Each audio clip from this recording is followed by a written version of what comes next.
G'day, welcome to Pocket Women, Lockpicking and Locksport. How's it going, Locksporters? We're doing a hangout. We've got some things to discuss today. There's a lot happening in the Locksport world. So let's get into who's here.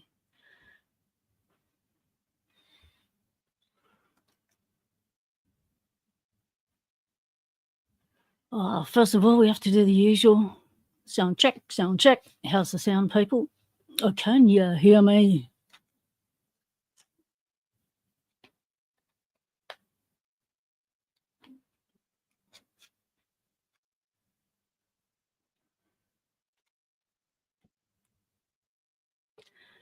Okay, right. Let's start on.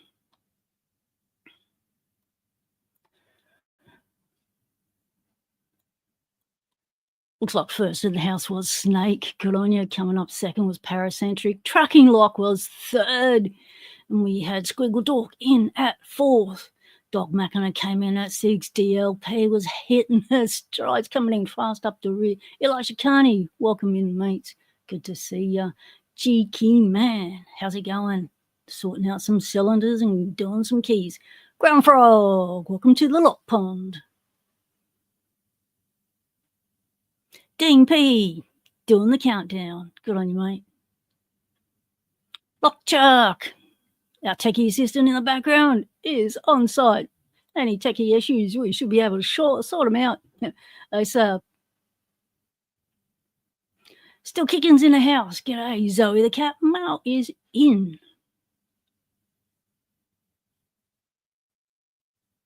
John Doe, welcome in, mate.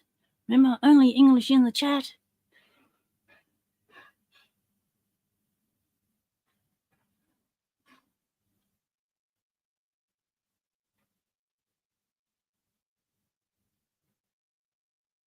McDonald Paul, welcome, mate.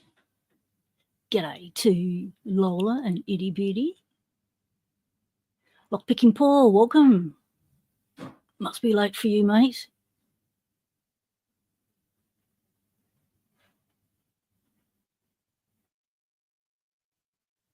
Lock Junkie, g'day. Parky Lock made it to Canada. Awesome. We'll be talking about the Parky Lock straight up. Broke Picks, welcome in.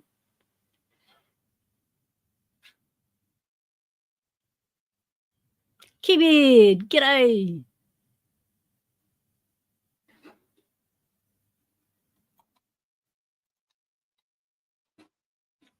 Well, what a week in Locksport it has been.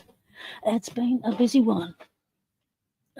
Time for a sip of the black liquid. Hey.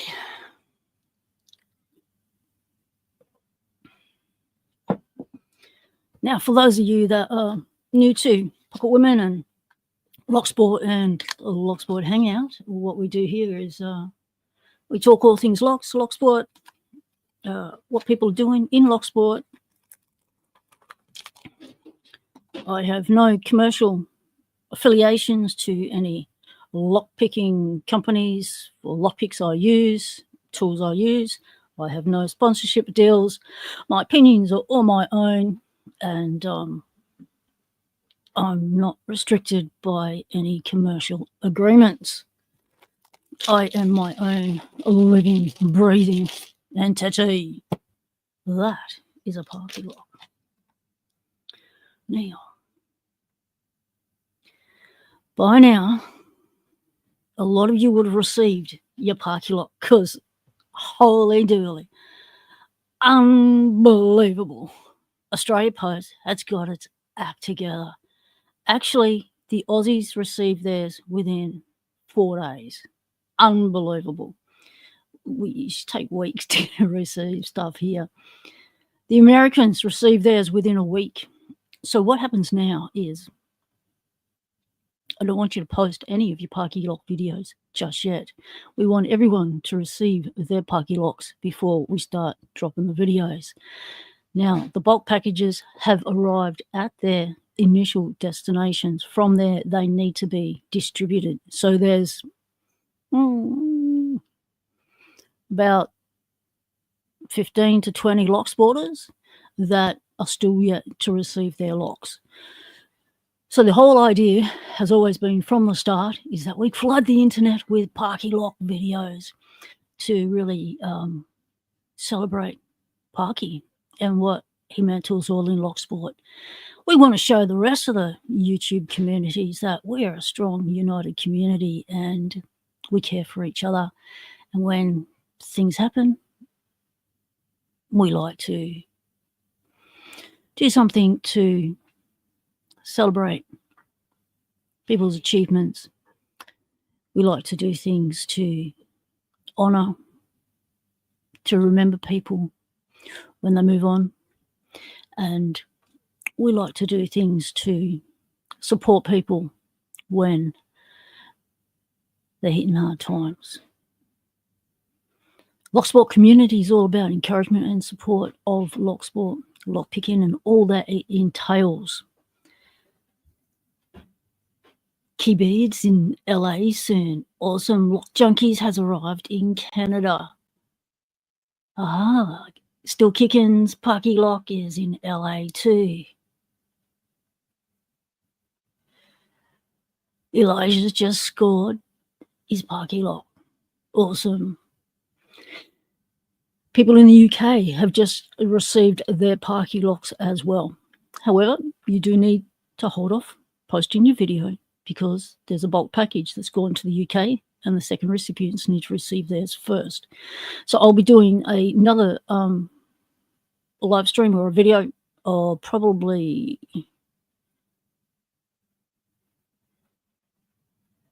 what I will possibly do is once I receive notice that the rest of the Americans and the UK people and the Europe people have received their Parky Locks, I'll probably send out a Discord message, back it up with a live stream ramble or a standalone video or a short.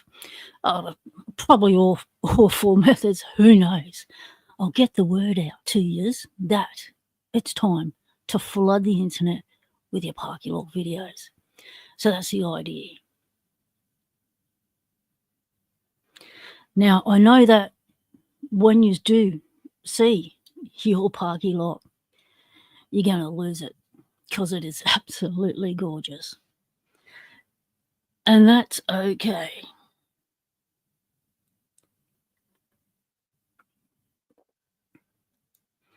Now, one of the things I need to let you know is, if some of you have been following all the updates, because this has been ongoing since September when Parky passed away, we've had lots of multitude of delays. I've had 3 family members pass away in that time and another one given a terminal diagnosis. So it has been a very busy time in the family. I have a funeral to go to in 2 days' time. So there has been a lot of personal delays and logistical delays as well, but they're all done and no more delays. Now, when you do see the videos on the Parky Locks, you will notice that this lock, which is my lock, is slightly different to ones you all received. Now, the only difference is the size of the word Parky, the size of Parky's name. As you can see, this was the first design. This was the initial concept, and you're putting stuff on brass, you're engraving brass, you don't get to rub it out and try again when it's not quite what you want. So this is a lot smaller than this. The reason why I had it changed was because Parky entered Locksport and was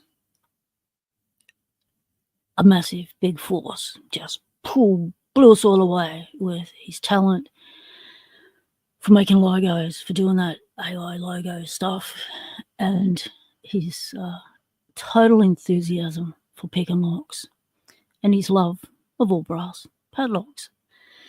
So I figured this size didn't probably represent how big Parky was in all of our lives. And if you're receiving a Parky lock, you got yourself a Parky lock because Parky meant something to you. So Parky is a lot bigger than all the others. So that's the only difference between my lock and everyone else's lock. The writing on the back is all the same size, and this space is for the Parky Memorial sticker if you so choose to put one on. Now that Parky Memorial sticker will be, g'day James, how's it going, mate? Diggs, how's it going? The Parky Memorial sticker will be distributed, and you will receive them. They're coming via Ladylocks, and that also will take some time to send out. So some of you will receive. So the bulk packages that have gone to packages, yes, plural, I split it up. I didn't want 20 locks going missing in one package. I split it up. So the bulk packages to Ladylocks. From there, Ladylocks will distribute them out, and in those packages will be your Parky sticker. Everyone else will have to receive their Parky sticker at a further date as we get them out.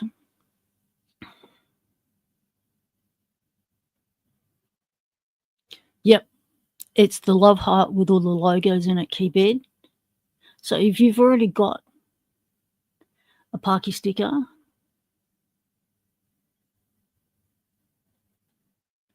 yep, the difference between the stickers you perhaps sent out initially still kick in, and the stickers that have been made specifically for the Parky locks might be the size. I'll have to check with Ladylocks if there is a difference in size, but we did want the sticker to fit inside the Puck Parkinsons.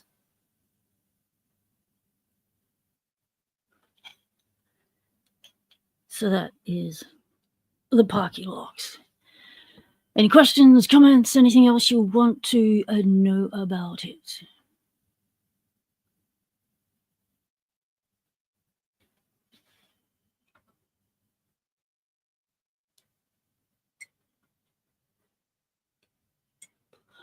When you get your Parky lock, just put it up against it, still kicking, see if it does fit. If it doesn't, yeah, they might be different. We'll have to check with Ladylocks to see. Check on the size of that.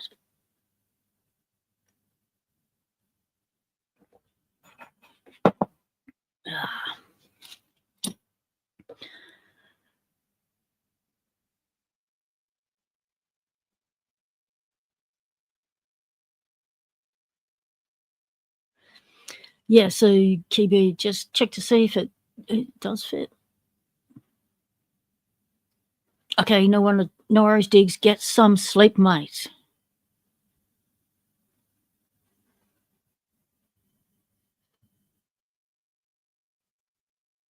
Oh yeah, Parky's gonna lose his. There's things you can't say. Parky's gonna lose his shit once all these comes out. He's gonna be 1, humble AF, and 2, proud ass.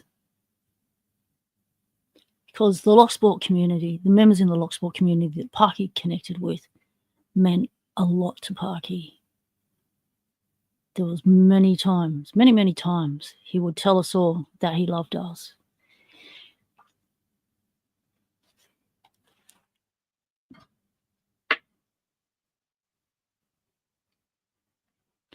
I don't know. I have not put a pic in mine. I was not prepared to put a pic in my Parky lock until others started receiving their Parky locks.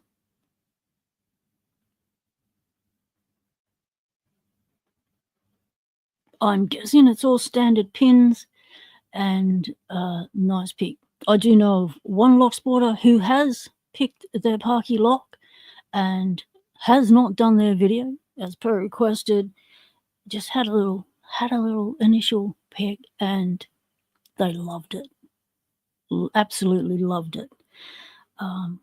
So that's really, really good feedback off the bat. Yeah, totally. Miss you, Parky.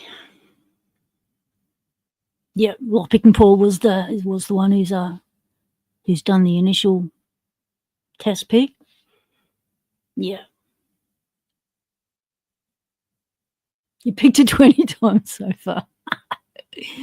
Yeah. Pick it 100 times, you'll pick the bidding out. You'll be able to do the binding order.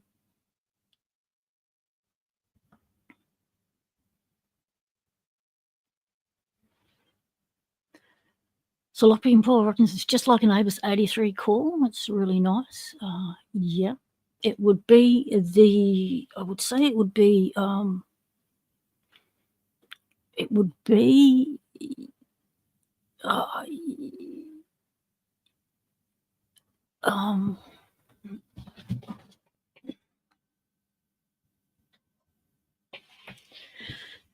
so in the Lockwood 334 range, I've only got my shiny out.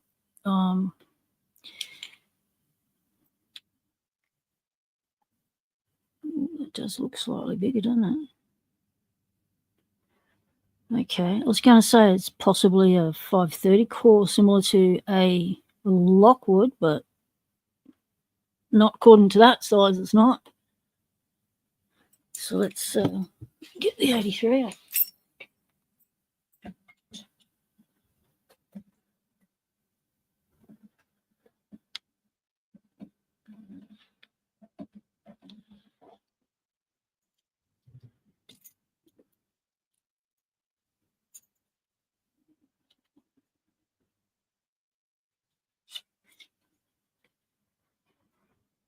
This isn't a really good one to show you because I have to cover up so much of it.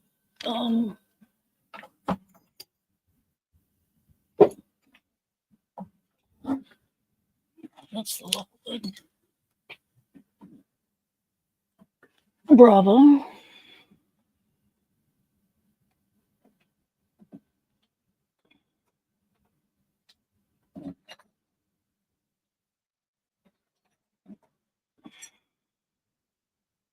All right, this one is don't know if that's an 83. Come on, where are you living? Oh, right at the start. You've always got to look at the start of your line of locks.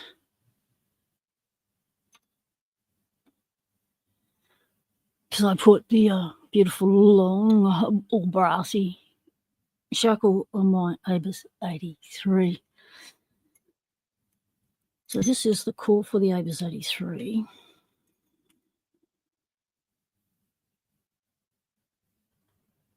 Yep. Slightly smaller Bible cap on the 83, but it does look like the core's the same size. No, I'm holding up the wrong lock. This is the Lockwood 334B. So that is looking like the same size core to the Abus. So hang on, get my locks all mixed up. So let's go back to the 334. It is the same size, apart from the Bible cap. I'm thinking.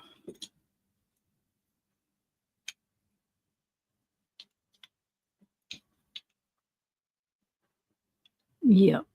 So the 83 and the Parky, the Bible caps look the same size. The cores look the same size.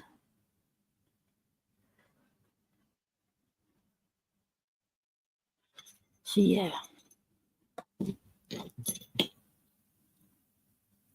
This was a Lockwood 334B45, my first ever one. My wife found it in the street. So it was abandoned without a key and it was locked. And this took me forever to pick it. And when I made a key for it, I did it by hand. Ha, that was the bidding. No wonder I had trouble picking it as a newbie. Really high lifts and a massive gatekeeper. No worries, Dean. Catch you later, mate. No, go to the grocery store. Life before Locksport, always, mate. Get out, off you go.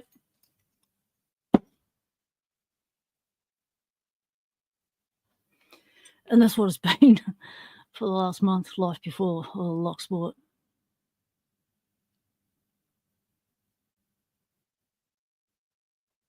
Hey, James, talking about jalapenos. I had blueberry ghost pepper sauce, hot sauce that Jay Gabriel sent me. I had that on my brekkie this morning. Nice. You're not going anywhere, mate. You've been to my live. You know they can go on all day. Tuesday is the day. Well, today's Tuesday in the Southern Hemisphere. Still Monday in other places where you are in America. But Tuesdays is my only day in the week that I have dedicated solely to Locksport, where no appointments. I don't book in any appointments. The only time I have to go to an appointment on a Tuesday is if the government's gone and whacked in a hospital appointment and said it'd rock up at this time. Then it affects my Locksport day. But Tuesdays, your Mondays, are my Locksport day. This life, it depends on the flow, mate. Depends on if my attention's required elsewhere outside the house. If I've forgotten, my wife's got an appointment in the afternoon or something, these lives can go on for hours. So if you need to go to the shops, mate, get a wriggle on.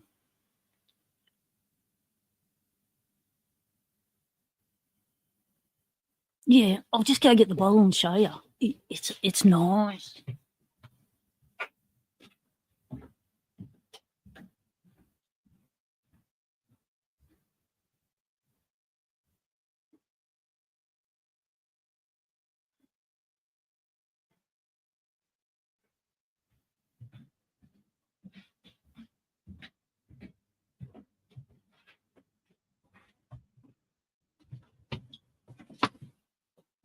Now, it's a lot more liquidy than most.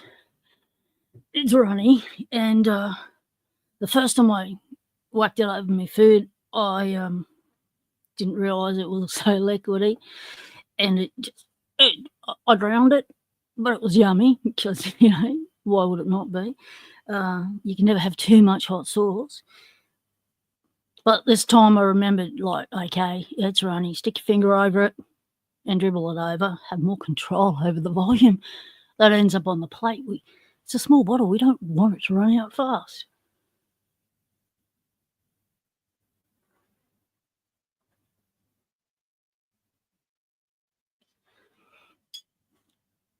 So that's it. So that's my go-to brekkie sauce at the moment because we've run out of all the others. So Jay Gabriel sent us an awesome box of American-style jams and sauces, hot sauces and other things, and for both my wife and myself. And I told my wife that Jade also included her in it, and she's gone awesome.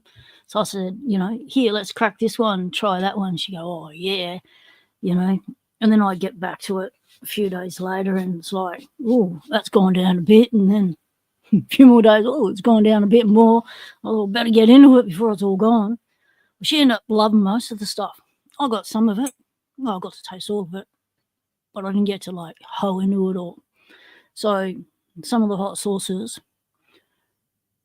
I've put aside. I didn't put out for general consumption until recently, so that I could have them staggered out, so we didn't hoe into it all at once, because it was all yummy, so yummy.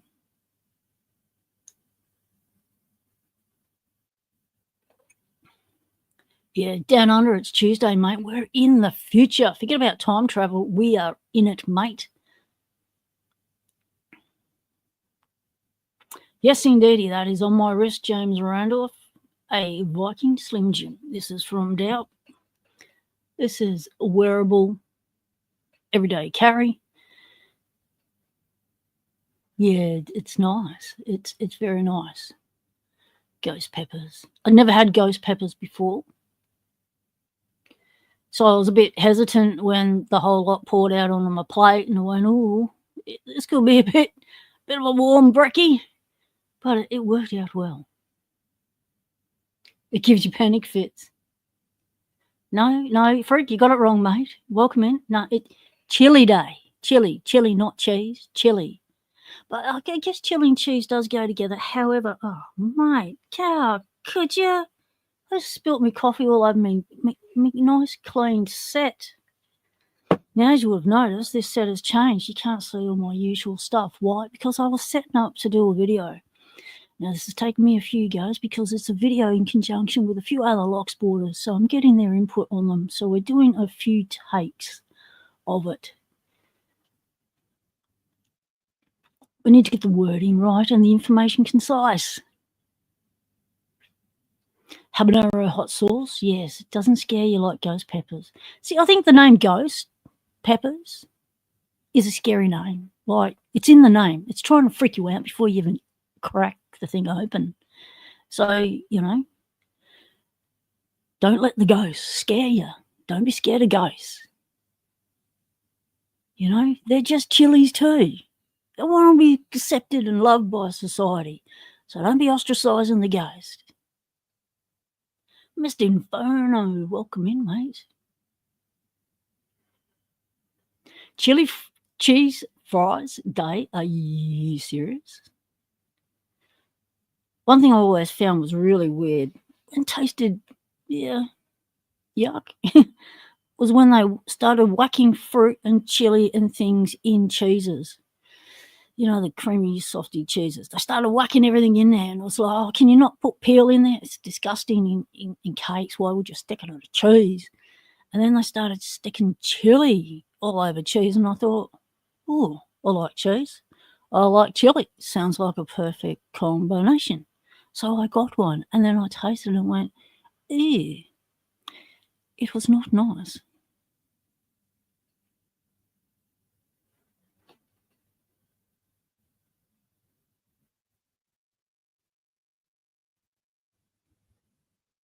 I do actually make wicked nachos, I must say. It's one of the first things I ever learnt to make when I first moved out of home. Lockpicking Dev, g'day mate, welcome in, good to see you.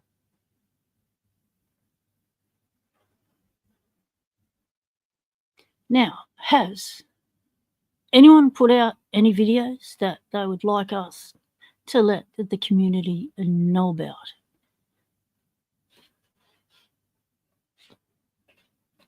I wish I didn't spill coffee on my set. Now I just keep putting my hand in the wet spot. Good on you.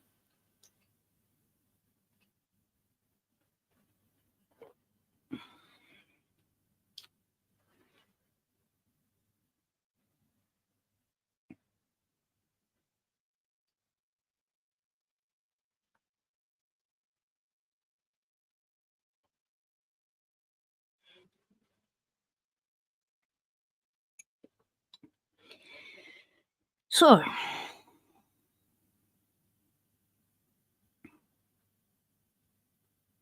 Key Beach just posted a video picking a kryptonite. That's a kryptonite bike lock. Is that the one? Let me grab one. That's a reference point. Let's go to my bike lock section.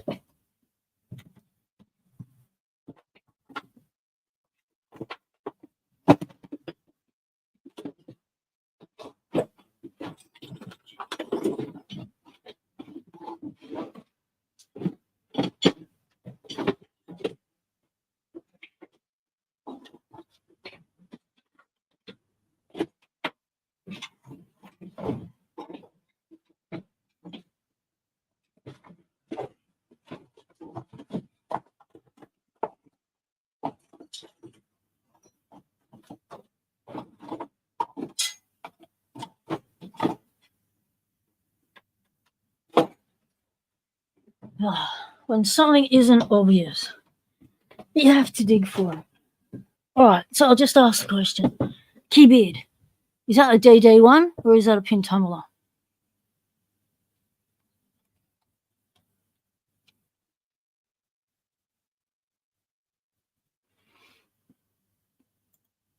So let's just go to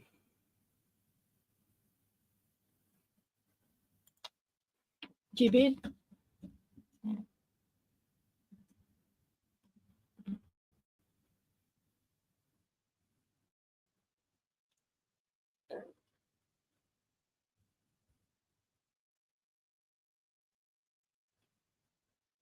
Oh my.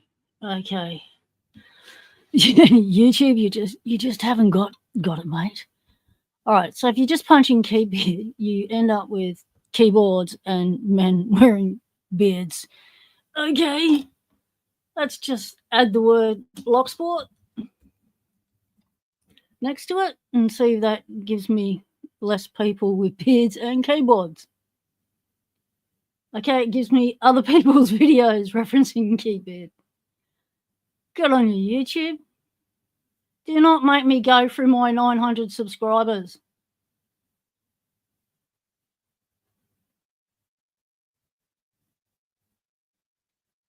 Unbelievable.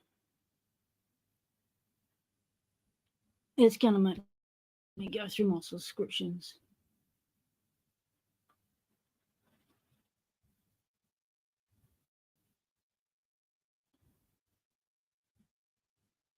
Okay.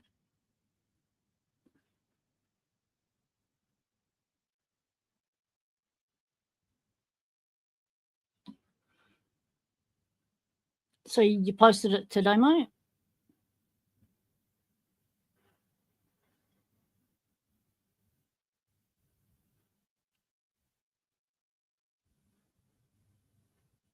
Aha, found it.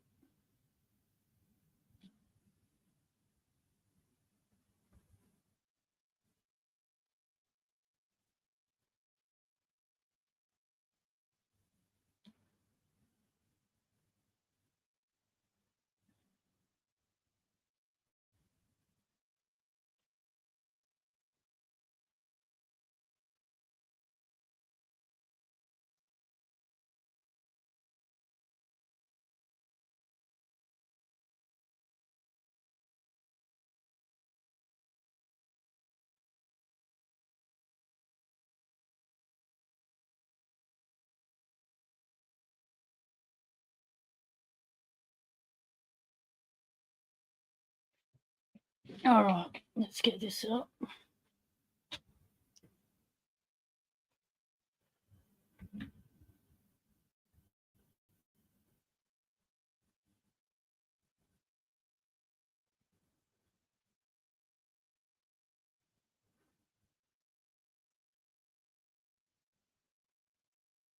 That didn't work.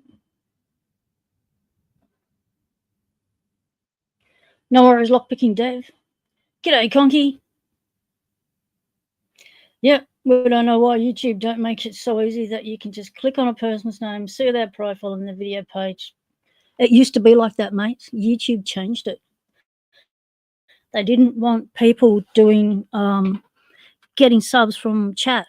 So, yep, the only people that can look at people's channel inside chat now is the mods.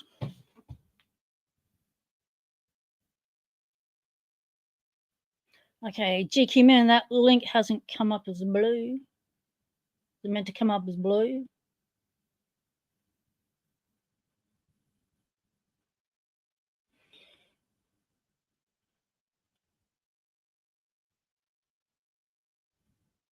Oh, I see what it is.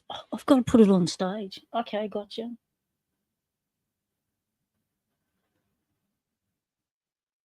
All right, there you go. That's Keybeard's new video. So we're going to whack a link.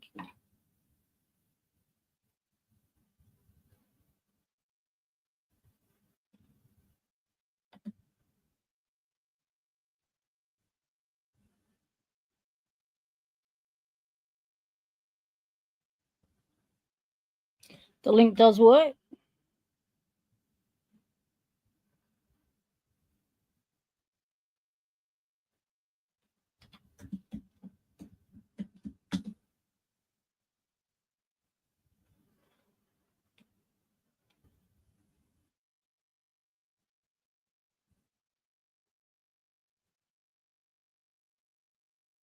Oh, cool. Okay, so it just doesn't come up blue for me on the Streamyard thing. Okay, that's good to know.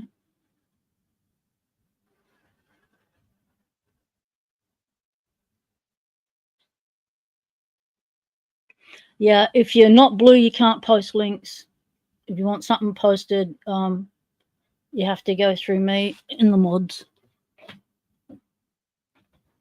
Used to be you were able to post links. Used to be able to do a lot of things on YouTube. It's getting tighter and tighter to do stuff on YouTube. And it's even more difficult once you get monetized. The restrictions are even greater. So yeah, I still got to get my head around those, make sure none of my videos are breaking any of the rules before I actually do that monetization thing.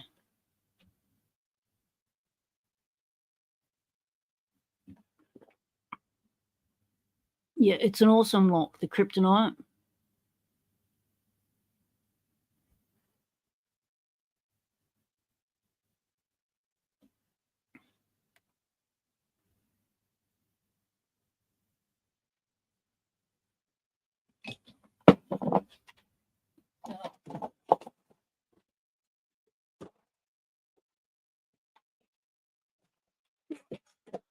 Okay.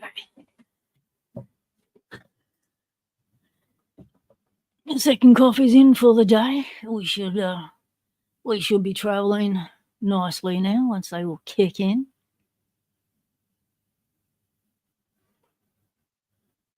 There's a hack to let people post links. You link Discord and Nightbot posts them for you. Ah. Okay, that's probably above my techie pay grade there, James.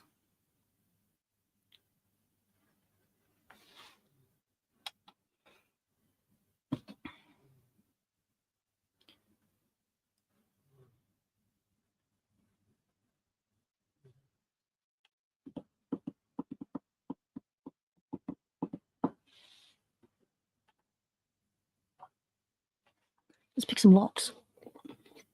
So we've got the Parky lock. Not going to pick it just yet. We're just going to hold off. We're just holding off. Not picking Parky locks just yet. Not even going to gut it to show you what's in them just yet.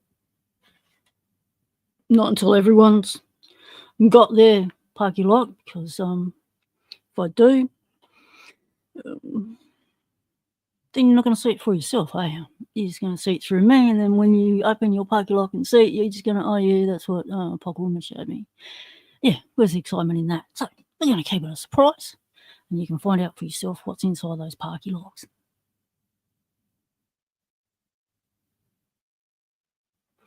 So is that a disc detainer or a pin tumbler? Kryptonite. Because I remember when Kryptonite first came out, it was the bike lock of choice. And then people started figuring out how to pick them. And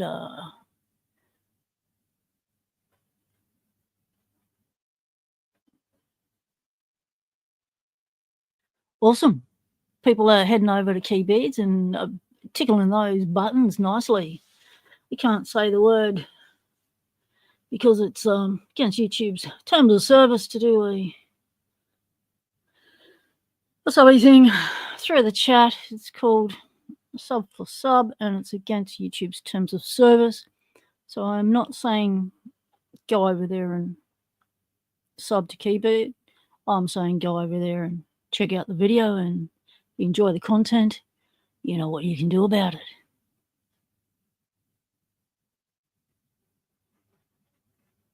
An American lock core in a kryptonite. Now you're going to make me look for my kryptonite. Oh, I need to see what my kryptonite's got now. All right, talk amongst yourselves. We're going into. Oh, there's a puppy there.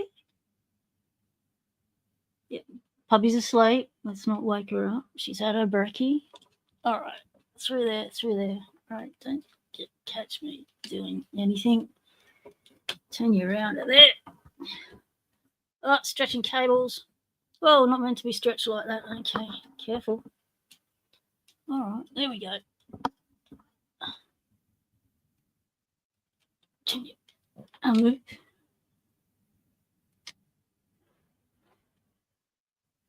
Huh. All right. Oh, lovely.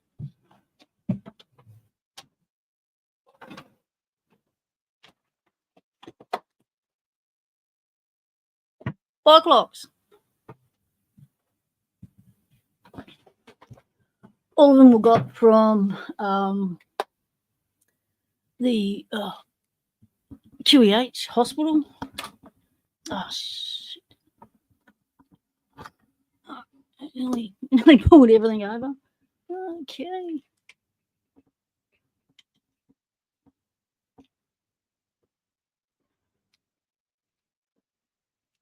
Yes, and you're seeing my lovely cable management system here of trying to keep stuff together and keep stuff out the way. Okay, so if I bend down here, will I get my head in the shot and block it? No. Alright, we're going in.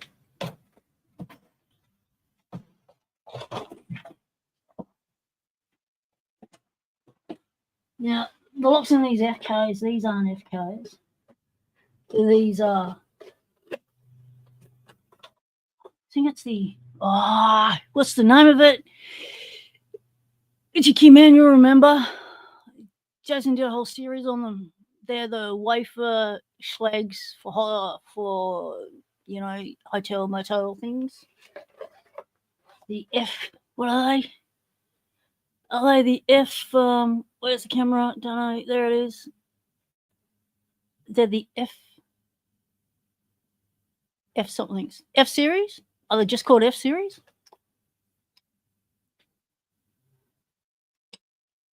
And then they have the trippy keys.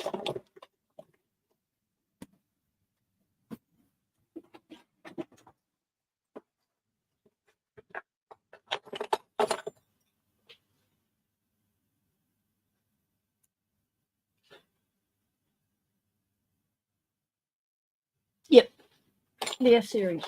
Haha. I love it when my memory remembers.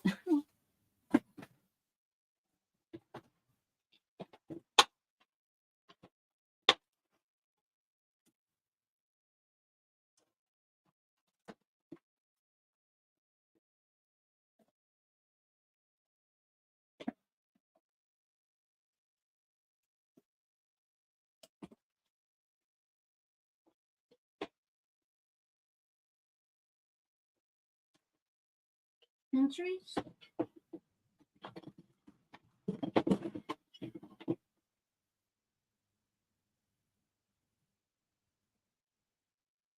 Slinko.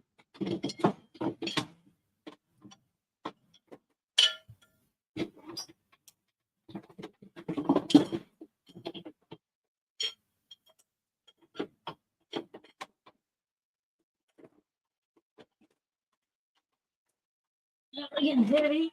Starting to drop them.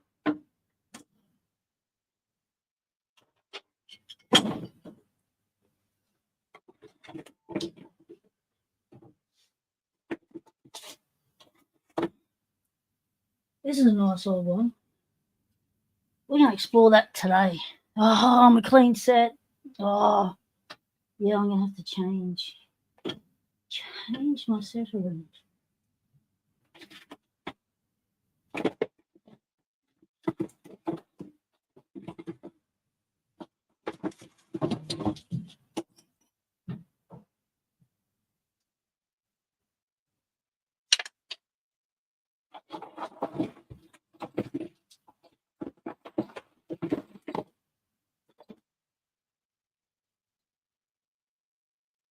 What is that?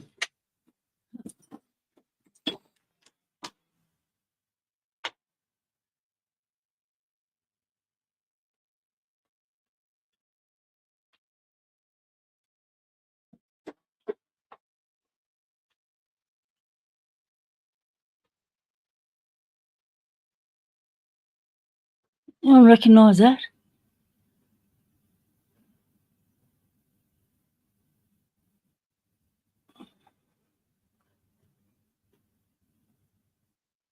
I can't work out what that says. I bet you it's the last one I pull out. I'll drop those ones.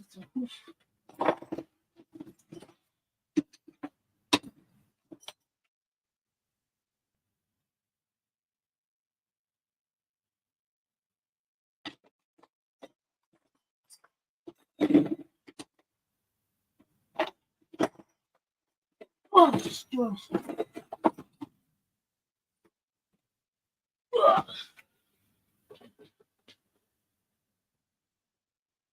Oops.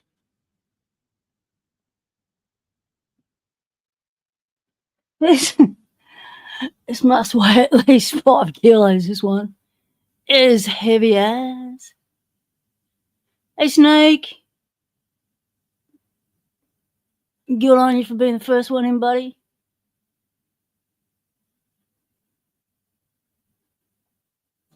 Exactly. When you're looking for a look, you just keep going.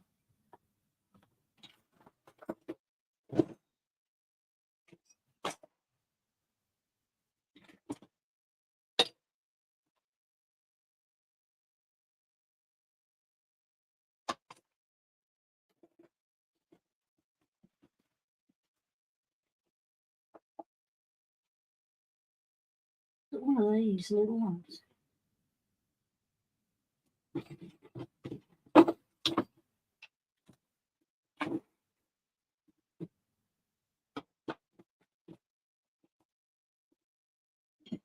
I know I had a kryptonite.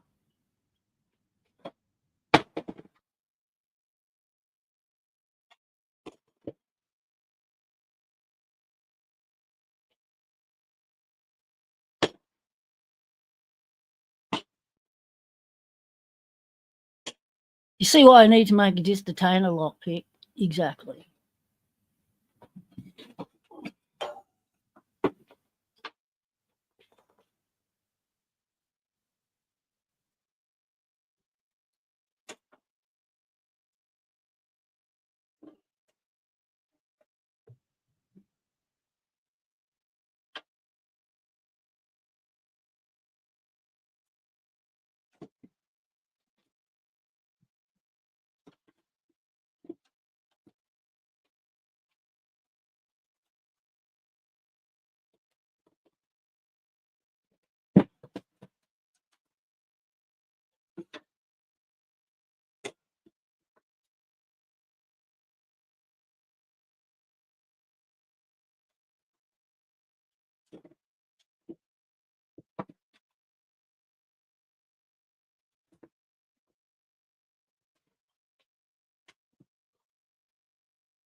Unbelievable. Yeah, filth. No, nothing's in there. Where is it? I know where it is now. Where's my kryptonite? So that's the problems when you have a clean up and you tidy up and you put everything back where you got it from. You can't find nothing. Uh-oh.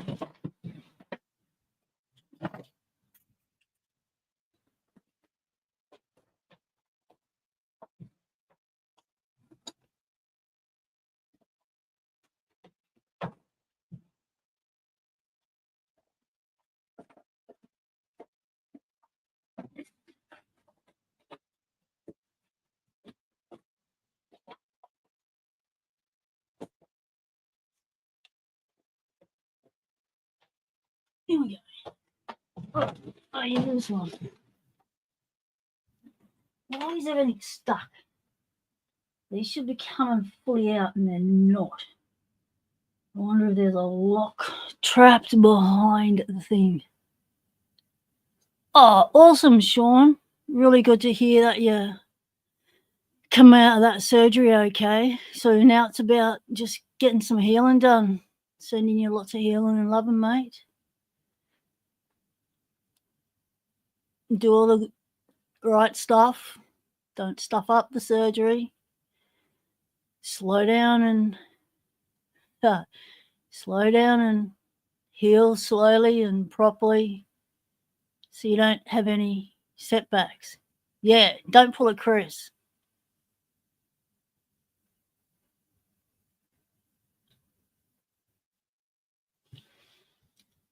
Oh, let's see.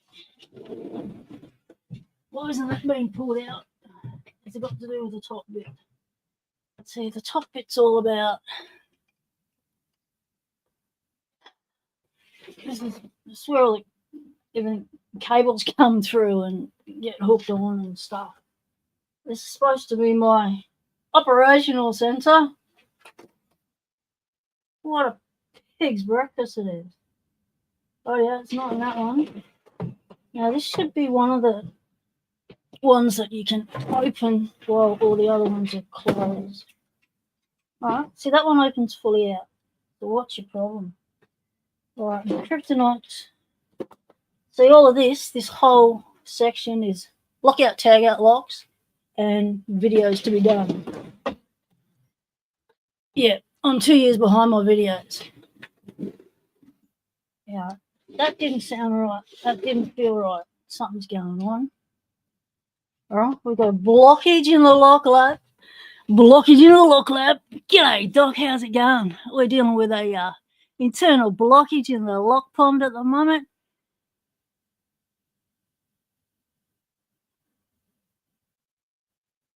Yeah, I have to do that with one of my other filing cabinets. Doesn't let me open a second drawer while the first drawer is open. Really annoying. But this one, you can open multiple drawers at once. Good on you, Sean. Glad you're taking it easy.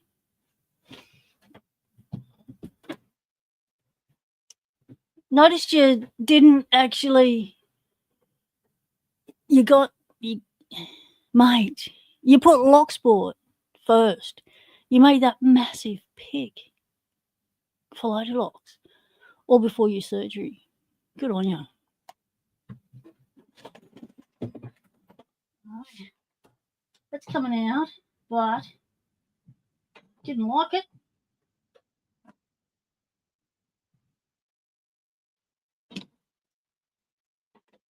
Now, these are all my reference locks. So when I talk about a lock, I grab one of these to give you a visual reference of it. Okay. Issue's definitely down there. All right. We are going into the abyss. Yeah, except for the this filing cabinet over here, that one, with a drawer pulled out to create a shelf, to create another shelf. So I've got, I'm going vertical. I'm running out of space, people. This is Locksport on top of, this is my clothes. So this filing cabinet is my clothes and my 2 pairs of shoes. That's all locks. That's all locks. Locks. Tools in the tall, skinny one, which you can't see behind there. That was my first ever one, the multiple shelves. And I thought that'd be the only one I'd ever need for all my tools and my locks. Ha! Was I wrong? All right. That's filthy hands. It's touched my face. That's not nice. I've got more locks than I can deal with at the moment. I've got locks that need to get out of the lock lab, and that's what we'll be doing today. We're going to be pulling out a bunch of locks to give away to a beginner lock sporter who's in Melbourne, Australia. So we're going to be pulling out those locks. We're going to be picking them, and we'll send them off. All right, let's go back in here. All right, come all the way out this time. All right, so maybe that's the issue.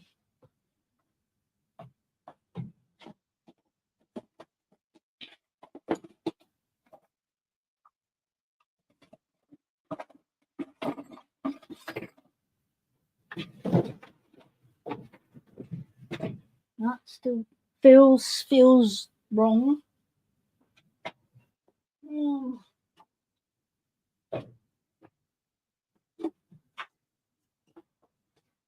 Thing is, the thing's so heavy, if I lift it out, I'm going to be stuffed. It's going to do my back in, and my back has only just started to settle down after a month of doing its best to take my mind off Locksport.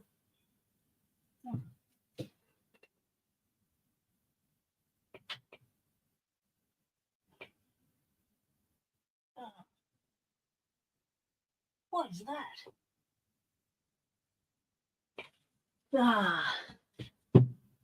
Yep, we're going to have to go in. You got most of your locks in a shoebox, Dean. I totally understand. All these locks have to come out. There's something up the back. Great. And we've got a broken box, so why not?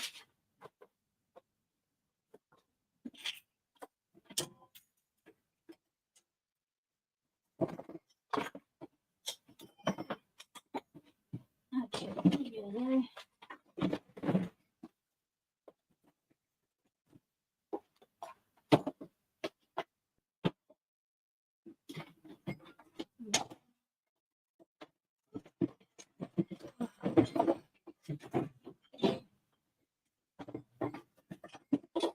Oh, yeah.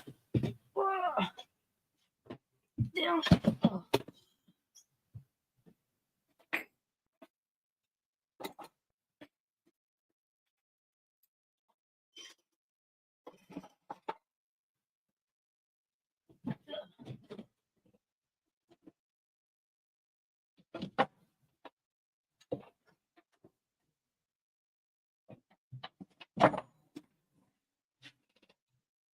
I've got knobs flying and everywhere. Okay. Oh, that's not going to work. That's not going to. Come on.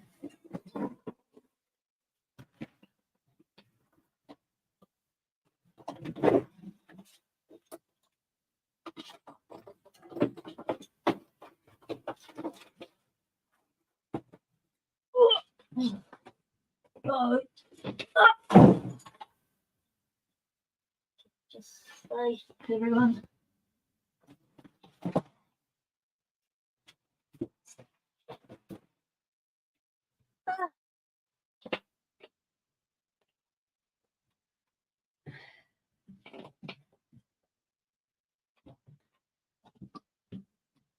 Well, these locks I scored from the Queen Elizabeth Hospital while they were doing a demo to put up a new building.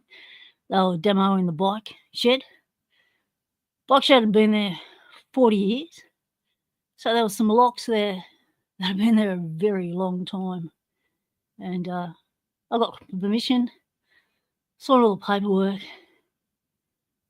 did all that, and I went in and scored the locks.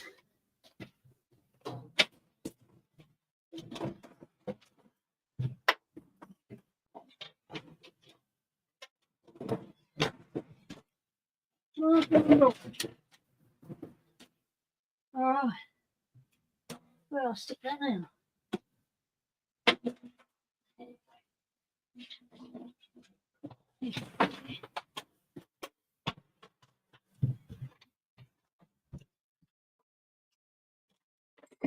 Going in.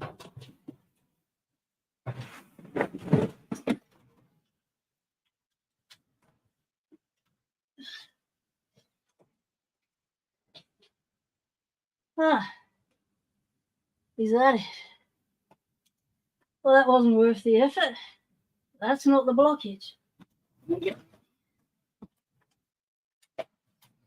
Oh, now I've got to try and get up off the floor. Oh, good on you. Okay, this is probably not a good thing to see on camera, so just watch the ghost pepper for a second. So I climb up the walls. Okay. Okay. You're gonna have to crawl to the door. Hang on.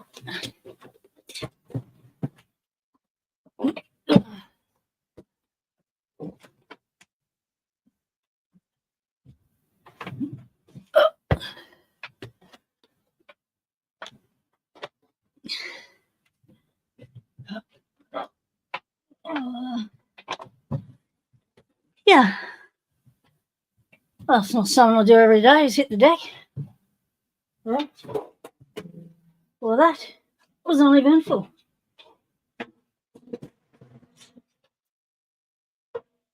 Oh, that scared me. Did it scare you?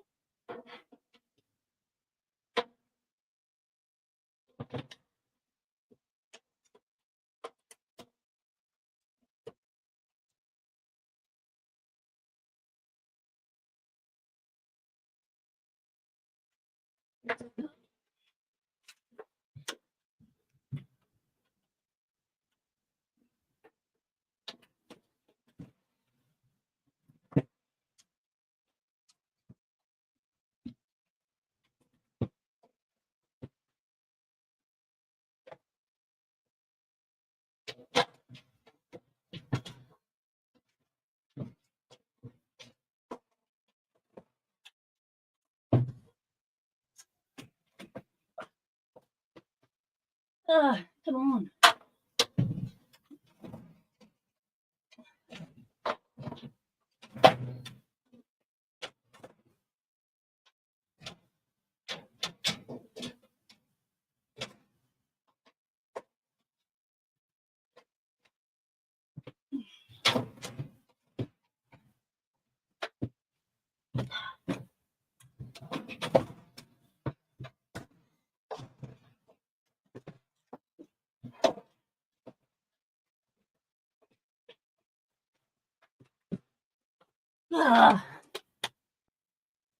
Why does it have to be this hard?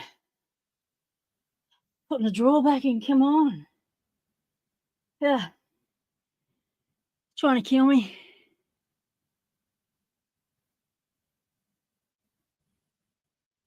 The draw's giving you anxiety, Dean. Mate. Wants to take me out.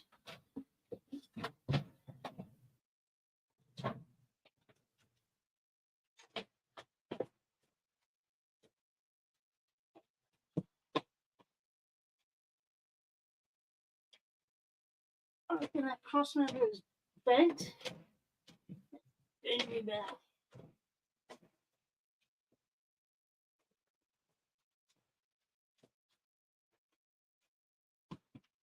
Oh, come on. How do these work?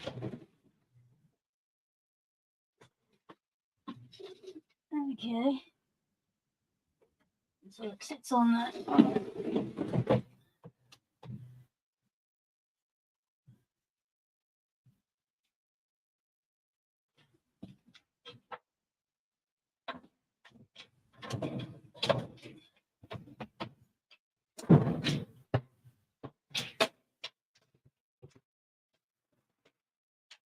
It's easy once you know how.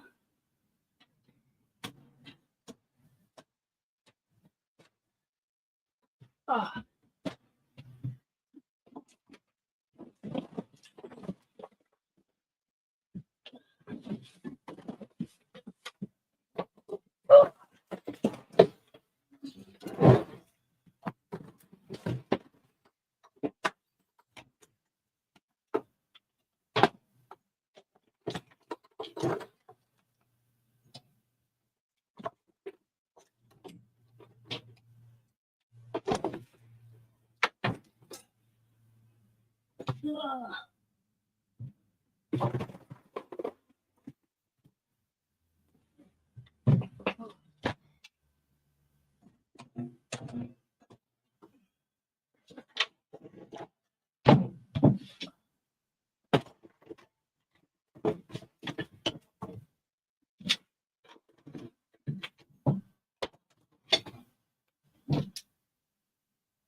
Some loose bits.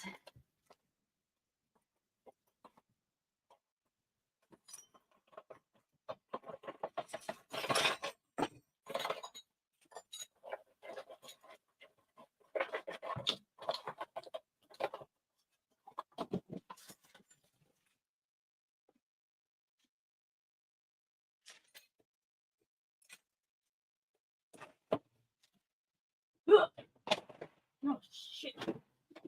Oh, no.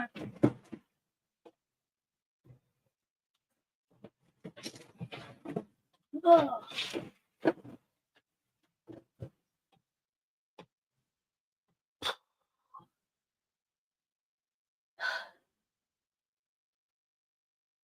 That was a lot harder than it needed to be. I'm sure of it. Wow.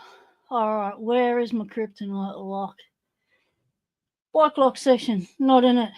Additional bike lock section down there, might be in it. Let's have a look down there. Is it Avis? All right.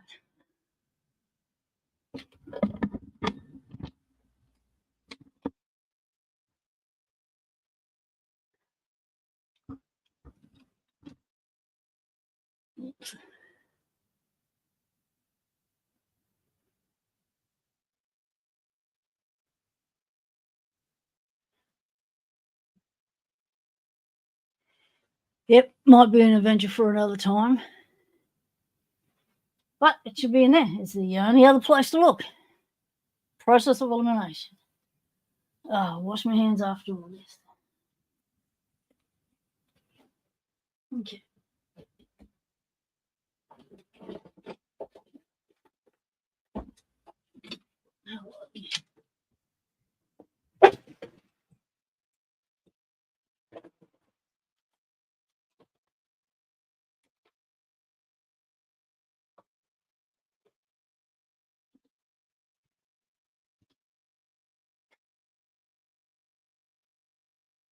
Oh.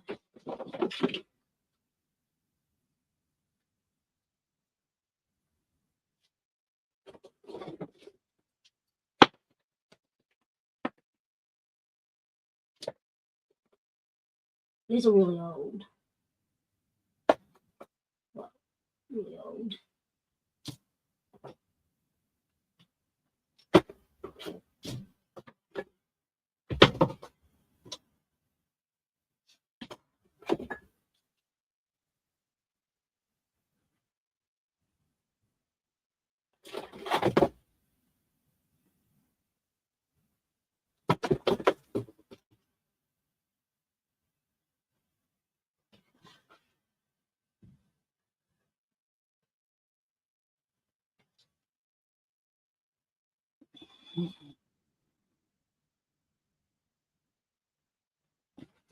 It's a padlock.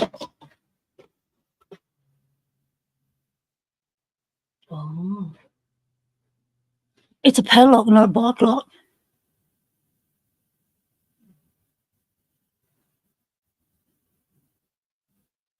All right, Frick, no worries. Take it easy, mate. Appreciate you calling while you could. Huh. All right, then.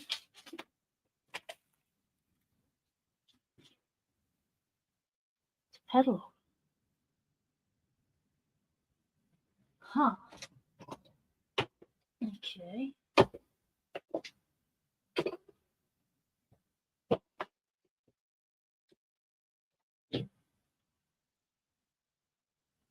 Huh. Good on you, Frick. Found it. Always in the last box.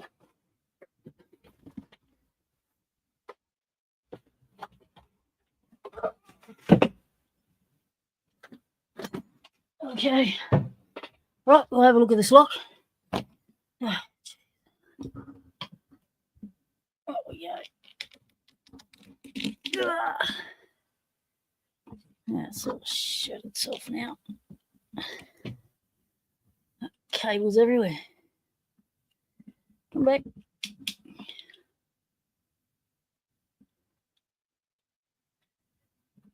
Okay.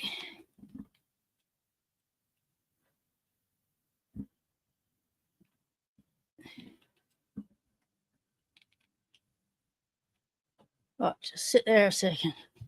All right, I'll be back in a minute. Wash my hands.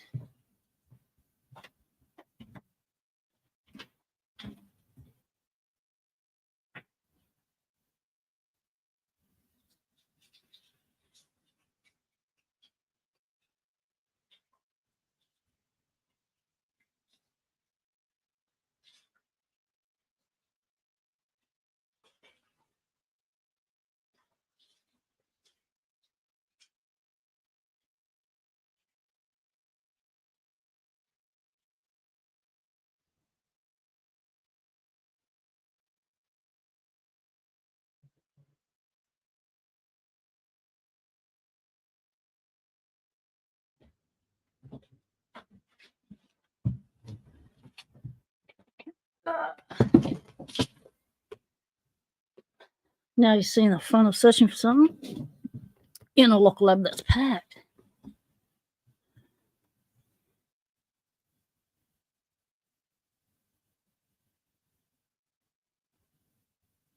Oh, look, Chuck pointed out a while ago. Oh, you nasty, nasty people. Right.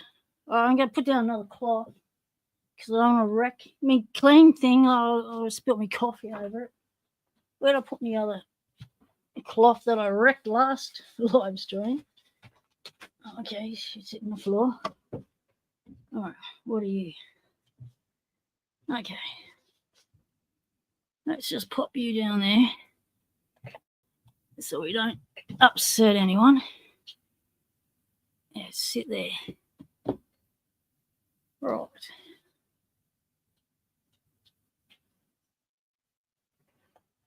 Ta-da! Now, I can't say the age of this one because we don't know. It's just an old bike lock. Yes, I had to cut it because it's running out of time, and I went to pick it and it was like, oh mate, you're a little bit crusty. So we might just pluck the cobwebs out of that and see what's inside.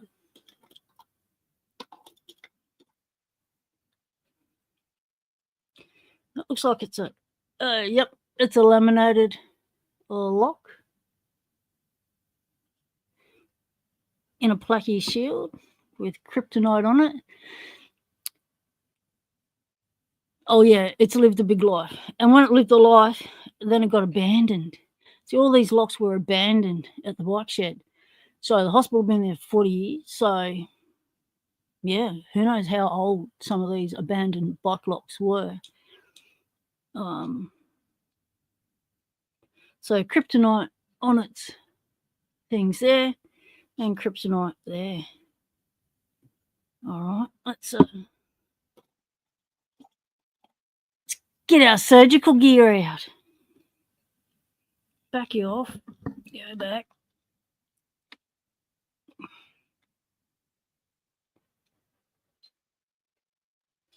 Give me some room to get the crud out. Okay, that's one lot. Okay, going to do some a lock surgery here. Okay, we've got some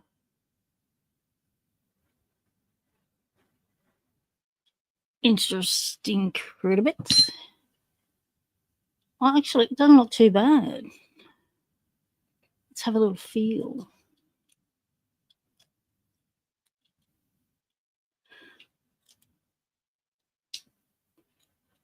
Well, it actually looks like that spider web protected that keyway from anything else getting in there. That feels nice as. So is this the lock you got, Keeper? Because I just clicked on your video. I didn't actually look at it because I was trying to share it on screen. Just wanted them to see the front of it.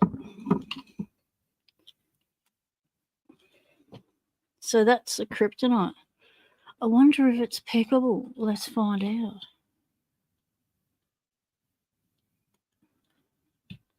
Does the shackle move? Let's find out if there's any movement first, because if there's no movement, we are seized up. Oh, yes, we have a little bit of movement. Now, can we get some movement? Get away from me. Out of the core. Yes, it rotates slightly. There was a little bit of movement there. I saw it initially. No movement now, so I don't know. That's a good sign or a bad sign. We'll find out. Let's get a bigger one in there.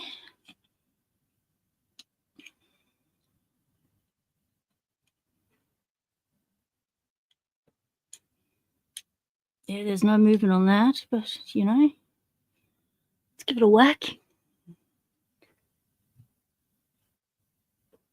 Looks like a reverse master lock M1 key, says G Keyman. Okay. Wouldn't surprise me.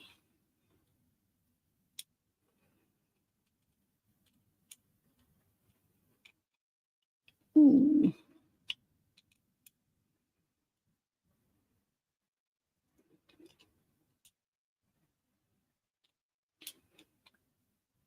It does feel a little crunchy. Perhaps it could do with a little bit of lube.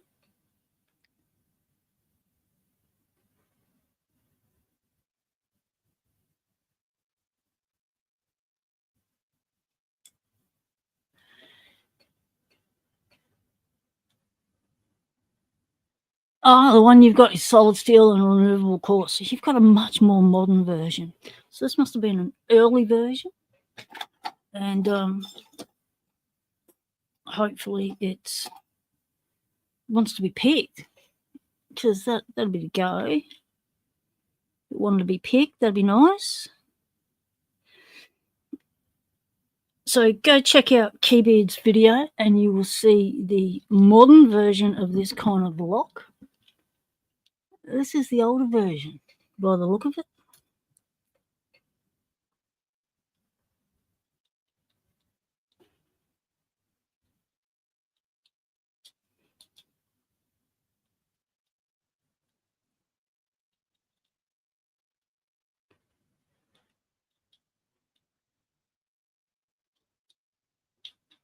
Not feeling anything move at all.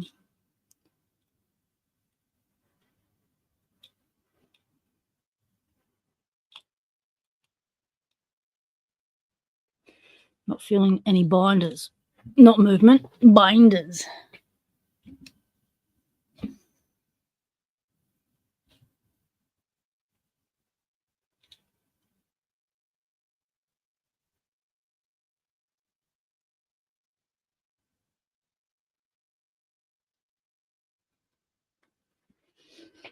It's always nice to get a nice little package in the tax returns.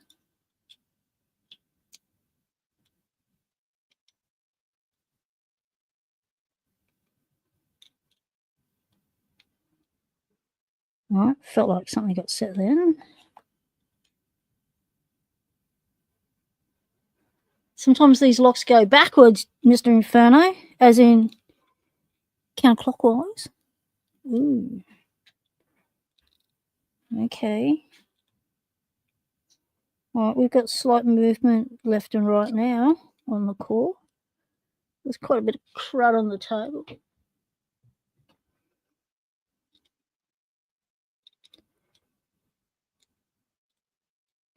This is my only kryptonite lock. I feel like if I can pick a kryptonite, I'll feel like Superman conquering the kryptonite. But knowing me, I'll just have kryptonite affect my abilities to pick and end up on my knees going, take the kryptonite away, it's affecting my energy. Yeah, that'd be my kind of Superman. That's the Superman I'd be. Using man as a generic term for everyone.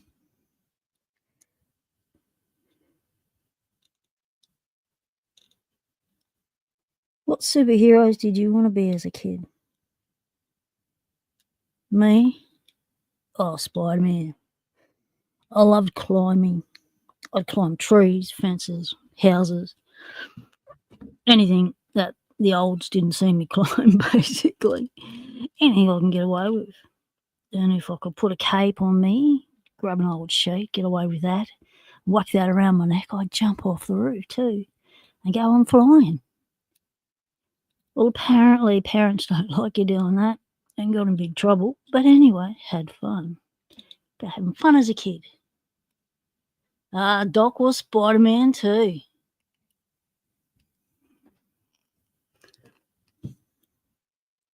I have not seen all the current Spider-Man movies. I think I saw the first one that came out, and I've never been able to see all the others.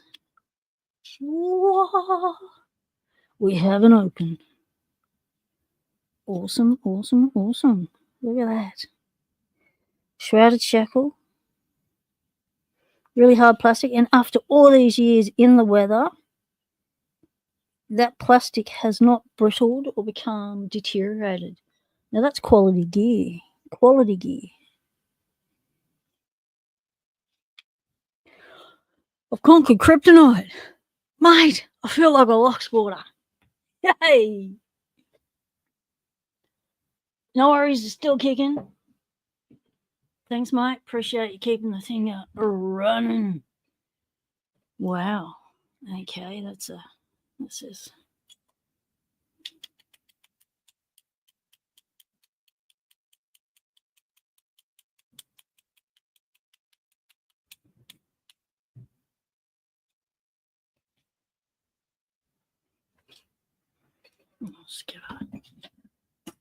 Let's give it a little love tap.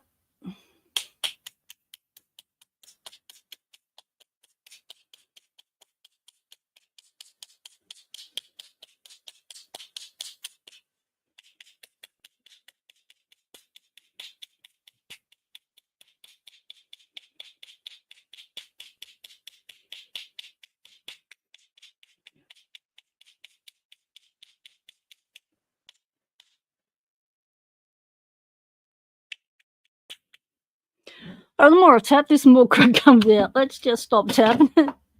It's trashing me set. Alright, that's the kryptonite done. Okay.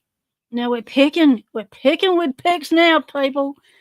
Now there's a K on the that end of your cable. And you have your lovely little shrouded shackle. Now, for sizes, what's the size of this beastie? Let's find out. Grab the calipers.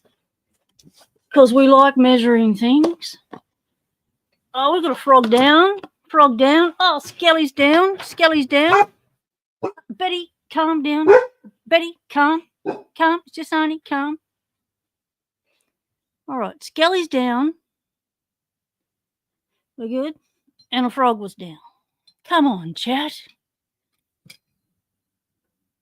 You got to let me know when someone's cocked it.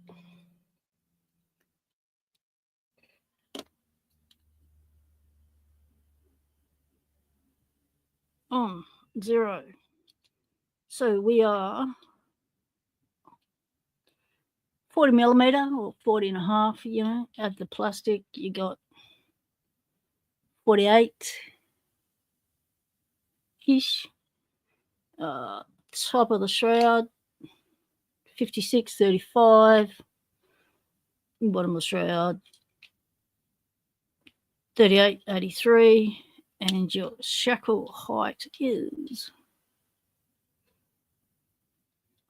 32.5. Shackle width is 6 mil. So that is that one. Now, time to grab the big box of locks to give away. Let's pop you back in your little home. Now we know where you live. Let's pop you back on there. Shall we close you up? Yeah, why not? There we go. That's a lock.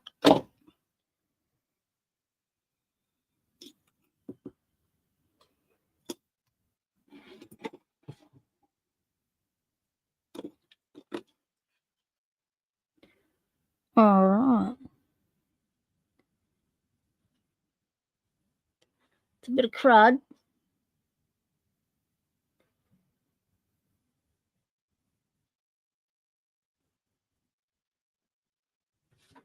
Right, that's a big pile of crud. Like, that is layered.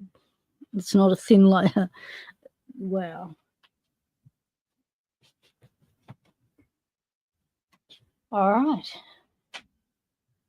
How did I still get it over the set? Trying to stay neat and tidy here. Not working. Right. Let's get the big box of locks out. Catch you later, Diggs. Have a good sleepy time.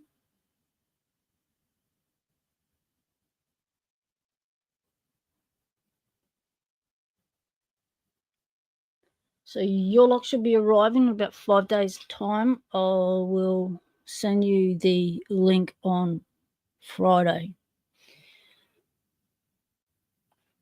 Oh.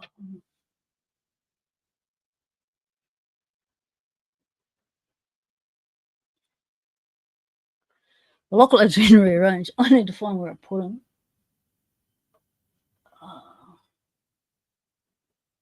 Hopefully I didn't put them up high. Oh, where are they?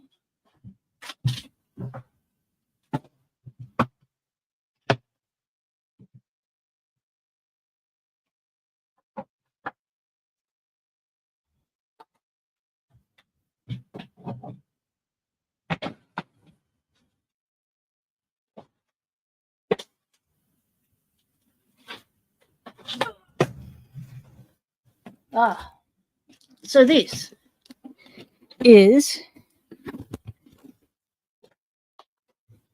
going to be a competition to win a heap of stuff.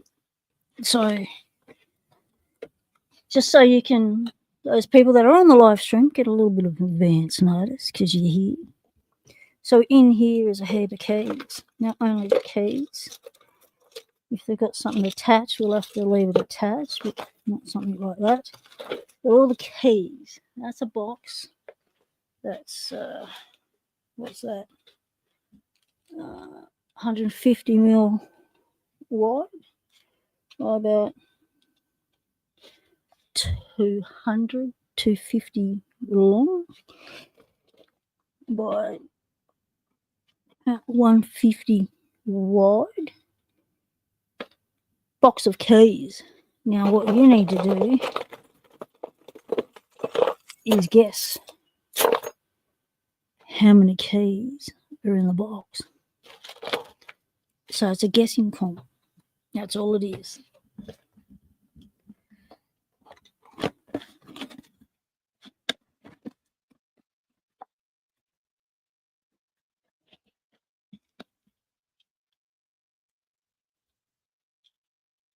Frick, I know what you mean. Picking and typing and talking. Talking on video, picking is not easy. 6 inch by 11 inch. Yeah, that's what it works out to be. About 150. Mate, think you might have to increase your estimate. I don't know, but it's bloody heavy. Let's do a weight on it, shall we?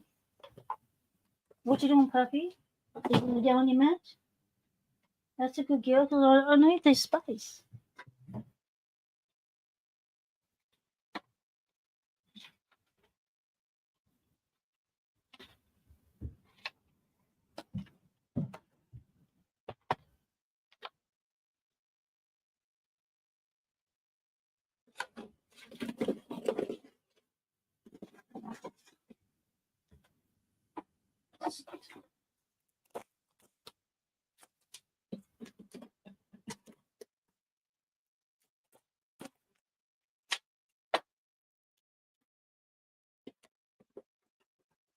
Okay.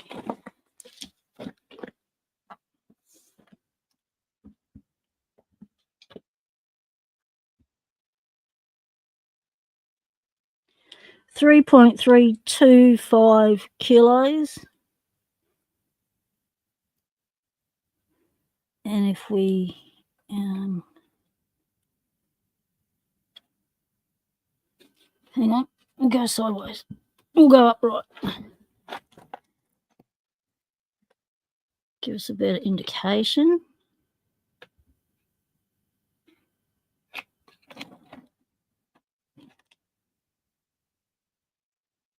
$3.8 kilos. And if we change that to pounds, it's 8 pounds, 6.7 ounces. So, oh shit. Nearly lost the lot. Oh,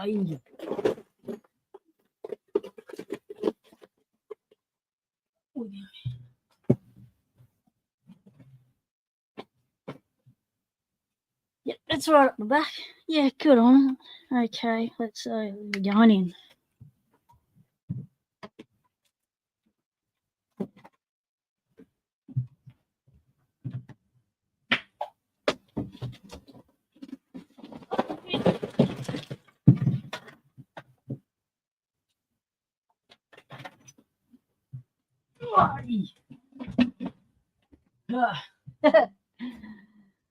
Well, that was a bit of a disaster. Okay, we got a collapse in the lock lap. We got another frog down. Frog's down.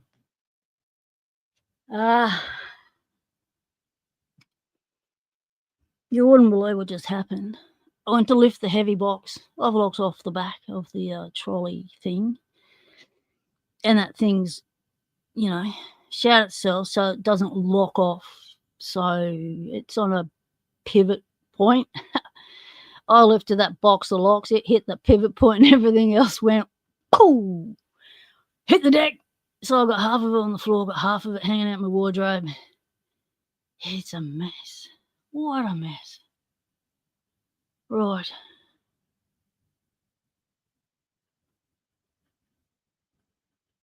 Let's try and gather up what we can. Okay.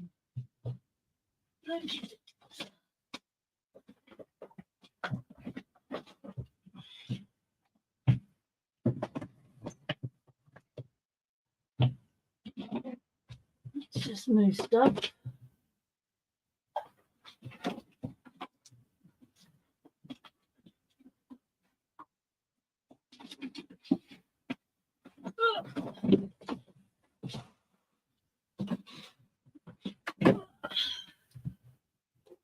I think the stuff that hit the deck is one microphones and camera gear, which is never good, but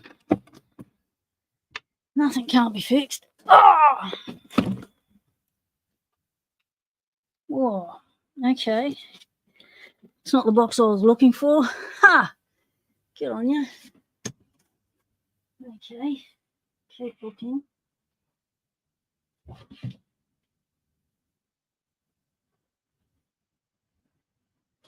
Oh, trying to remember back where it all went.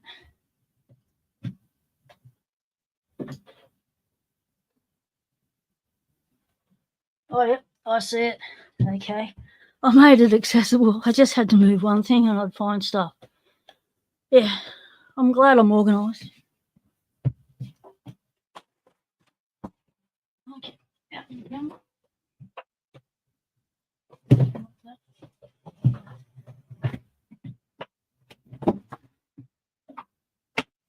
Okay.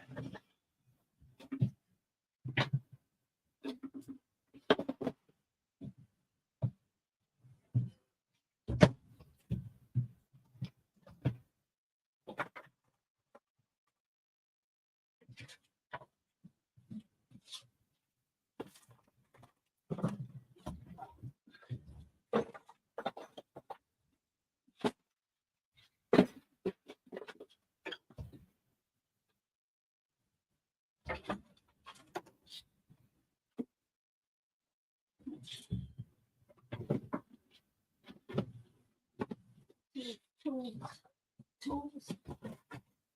Blocks.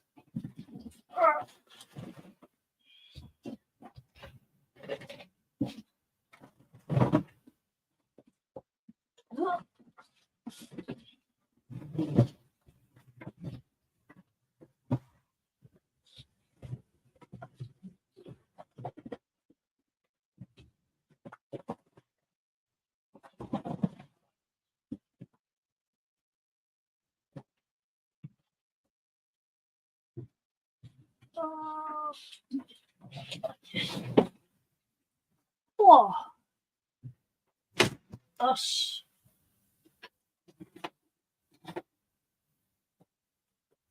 okay. It's a delicate balance in here. One thing moves, the balance is upset. I think I found them. Found some of them. We can start. We can get started with some of them.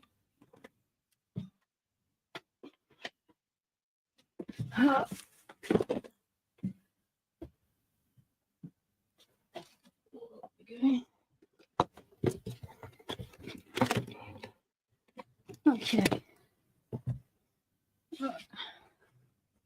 Dirty locks. Let's put down our protective covering again. Let's back you up.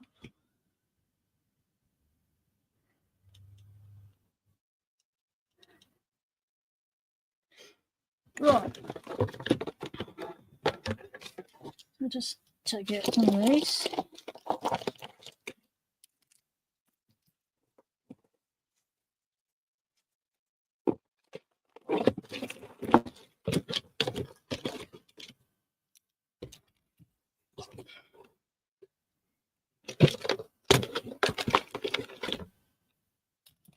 Right.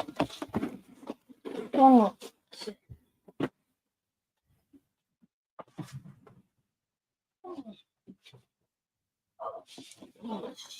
Why?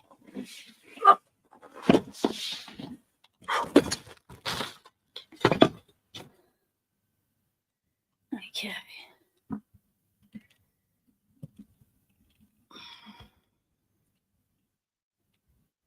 Right. Now, is Captain Case in the audience? Captain Case, are you online, mate? So what we're looking for here is locks for beginners. So we don't want to give them something like a nasty keyway. But what we also want to give them is locks that will be comfortable to hold, to pick, and locks that they'll have half a chance at. Because we don't want to dissuade the beginners by them becoming overly frustrated with the whole process.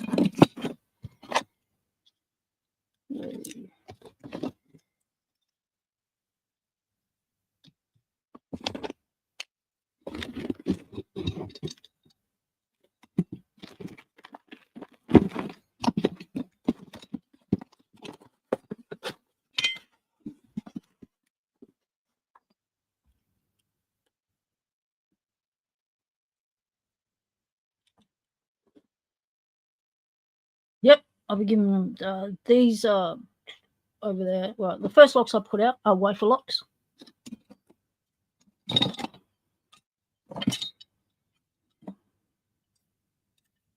And I'm going to give them some lock hardware as well so that they can see how locks are used and helps with the visual stuff.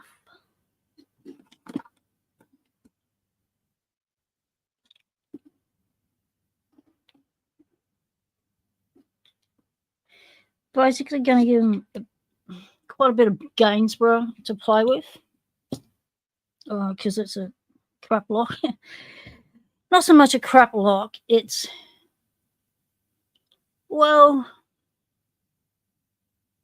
poor manufacturing tolerances, overly produced,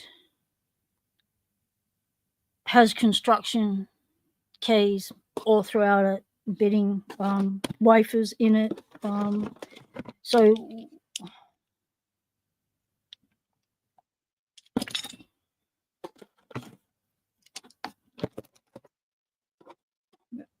pin tunnel is here.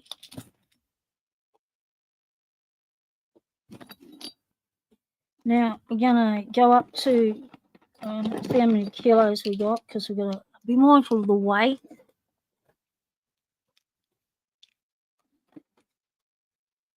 And we want to give them a variety of brands that are in use here.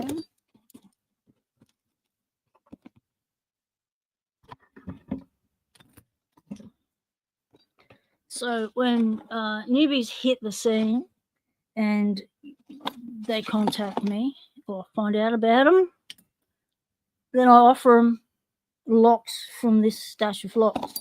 Now, this stash of locks is what Paul Springett, Locksport and Locksmith, aka About Town Locksmith, flicks my way. So this is all his scrap, and I get to give it away to new pickers. And plus, I, pull the locks apart, explore them myself, do all that.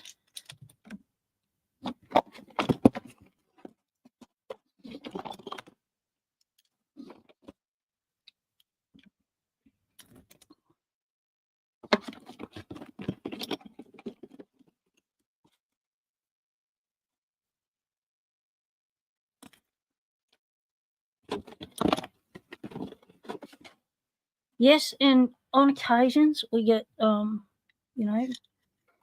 that come into the sport that don't continue with it, and you go, well, I'll just send them a bunch of locks and they're not continuing with it. Well, it's not our decision on whether they continue with the sport or not. The part we play in it as community members in Locksport is to encourage and support these people to pursue the skills and to have fun with playing with locks. So if the locks you send people, they then choose not to pursue, Locksport online or on Discord or on Facebook or in any other of the groups, that's okay too. There's no pressure for newbies when they receive locks from me to actually, start making YouTube videos, start doing belt systems. No, this is all about just having fun, getting a feel for it, see it here and enjoying it. You want to get into it. Oh, that's a narky keyword. You can't have that one at the start. That'll scare you away for sure.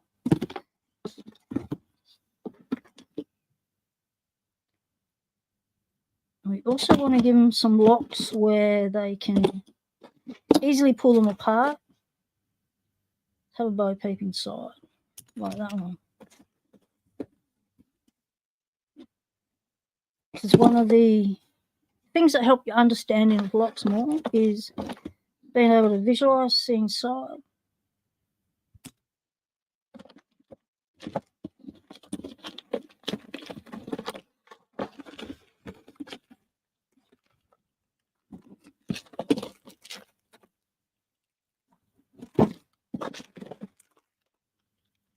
I'm looking for a particular style of wafer lock we have here that has a completely open side. I've only got one left on my shelf that I use for visual representation when I'm doing videos, and I refer to it, wafer locks, but that's my last one. I can't give that one away. So I'm looking for one in here. Ooh. Let's have the guts out. What's that in pieces? All right, let's explore that one.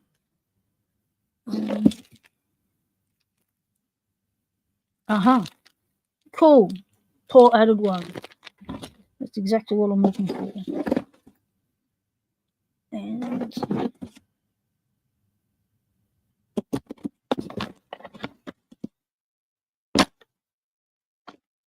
manure one.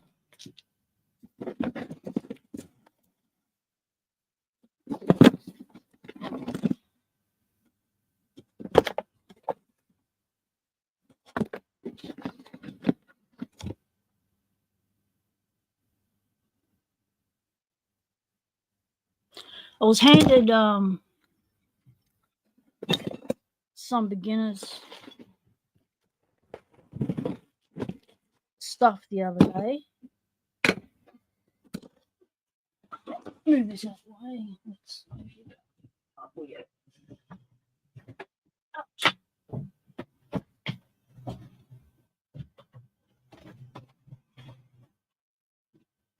Okay, we're stuck.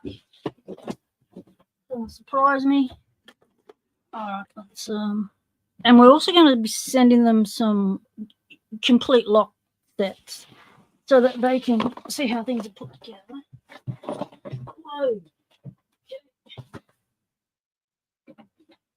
Whoa.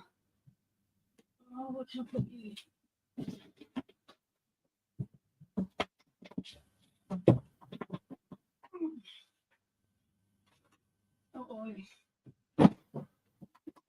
Oh no, don't fall.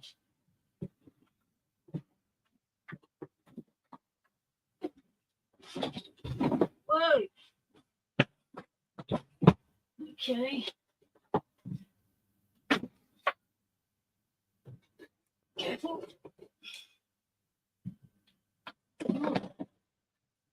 You lost the lot. Okay. Drop down extra shelf really comes in handy in the lock pond.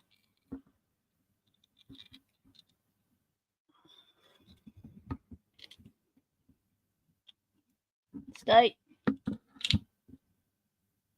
Yeah, you're not going to stay, are you? Come on.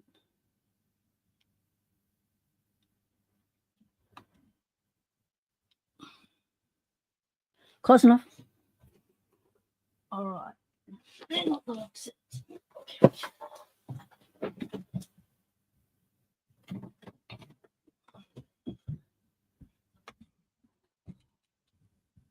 Lock sets are back down in there. So we're going back into the couch.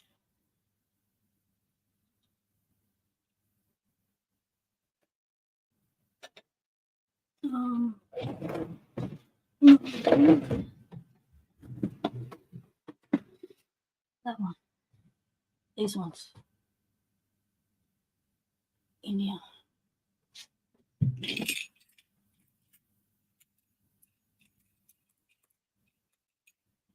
We want one that locks and functions so that they can muck around with it themselves. That one doesn't.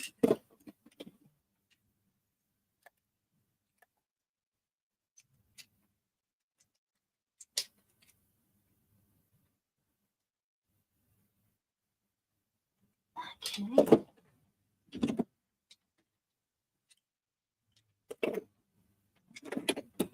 One with a nib so that they can do that sort of locking.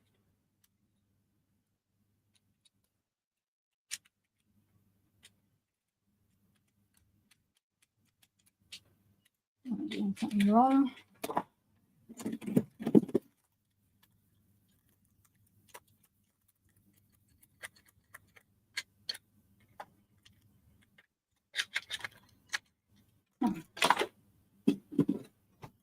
You get that?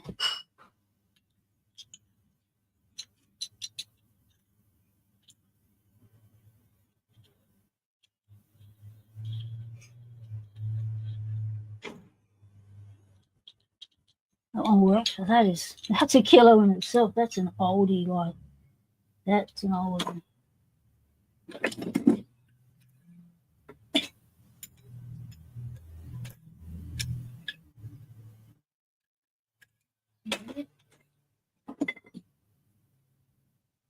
Push button.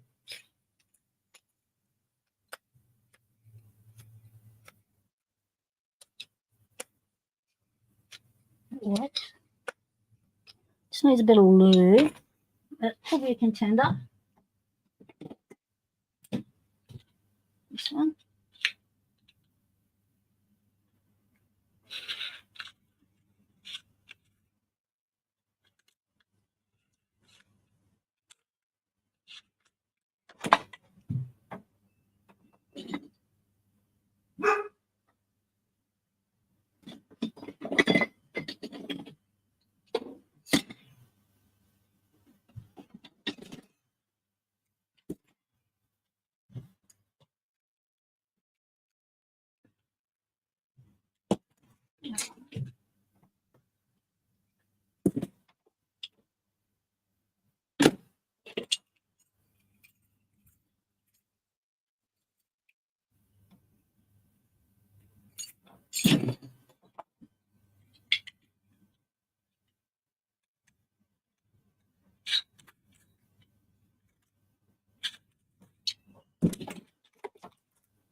That's a contender.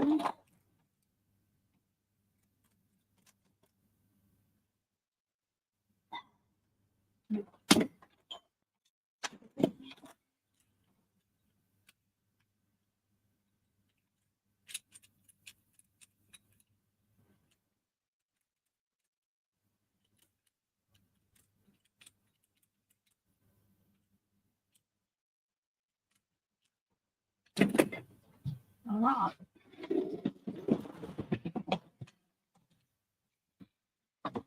You're getting quite a look in my drawers. Right, what have I missed in chat? What are you lot been up to? Let's try and get the set back in action. Okay. I'll have to get some duct tape out, hold this camera in place.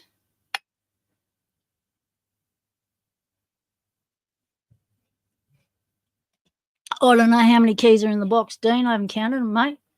That's what the comp's for, finding how many keys are in the box.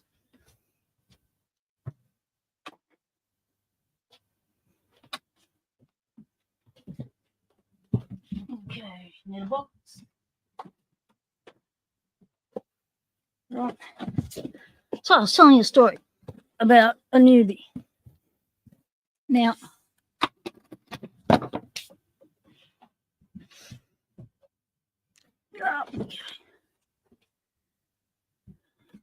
as a newbie to Locksport,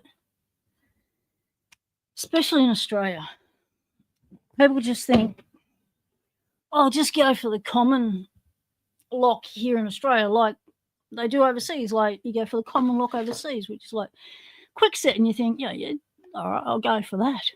I can pick that. It's the most common lock on all doors. I'll have half a chance of picking anything else. Yeah, fair enough thought process. However, a little bit different in Australia. The 201s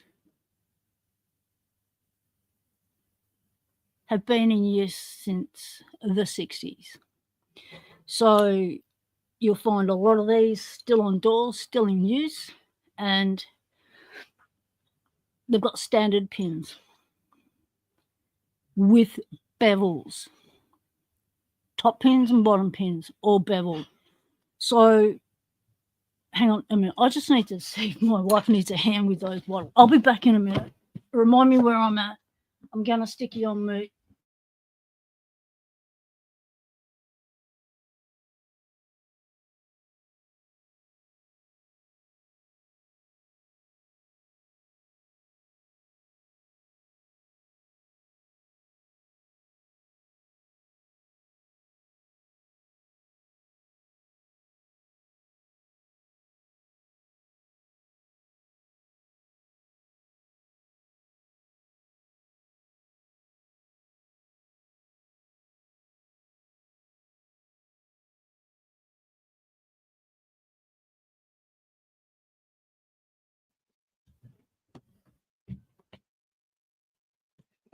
No, mate. You won't know how many are in the box until we count them together. That way there can be no, accusations of tomfoolery going on. Right. I'll pick these locks, find which ones to send to the newbie. Now, finish my story. So, met a newbie to lock picking. They were watching me pick my locks and stuff, and we got chatting about it, and they said that they did some lock picking. They took up lock picking, but, didn't actually get anywhere with it, so, they let it go. And then they said to me, which I had forgotten, that they'd flick the locks and picks my way. Well, they rocked up a couple of days ago, the family do, and I looked at them and went, that's why you gave up. There were two, where is it? Okay.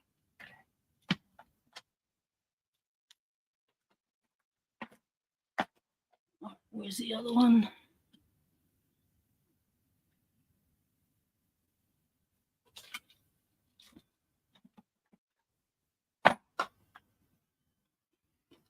All right, there was 2 of these.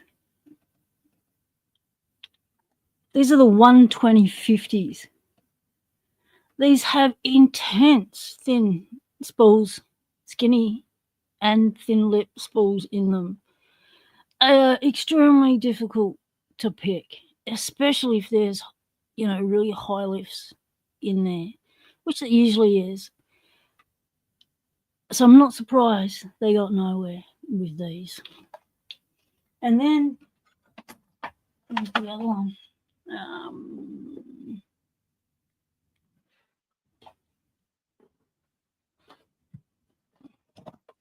Stuff got rearranged and moved so I could do the videos I'm setting up for. Ah, it's in the vise. Been trying to pick it. Oh, here we go. It's a beauty. It's an oldie, but a beauty. It's another Lockwood. It's the 234 S for steel body, chrome plated, 45mm, a lovely shiny padlock. It's been in use, so a bit of rust and cruds in there.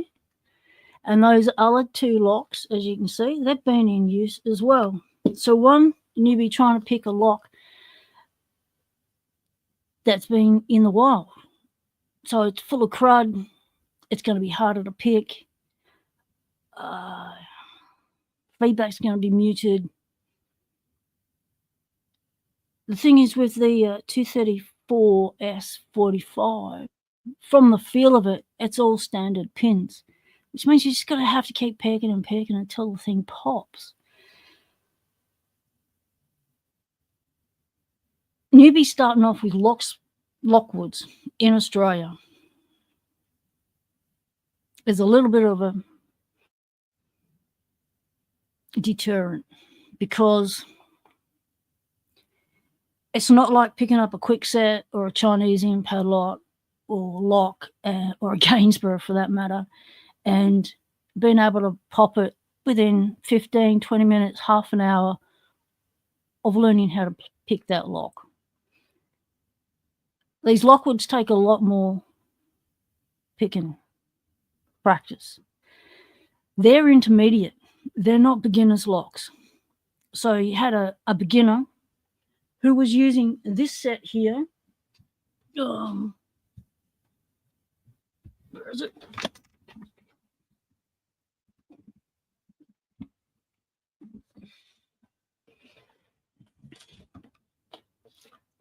There we go. You know the one.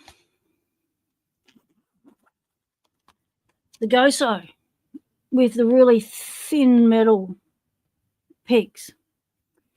So, one, these picks are designed for automotive, not household locks. And 2, the metal's so thin with the heavy-handedness that new pickers start off with before they learn that they need to back it off a bit.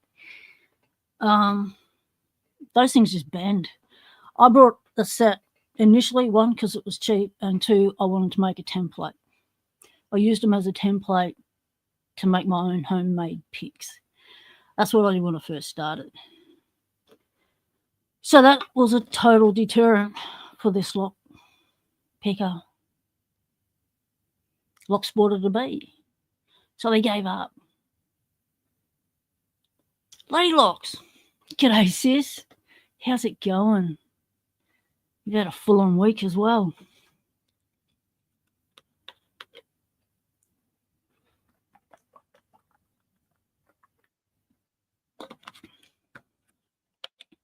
Exactly, Elijah. Kick cylinders are really good. Kick cylinders are called key in knob. So key in knob. So this sort of thing comes out of this sort of thing. Yeah. And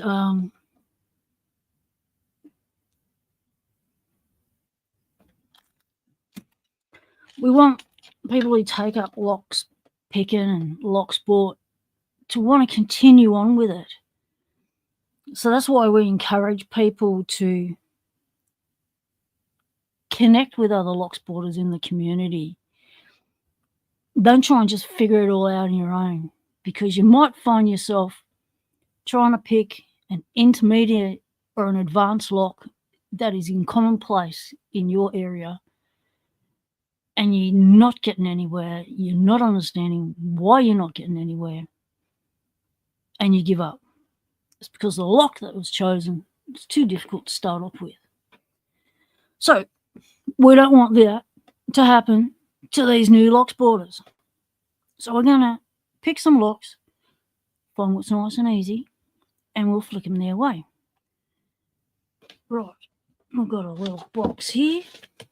I just need to grab a liquid refreshment.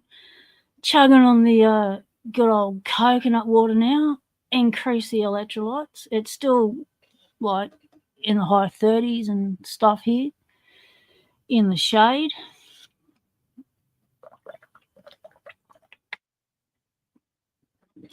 It would have been Granddad's 92nd birthday on, or was it Saturday, and the family got together because they still got to nut out stuff about the funeral and a bit of a celebration for his 92nd, and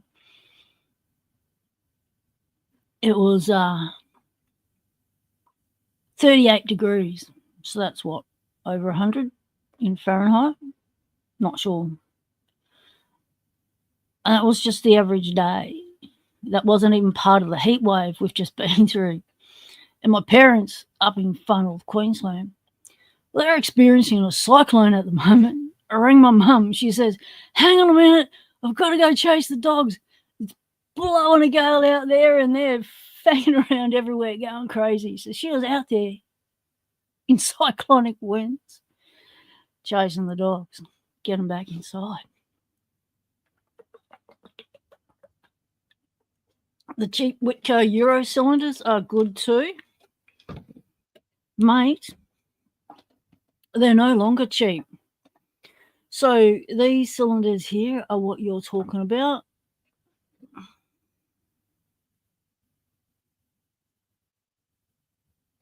The wafer screen door lock, is that the one?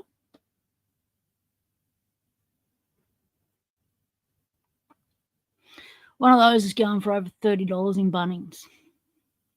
Yep. If you're looking at kick cylinders, a kick cylinder, say for a, one of these or anything like that, these are $25 to $30 each. Not cheap. So hence why we make friends with locksmiths and say, can we have your scrap, mate? And that's what we've got here, is stuff they've replaced off doors. So this is the little one I was telling you about, the wafer one that shows you the wafers. So that when you're picking that one, let's have to get you back in close under the light. So when you're picking that wafer lock, you can actually see what's going on. I think these came from like screen doors. Yeah. So that's one that will go.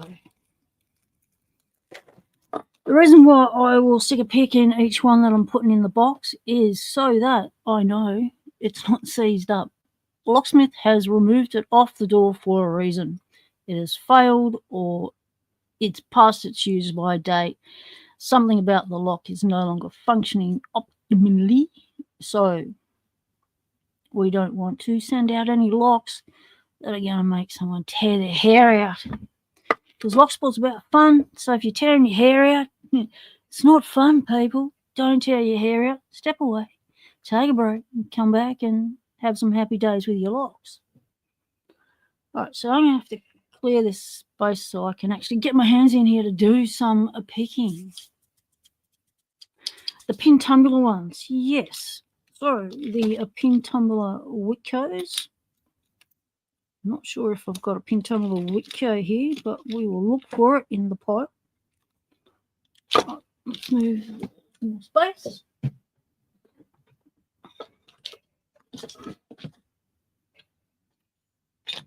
So So we might do these big ones first. That way they can go in the bottom of the box. Well, okay, collapse.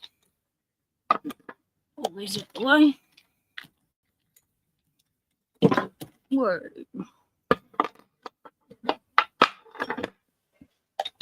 And because these locks are locksmith scrap and not locks that a Locksport has sent me or something I've won or something I've purchased, I don't have the same emotional attachment to it as I would those.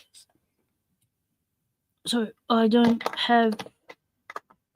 get disappointed or anything like that if a potential lockpicker doesn't continue with the sport. And I think, oh, those locks are gone. They could have been used for someone who's, really interested in getting into it in a big way. That's not the way to think.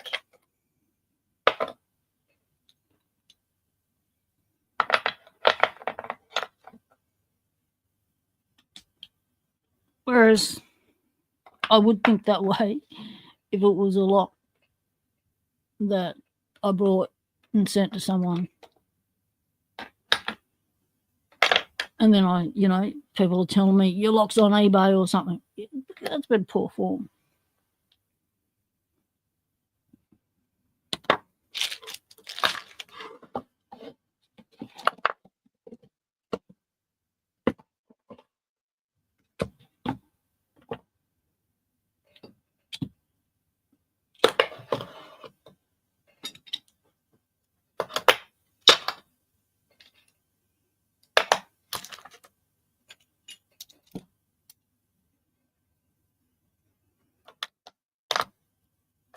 Yeah, it's good when you can buy them in bundles.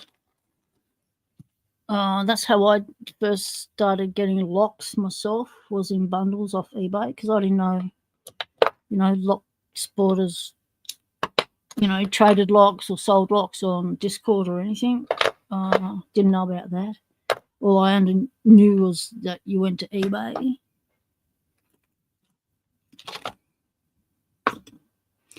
And I brought locks that were way above my pay grade. So I went for Lockwoods, all the intermediate locks that I just spoke about that a beginner shouldn't start picking. Yeah.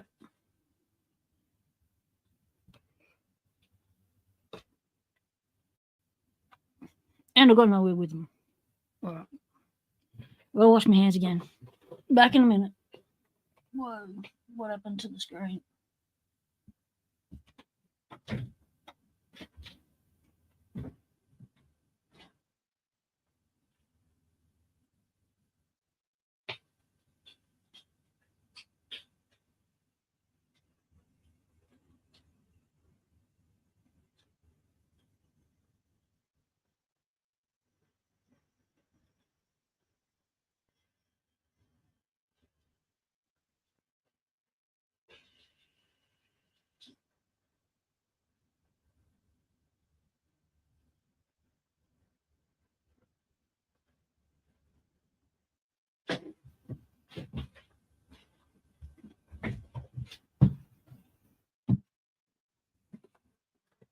Whoa, it's warming up out there. Yeah, that cold water came out pretty hot. G'day, Grouchy Lenny. How's it going, mate? Welcome in. We're picking some locks for some newbies, putting them in a box and sending them off. So let's start with these ones.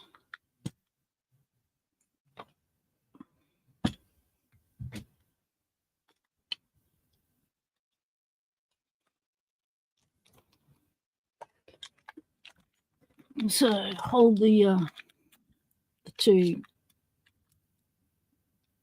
roses, I think they're called. That's locked. That's unlocked. So we lock it. And let's pick it. So a lot of these will be the Lockwood C4 keyway, which is pretty good because that's the keyway you really do need to learn how to pick. It's like in the UK, you've got to learn how to pick the R-style keyway. It's like in United States, you've got to learn how to pick the Slake-style keyway. You don't learn those three major keyways, then you're going to find yourself in a little bit of difficulty moving forward.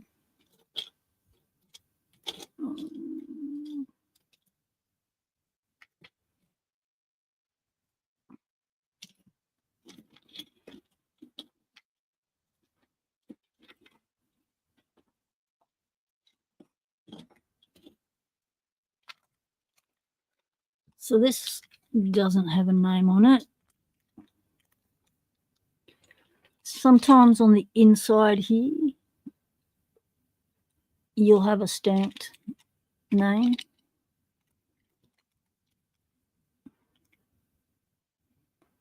It just says 5307.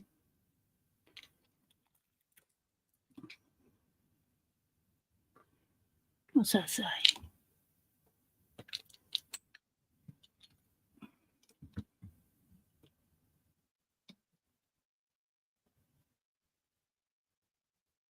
Anyone read that? Or is it just a bunch of numbers?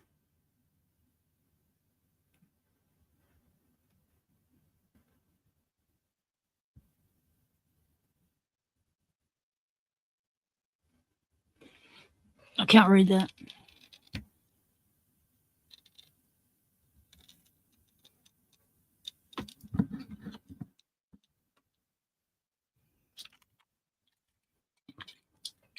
Sticky on. Let's grab some more tape. We don't want things falling apart on us. It's a lot more difficult to pick these key knob when they're in the knob, when the thing keeps separating on you and you've got bits sticking in your hand. Let's grab that tape.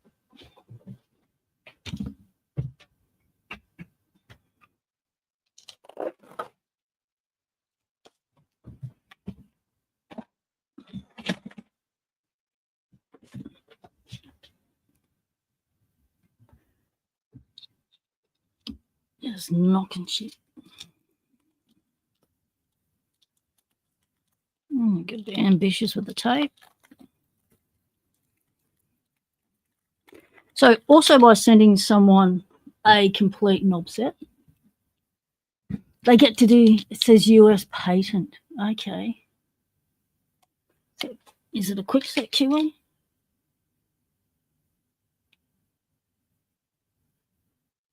So the difference between a KW1 quickset keyway and a LW5, LW4 keyway is the width. So the LW5 is quite wide. The C4 Lockwood style keyway is quite wide, whereas the KWs are thinner. So the KW keys will fit in the Lockwoods, but the Lockwood keys won't fit in the KWs. Quicksets.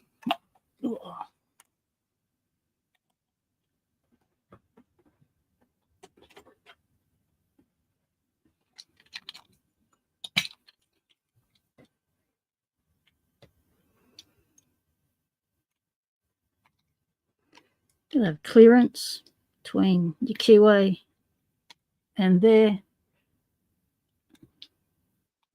The lower end allows for that, so we'll go with that.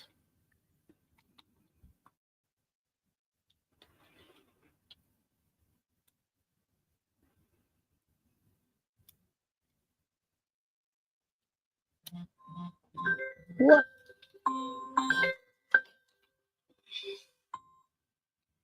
Hi mate, doing a live, can't talk right now.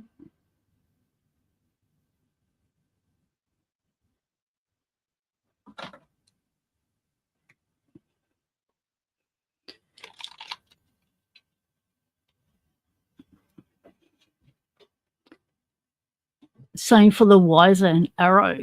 So keyways, yeah. Freak's asking, does anyone know how to tell the difference in KW Smart Key Padlocks? Sounds like a question for Mr. Inferno.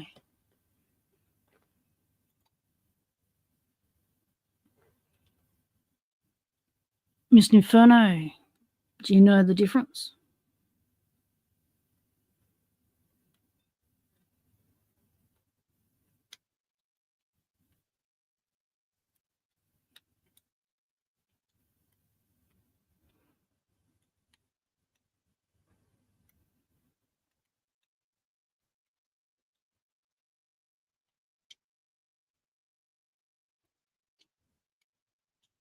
So basically what we want to ascertain is, do these locks actually open?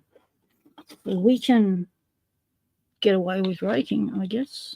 Why not? Let's find this snake is too big on the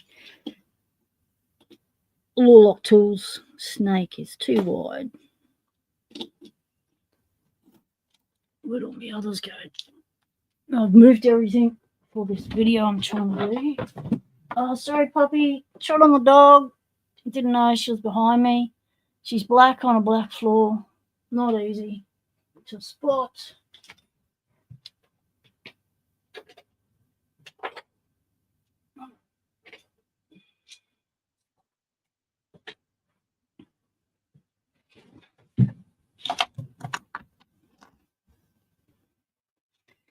Cheeky Man says the sidebar shape is different.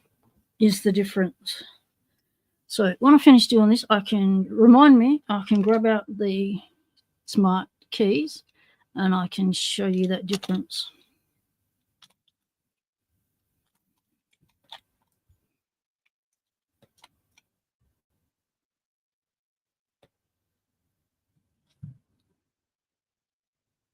Gen 1 and 2 have a round sidebar.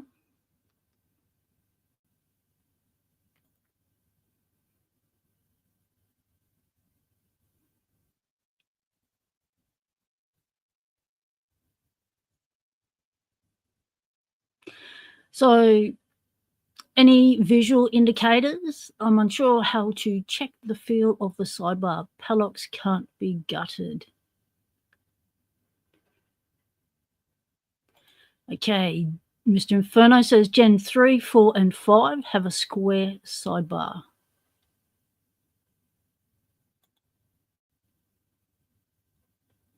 So just grab them and show you them. Right, let's find them. Hey, Pussycat! Bye, Pussycat! Yeah, he's still skitty as he still hates me. And I was just trying the dog again. I Petty, darling, can you go on your mat? Because I keep turning around and grab stuff and I'm just taking you out.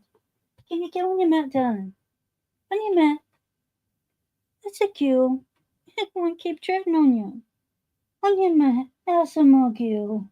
Where's my baby girl? Go on your mat.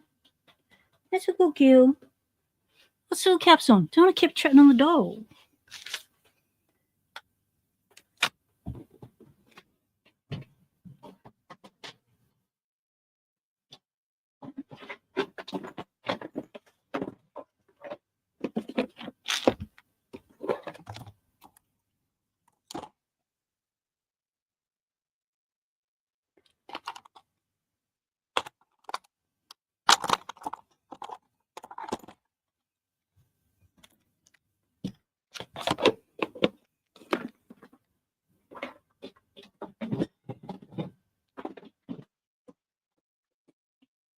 There's also an indicator for the smart key thing. Isn't there also an indicator to do with that slot?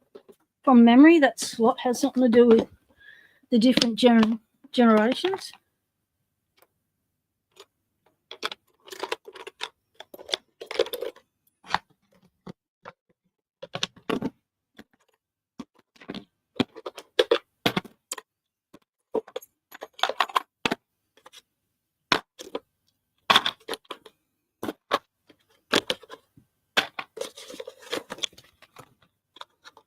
There we go. That's one.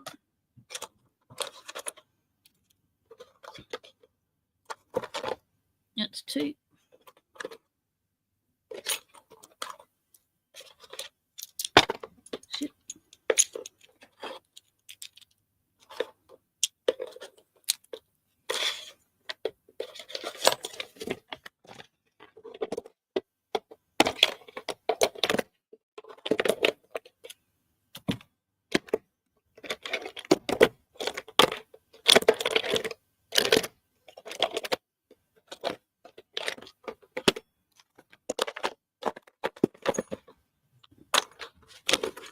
Careful, pusscat.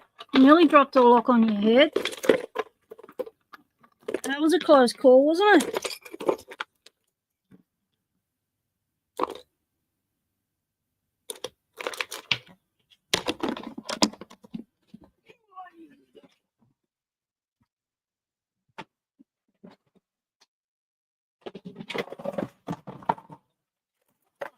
The locks.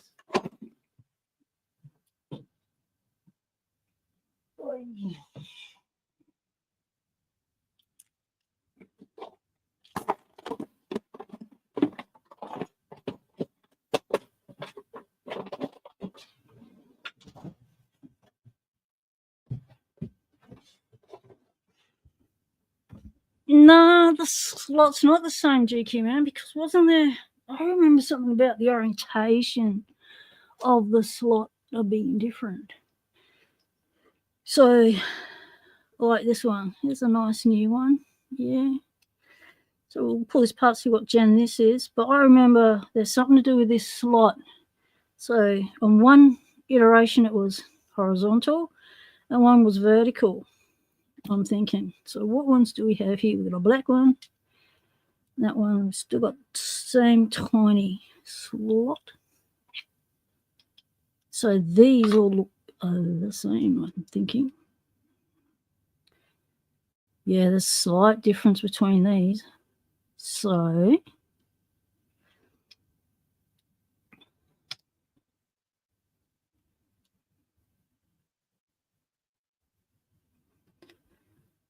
that's what it's going to look like on the inside.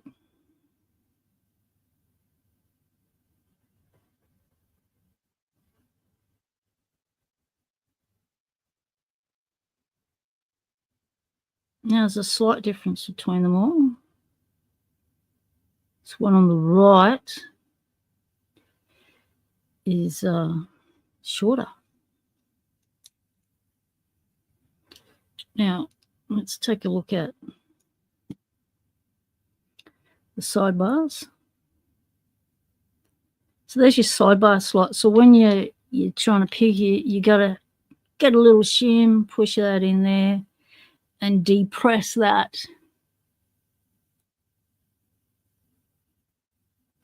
Get that sidebar depressed. So that's why they say you got to go in beside the lock like that. To pick it, you go in at the side to access that sidebar.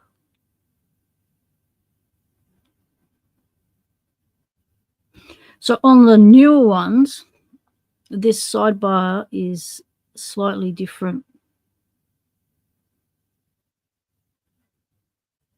And is it set back further? I seem to remember something about it being in a different position as well.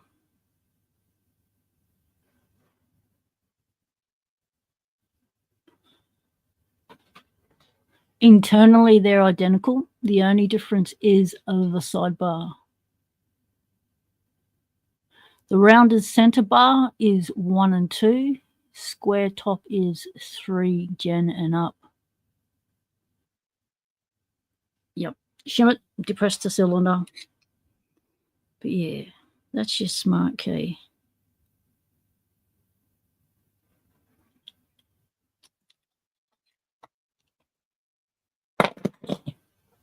Right, let's get this locker picked.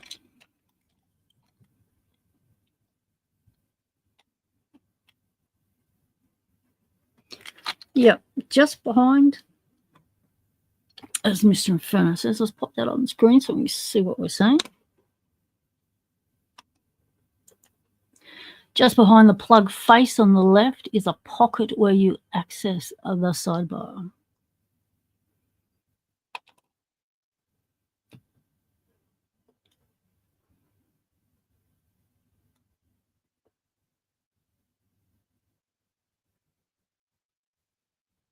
As you can see on these ones, there's a difference in here. This slot is really tiny. This slot is a lot wider and rounded on the edges. What's the other ones?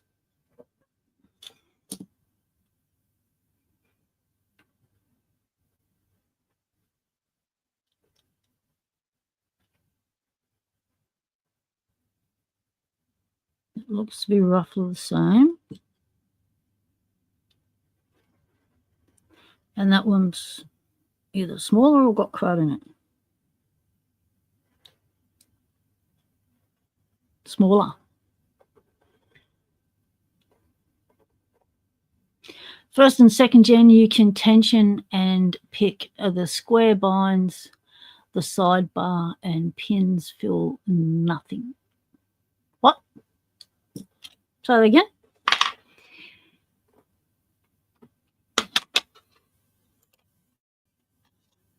First and second, you can tension and pick. The square binds, the bar, and the pins feel nothing. You're saying there's no feedback on those pins at all?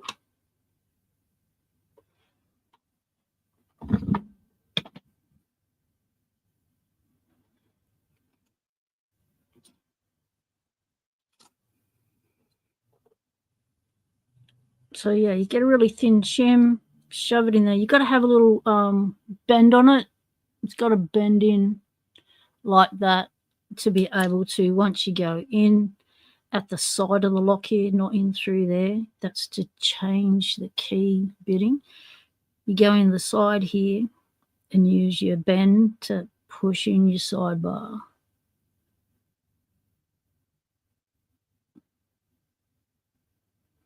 But yeah, you got to go in and go around the corner sort of thing. But it's doable because look at all the space around the plug once it's in the housing. You know, they could increase that security easily, I guess, by just improving the tolerance on the housing. The reverse sidebar gives feedback, but it's just grinding teeth. Ooh. Yep, no feedback on Gen 3 when binding the core. So you're saying Gen 1 and 2, you can get a bit of feedback, but then they improve the thing, and Gen 3 and up, you get no feedback?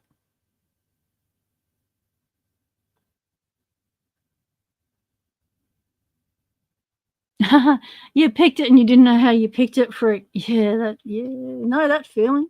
It's like, well, how does it done? And then years later, you finally find the knack and are able to repeat it. But, yep, been there, done that. Oh. Let's see if this will do a little rakey rake. You have to pick Gen 1 like a wafer lock.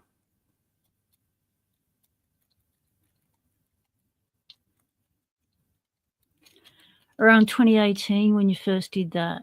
You haven't opened it since. Yeah.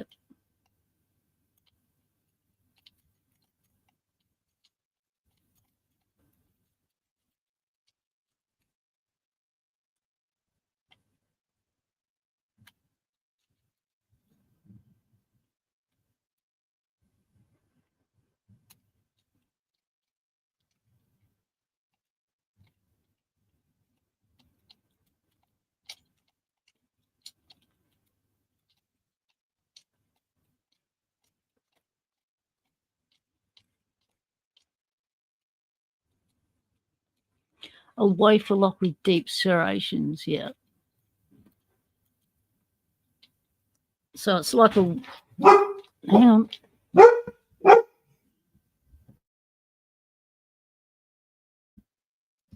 It's like a wafer lock with, what do you call it? The thing I stick on lever locks on the levers, what are they called? Gates. Little gates. Or overset traps.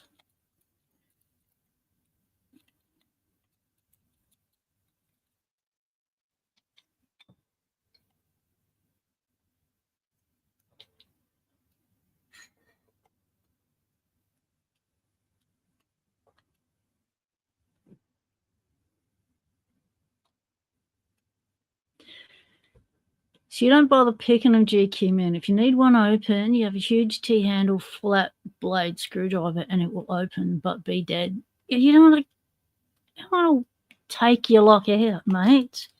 You want to be able to use it again.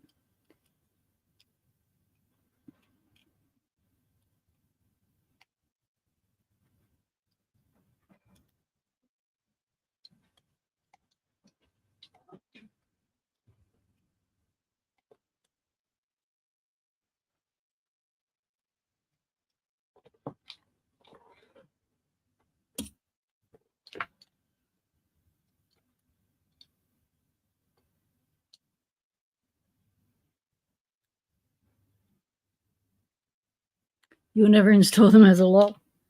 Yeah, they're not that secure.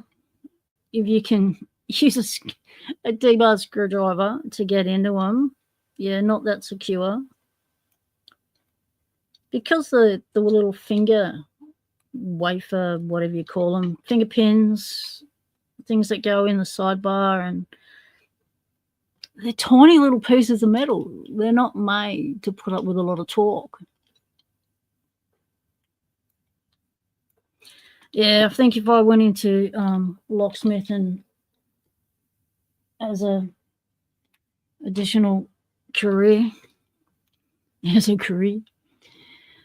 additional way of making money instead of just doing it for mates and friends and family, I would specialize in non-destructive entry.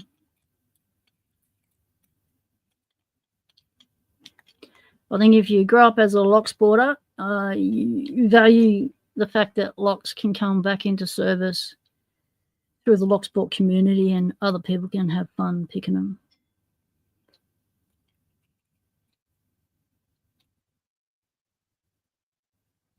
So if I was to do it more seriously out in the field, I will definitely be non-destructive.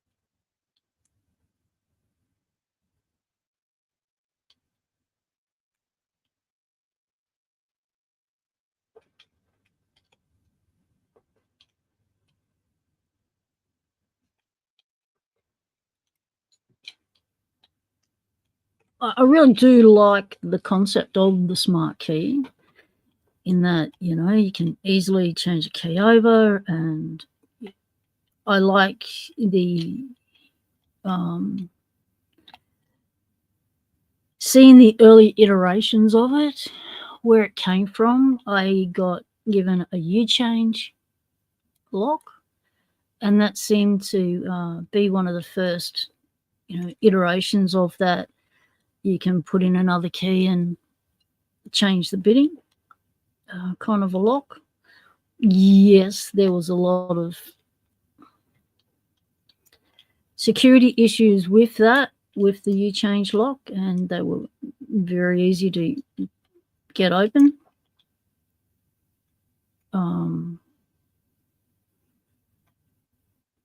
But the smart key seems to have taken that a little step further with, trippy sidebars.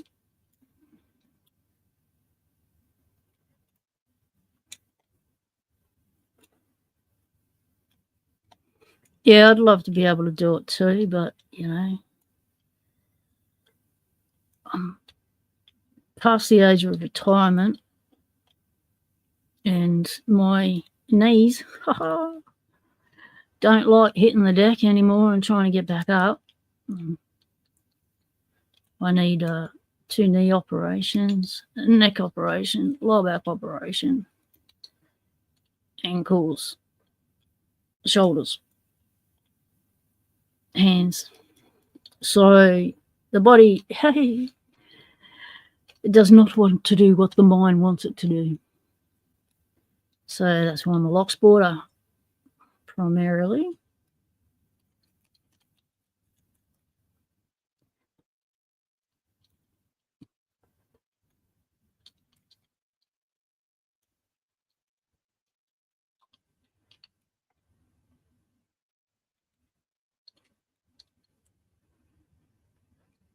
I don't feel what's going on in this lock. Not a whole lot. Always look for the pin tucked in behind the tension wrench. Pin 1, people. That's the pin that always keeps me out. There we go. We got the open on that. Right.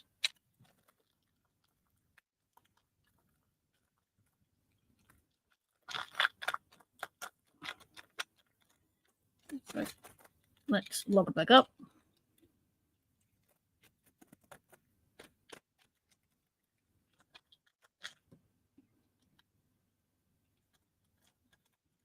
Chuck this in the box.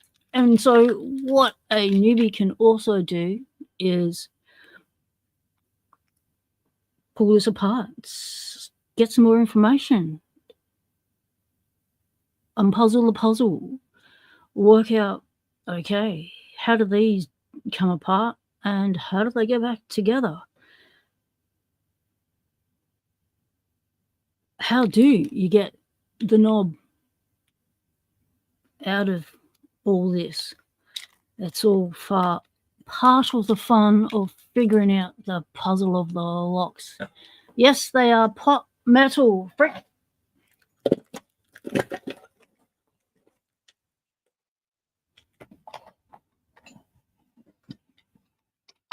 Whoa, space. Oh, losing locks. Look out.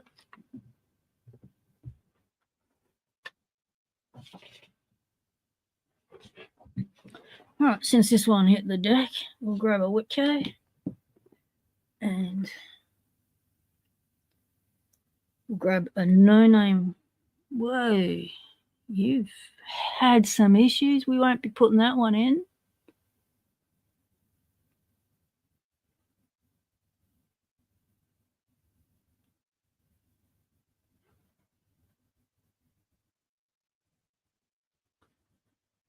When you look down the keyway and it does that, that's not a happy day. So that one can go back in the original box. Where's the original box? We don't have it. All right, we need to go back to original boxes. You can go in there then.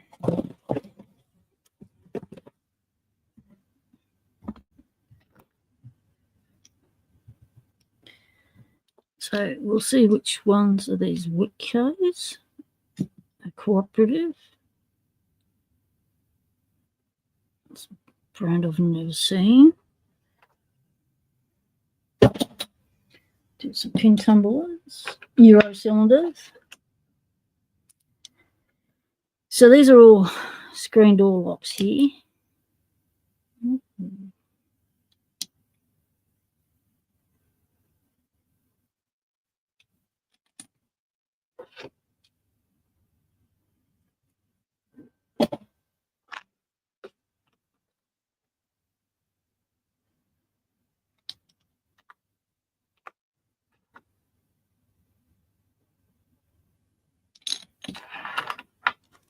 All right. Let's begin with that. Also, take these screws out, pop them in the screw box.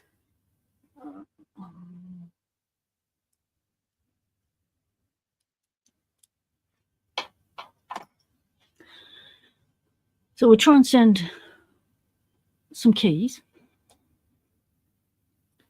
along with it. So this is a Gainsborough. Okay, that's its bitting. That side works. That side works. All right, let's pick it. Now there's no numbers on it. So hopefully this is a game spread that someone has bought and it didn't come from their own, you know, commercially made house where all the builders are using the same locks and they're all master keyed, construction keyed, not master keyed. So it says 21344.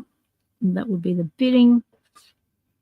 So that will help someone who's understanding bidding and how far to lift things. You could look at the key when it's got the number on it like that, and you will know roughly what sort of pins you've got to deal with, high lifts, low lifts. So 213, 1's high lift, 2's the second highest, 3's the third, and 4 medium lifts.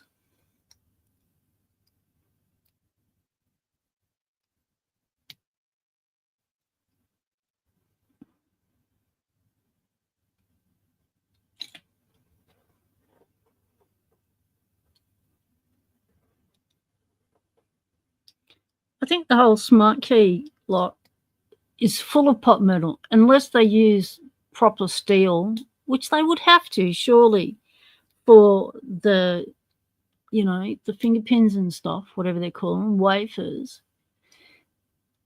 because you'd need to have the strength, because what you're doing is you're allowing people to move those in a non-usual way by changing the bidding, and you know, with wear, that pot metal is not going to last very long at all.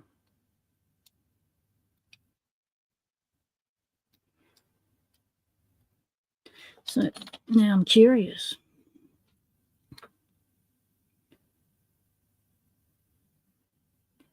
Can we actually see? See, that cylinder is made of different stuff to those cylinders. What have I done?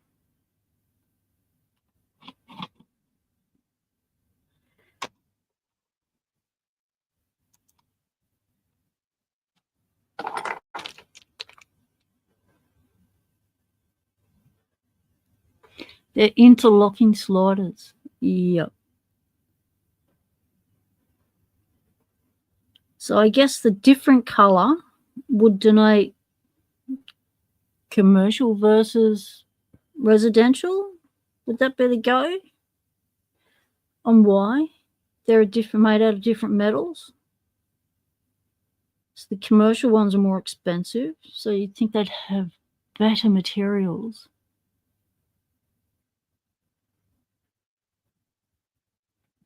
The problem, GK Man says, with a non-guttable smart key is there is no way to recover from a failed rekey attempt. None of these are commercial. These are all residential. Okay. Thanks, Mr. Inferno. So on the inside, you can see it doesn't really look, definitely don't look like they're brass.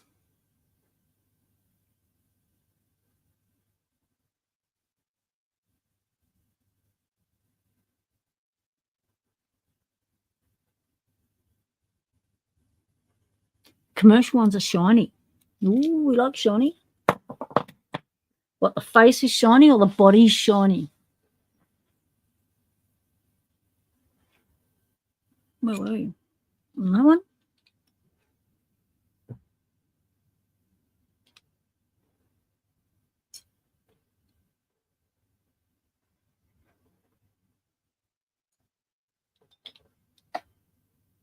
So are you saying, GQM, you can't actually pull them all apart and realign all the fingers and set it up properly again and then put it all back together and start the rekeying process? And how can you have a failed rekey attempt? Like, how do you stuff that up? Frick, how'd you stuff it up, mate? The body's shiny. Okay.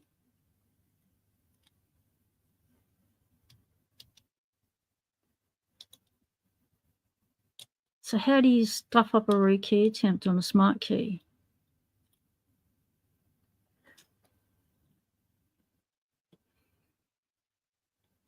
If we know how people stuff it up, then we'll know what not to do with our own locks. Stainless plug face and hardened steel body. Yes. And that is not what those are. GQ Man says the ones you can disassemble, you can manually reset, but need access to the outside core.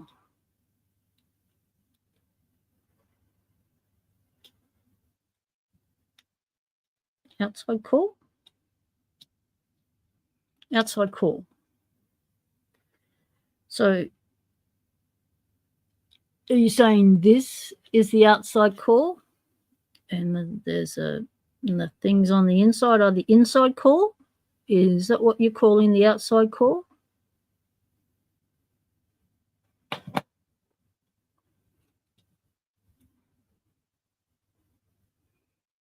So with a failed rekeying attempt, why couldn't you just pick it, get it back, and redo it? Why is it I've stuffed the lock up completely, go buy a new one?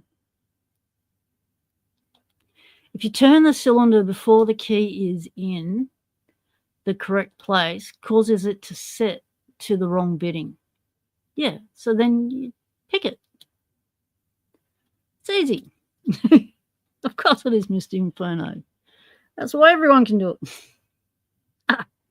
And you don't need to practice. You don't need patience. And you don't need persistence.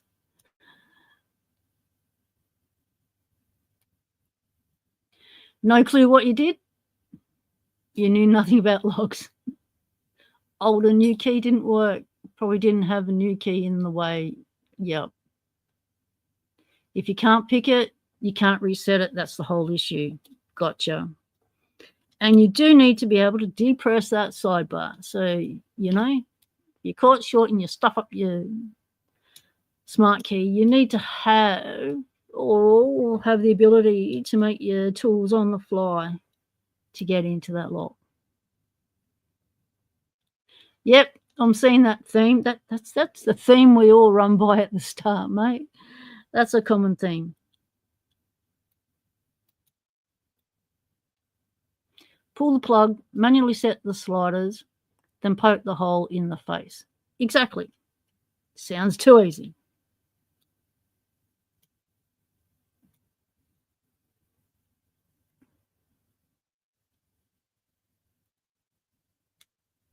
So in those smart keys, I'm guessing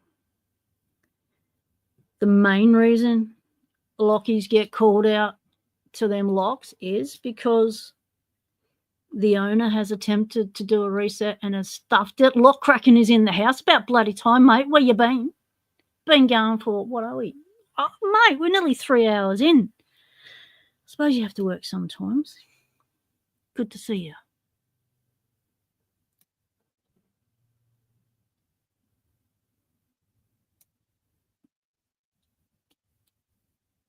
What was I saying before I spotted cracking and forgot what I was saying?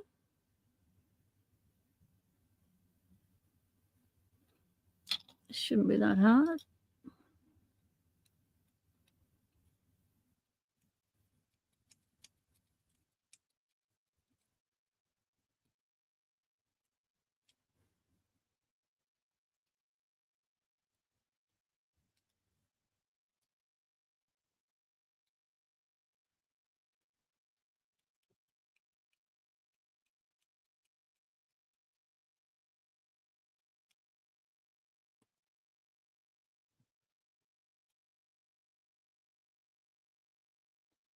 Yeah, I know you've been working a lot cracking. Haven't seen you for donks.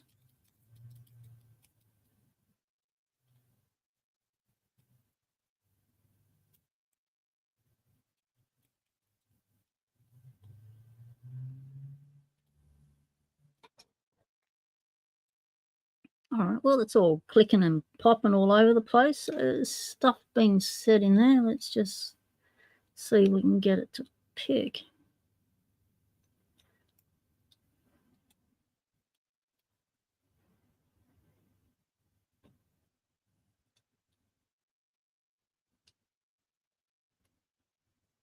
Now, for those of you who don't know about my picks, I use bare bones lock picks, Lawlock tools, and I have bare bones handles on my picks. So this pick I'm using now is the femur handle. We've got the bat wings, we've got the sinew, and we've also got the new gem bones.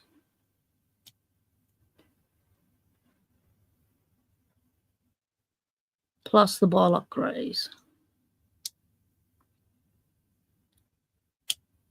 So Doc, if you worked out what lock you're gonna pick yet, you got to get past brown, mate. You're going for a Bylock.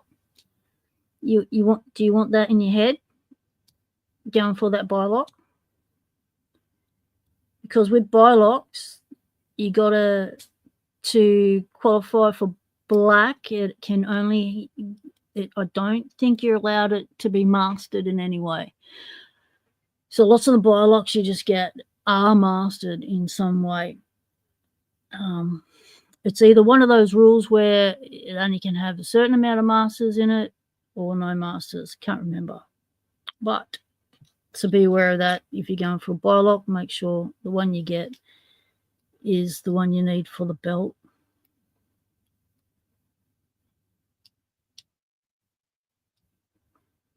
And that's another lock that's got tiny little things in it that are delicate to pick and difficult to pick.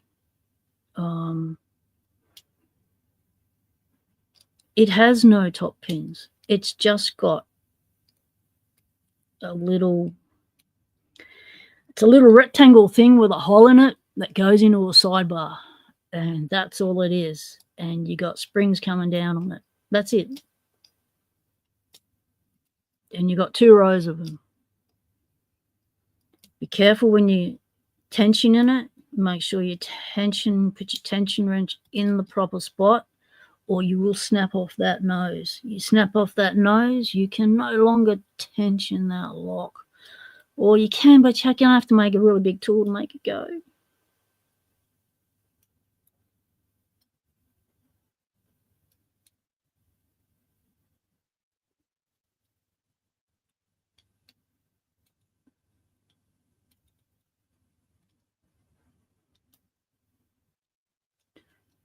So I still haven't got around to sending people with the bulk packages the tracking number, but I will tell you that your locks have arrived in the country of your choice, and they will be heading to the recipient, I'm sure.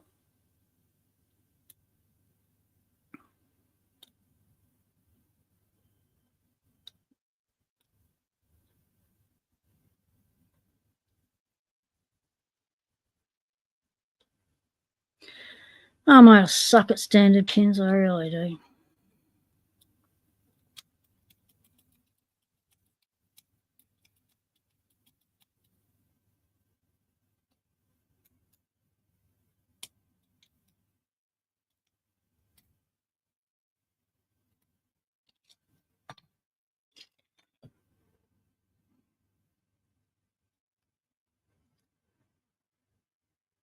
It's because I don't concentrate.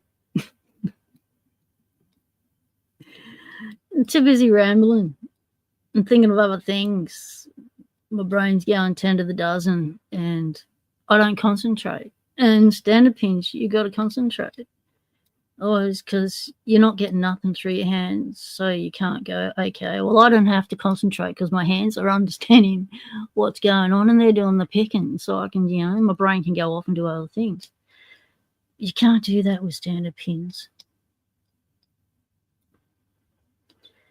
Because I keep forgetting to check for springiness. You got to check for springiness to make sure if you've got one set or not, how many you've got left, because you could just be keep picking on pins you've already got set with standard pins. They can be quite deceptive. The reason why people say standard pins are easy, they're referring to easy to rake. They don't have the security pins in it, so a lot easier for a rake just to go bang bang.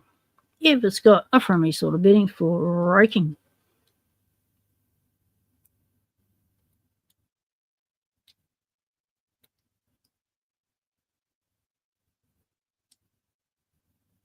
And they are harder because of that standardness. No feedback on them.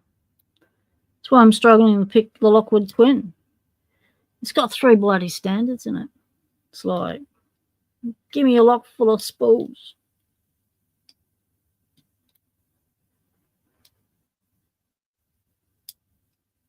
Oh, you should have been picked by now.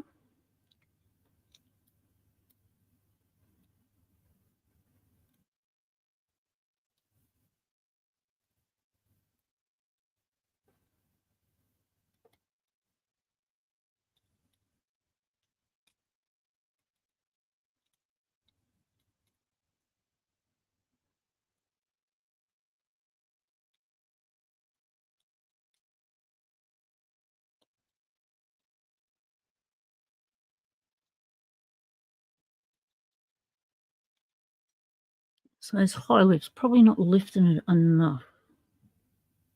Get a deeper hook, get in and around.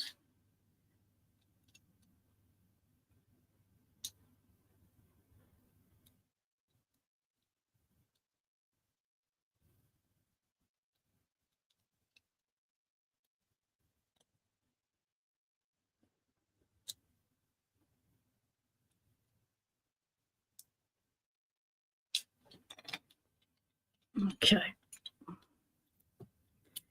Since we've got a key for that, we're going to put that in because that's happy days.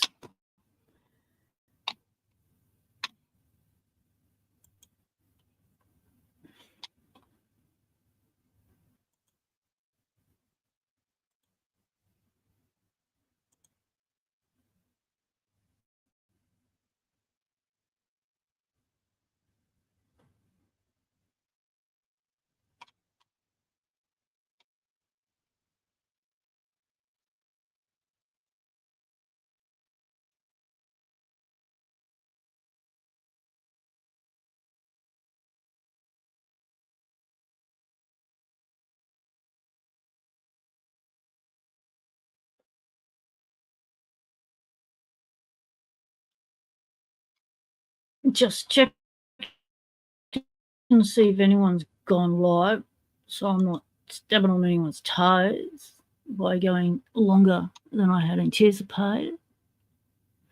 But looks okay at the moment. No one's jumped on. Everyone should be asleep.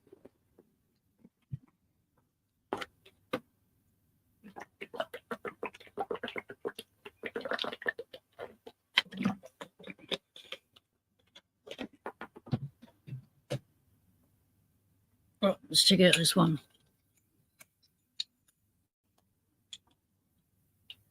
Locked.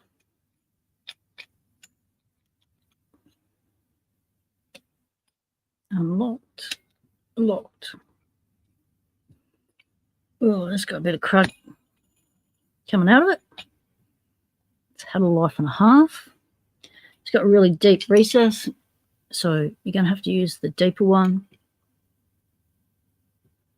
That gives you that space, the clearance that you need.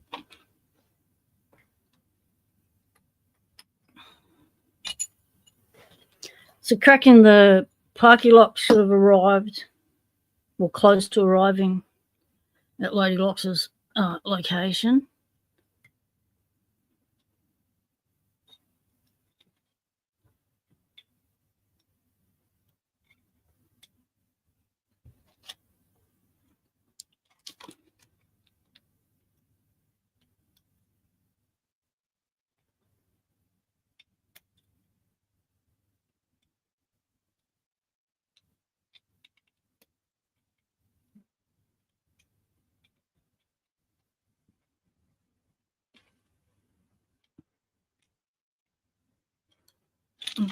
See how this is freed up.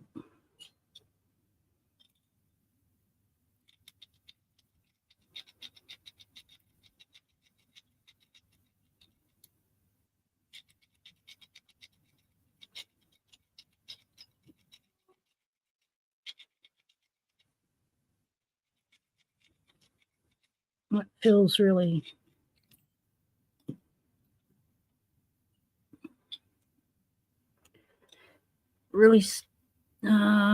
what's it? Really stiff in there. David, g'day, mate. Yeah, mate, we're always still going. Tuesday, your Monday. My Tuesday is my Locksporting day. So I can try and keep any appointments off the day or anything I need to do off the day. That's happy days.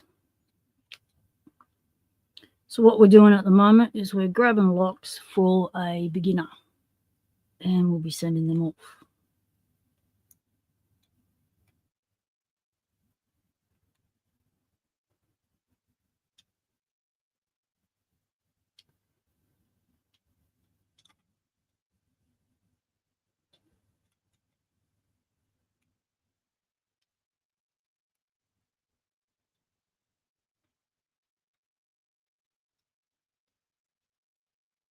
So we're going to try and pick them, loosen them up, knock the crud out of them.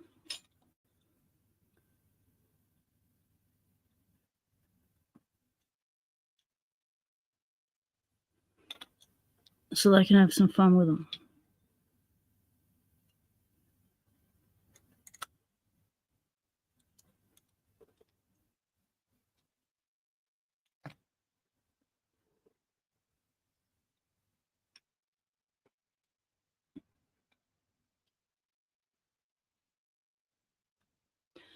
Not yet. Brinks hasn't made it here yet. American lock, master lock, yes. Been here for quite some time, but not in common use.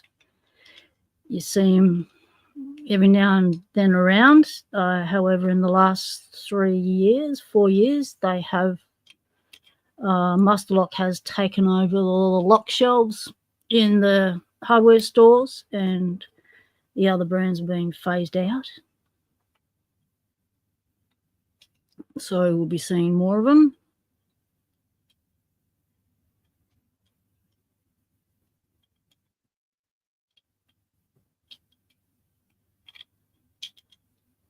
How's the kitty cats going?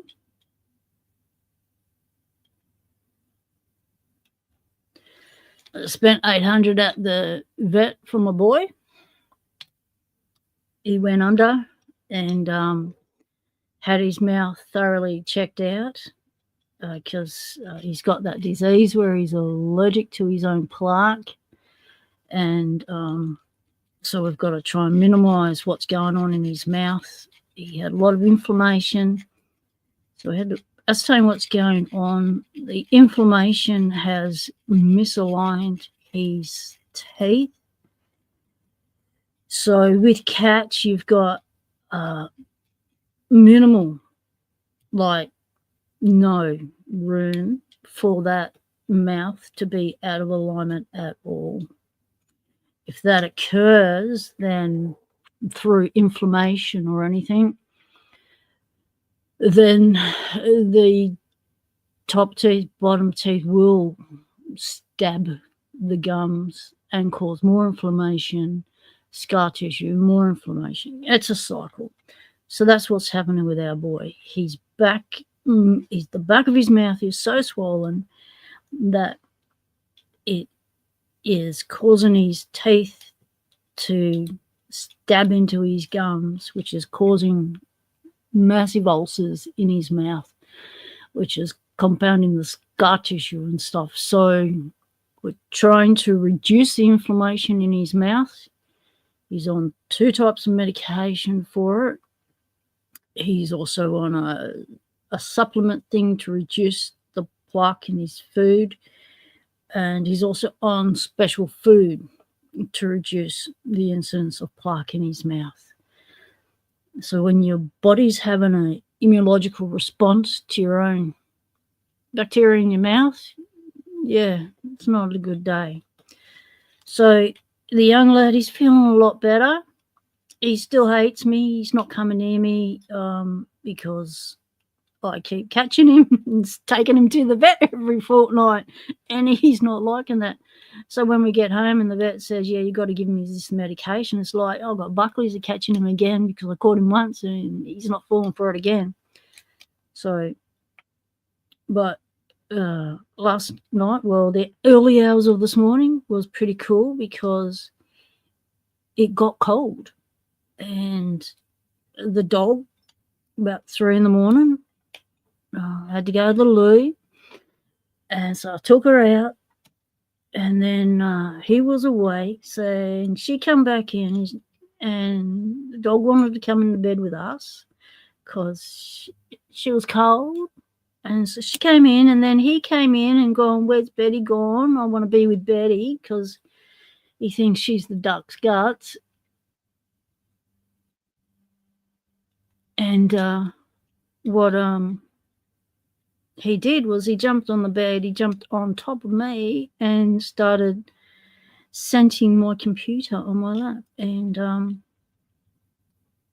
so I thought, oh, this is good. And then he went over to Betty and he's nuzzling her and he's pushing his head into her and stuff. And so I just slipped my hand in behind him and I started patting his head and rubbing his ears, and he thought that was pretty good. And he let me do it. Like, I reckon I had him for like 2 minutes.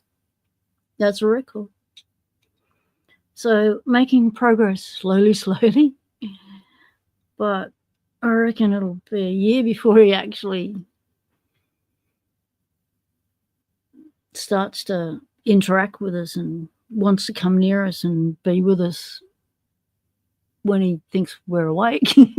So, yeah. It's just going to take time. He's a rescue, so we don't know what's occurred before, and he's our boy now. And we love him. So we're just going to give him the time and space he needs.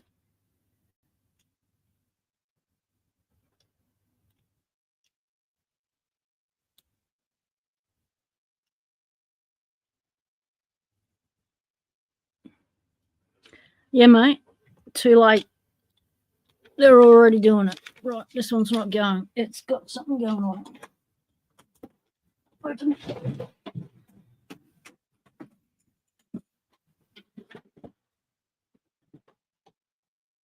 Yep, they are doing it, mate. Yep. David said, I hope that, where's me thingo?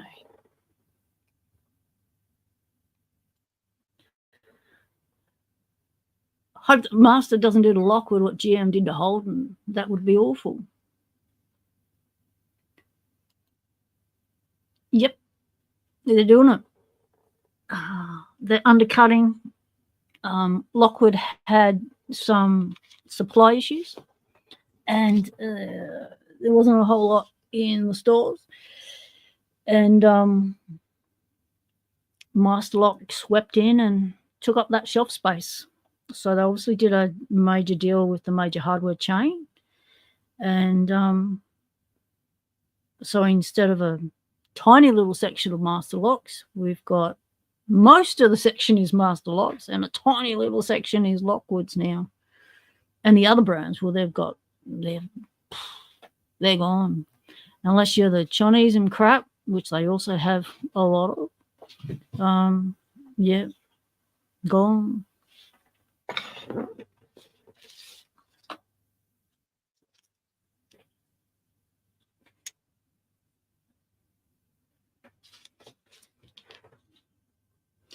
So this is a wafer lock. This is what we have on screen doors here.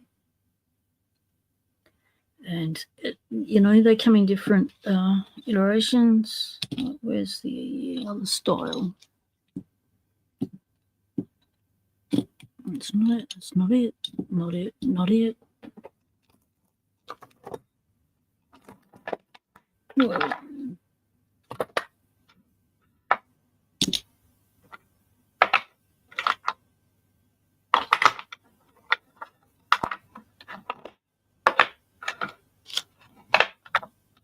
That's it. Okay, so they can look like this, they can look like that.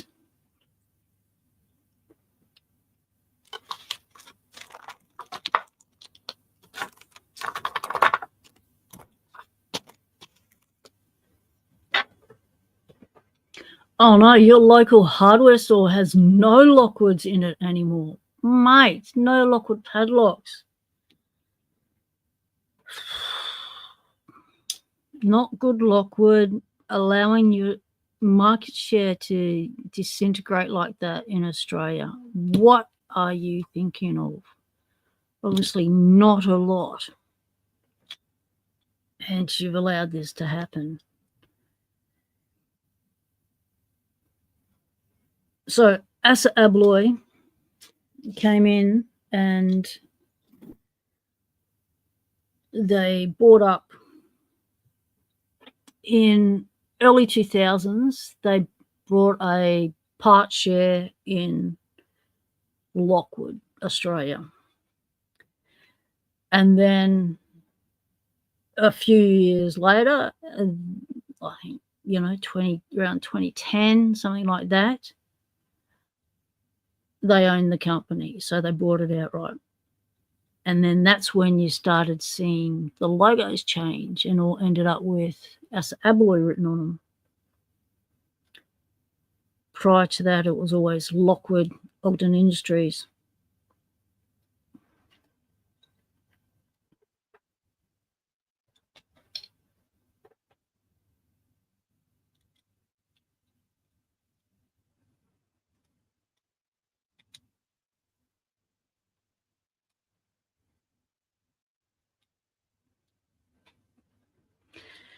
Exactly. We need to maintain industries. Once we lose stuff, we don't get it back, the same as with privatization of, electrical, resources, systems that you need to run a society. Once you privatize those, boom, stuff goes through the window. And that's what's occurred. All this privatization, all this decentralized manufacturing, well, centralized manufacturing, actually. It was decentralized when everyone had their own manufacturing facilities. But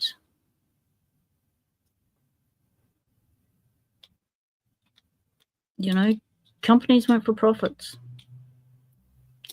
It's all about free trade. It's going to open the world. No, it just made things more expensive.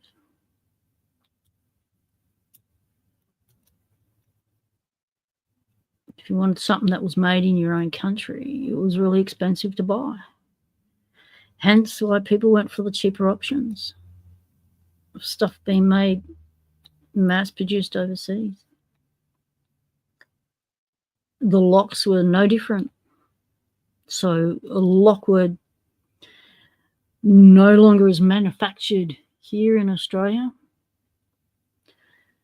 Assa Abloy has outsourced their manufacturing to China. So I'm not sure that, well, don't quote me on that. I'm not sure that Lockwood actually is manufactured in Australia at all. I think it's just distribution offices. I don't think there's an actual manufacturing plant here for locks for Lockwood. There might be. Ogden Industries still might be. I don't know if they've, they trust the factory or not. Anyone knows, let me know. But I know that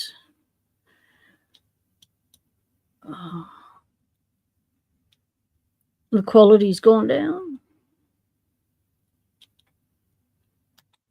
in some of their locks.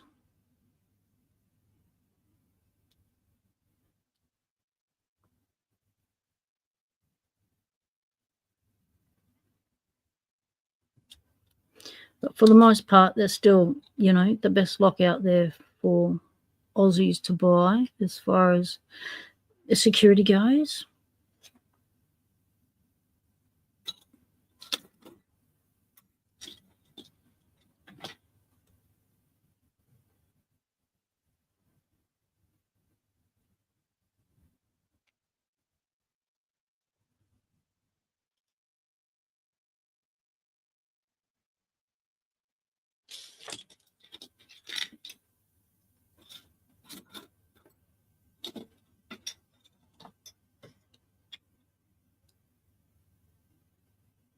Exactly. And also, Frick, the Lockwood 119. It's a really nice padlock.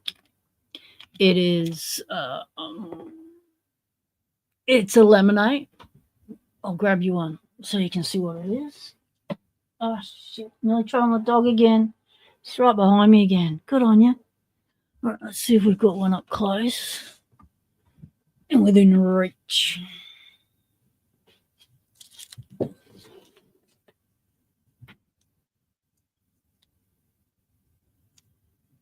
Oh, of course I haven't. I've got to go in the cupboard. Okay, puppy, I've got to get to the cupboard. Come on your mat. That's a good girl. On your mat, darling. Come on. Go that way. Go that way. That's a girl.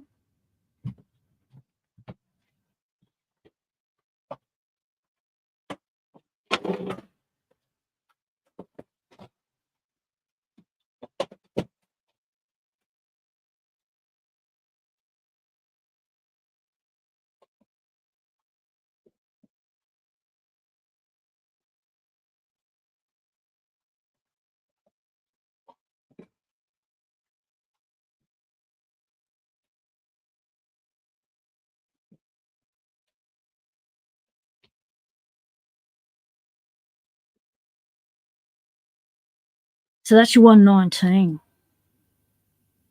These are discontinued. They're not making them anymore. They are a really nice pick. They're not easy. Got some nice spools in them. Tight keyway.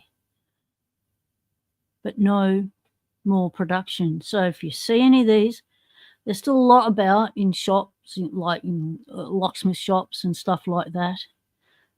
If you're here in South Australia, Adelaide, Hilton locksmiths have a pile of them. And, yep, discontinued. So they are, I guess in business terms, it would be called mining.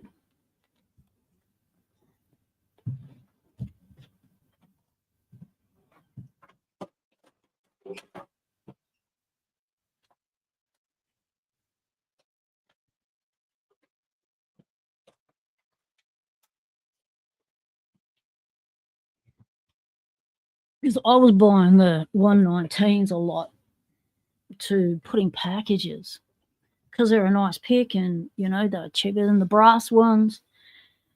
They were good to put in packages, but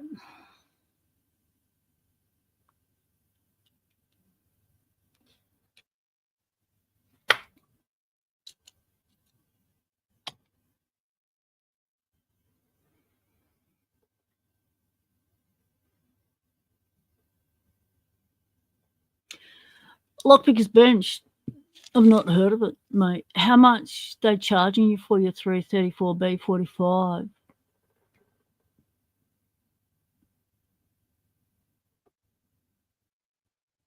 Oh yeah, mate, totally. Check this out.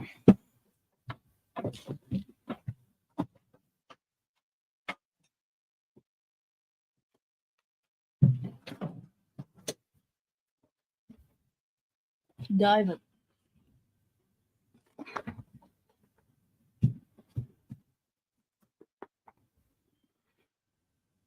That's a beauty. That is a federal. That's a Japanese federal. Beautiful padlock.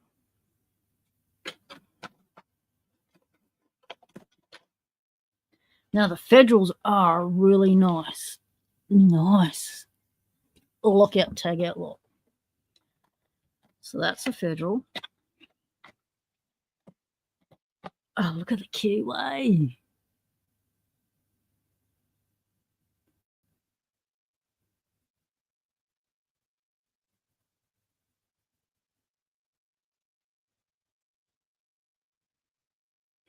And if you check out my video on these PL90s, you will see that I exploded one of these so we could see what was inside because no one knew.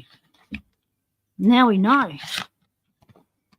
It's counter-milled, mate. Counter-milling. Yup. Federal's got counter-milling. A seriously difficult pick. Oh, but highly, highly satisfying when you do get that open. Oh, yeah. Some Chinese locks have become really good. There is a channel that I've watched in the past, and that they're not Locksporters, they're security consultants or something, and they did a deep dive into the Chinese locks, the high security version of Chinese locks. Oh, mate, they look intense. They are awesome. Yep. Federal's a great, great company.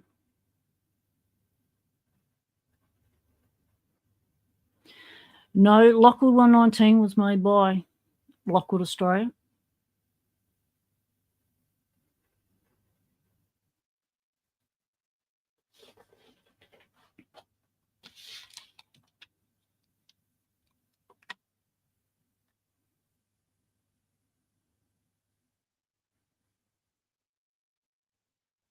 Taiwan stuff has always been quality. Always.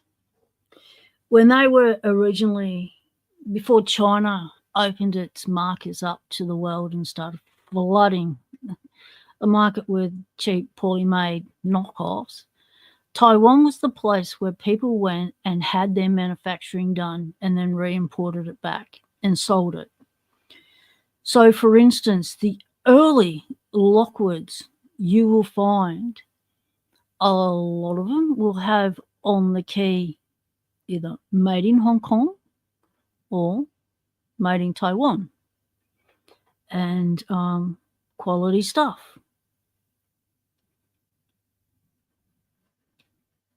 And then China started undercutting, and the rest is history.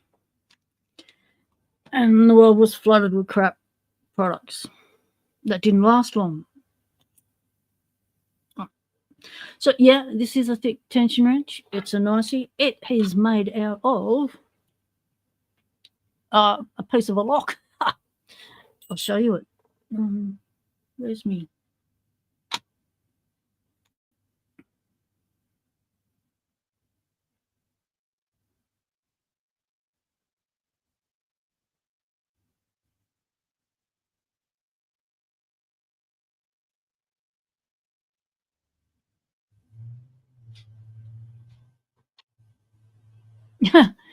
Elijah, good on you doing the research, mate. Says the Lockwood website says that they are still Aussie made, but some parts are made in China. Yep.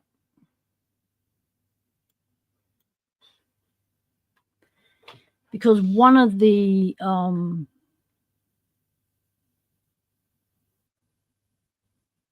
Chinese laws with manufacturing is that everything has to have made in China on it.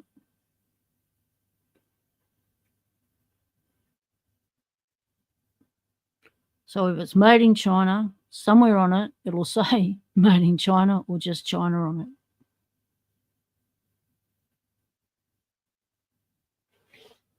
Now this is from a 573 series mortise lock oval. Oh,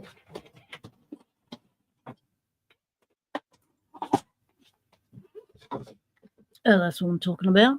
It's from this. What part is this? Well, this is the pin that holds that into that. So you can see it there. That's the post that it goes through. So it goes in there. Hooks on. So all I did was I had a heap of these with no locks.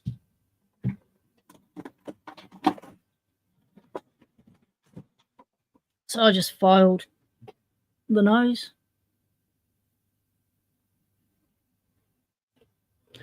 And it's comfortable because it's round, doesn't hurt your fingers, because it's all about trying to find comfortable tension wrenches.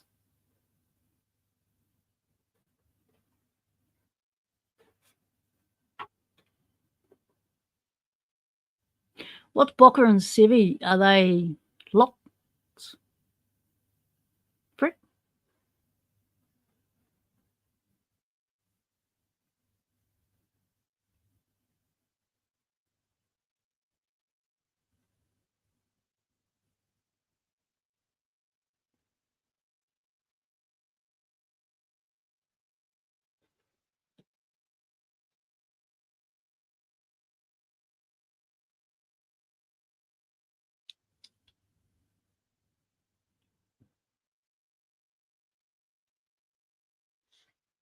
I sold my knife collection, my pocket knife collection, to go overseas once.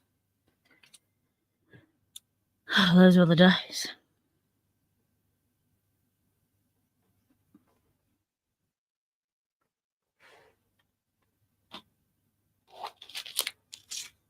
Now I just have my father's knife collection that he sent to me to as a hand-me-down kind of thing. Got some really old pocket knives in there that I really do need to restore, and a couple of big Bowie knives. Oh, Bocker and Civvy are knife makers from... Oh, yeah, Civvy. I know Civvy. Chris Capone, well, had a massive collection of knives, pocket knives, and a lot of them were the Civvies.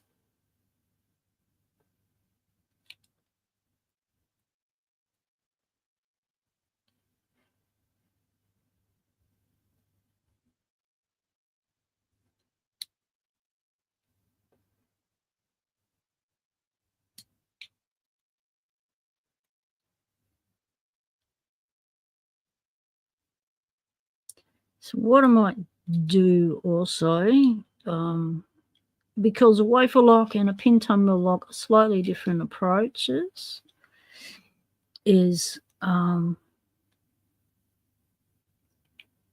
get some painter's tape and put some right on it what they are, like a pin tumbler, wafer lock, so that the beginner doesn't tear their hair out if something feels really weird inside and they don't understand what's going on.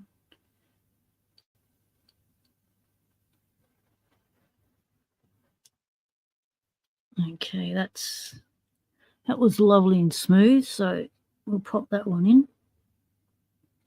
That was that style. Let's lock it back up.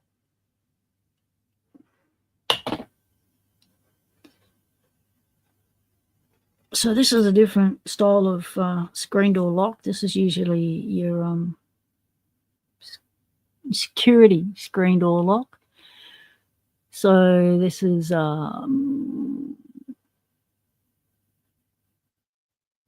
upside down. What? All right, I'm gonna have to sort that out. So the keyway should be up there. Let's find out what's going on. We turn around.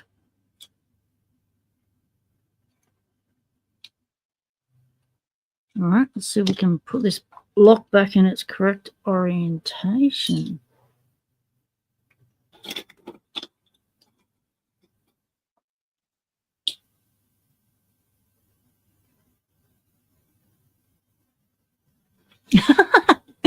Yeah, I guess it is, mate. Dave? Oh, I guess it is, David. The Aussie version of Horden locks. Except this isn't Horden. This is Parson locks on.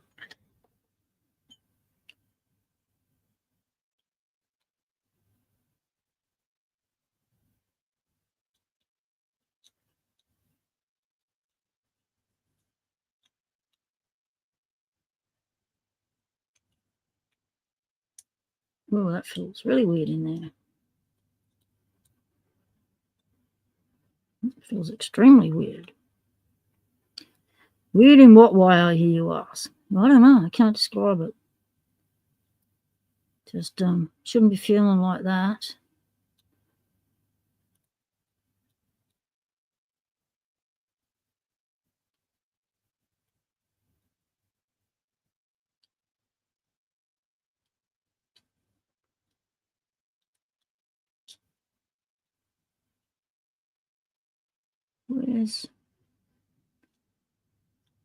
Why isn't it pushing up? Let's get a stronger pick.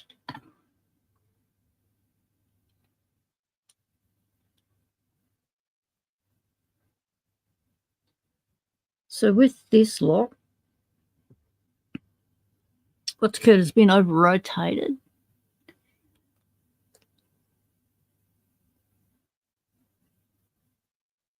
Oh, yes. Searching for Aussie Lockwoods. Yeah, won't be sending a newbie any Lockwoods, that's for sure.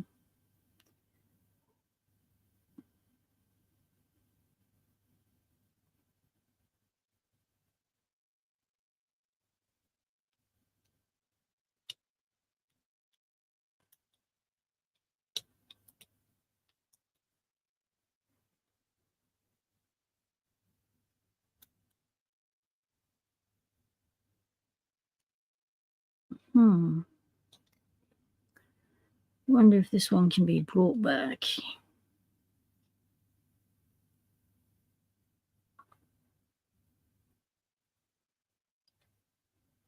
It's been over-rotated on both sides. That's unusual. It's unusual that I can't just lift the pins up and make them go.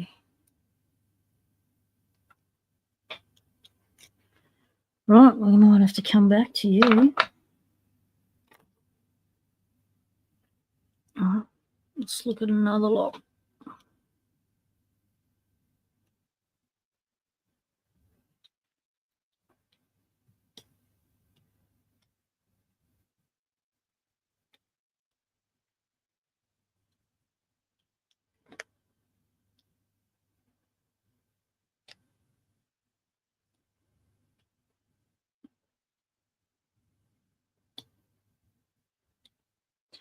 Fruit, are you fair dinkum or pulling his leg? Do you really sell vintage microwaves and collect Australian locks?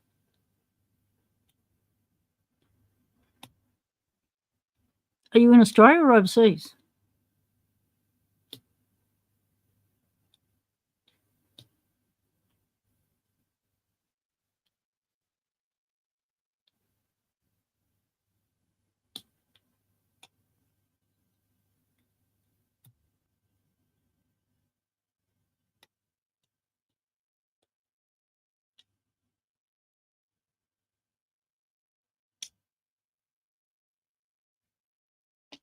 Oh, USA. Oh, okay, pulling his leg. Gotcha. But I'm telling you, once you get your first Aussie locks, you're going to end up being an Aussie lock collector.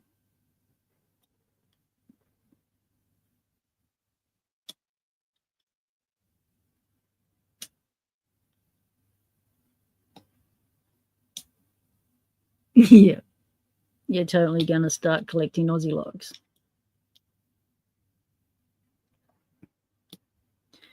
One thing I found out recently is with these ones. Okay. So this is Whitco, which is a common brand here along with Lockwood. But Whitco was also brought out by Asa Abloy. The thing with Whitco on why they were able to keep their name on their lock and not have Asa Abloy underneath it, it was part of the deal they made when they were gobbled up. So I'm looking for a pentumula version of that woodco.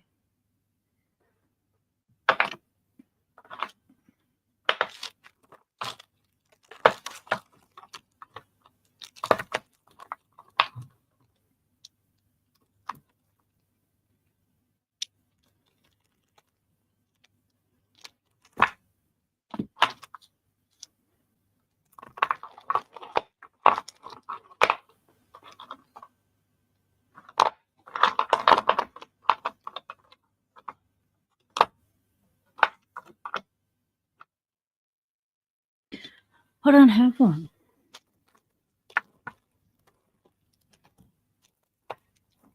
But that's okay, because I can tell you about it anyway. So, the pentumula version is a longer version. You get it in 30mm, 40mm back sets, whatever you need, 60mm. And it has come with gnarly spools now. And they are not an easy pick. So my locksmith mate Paul said that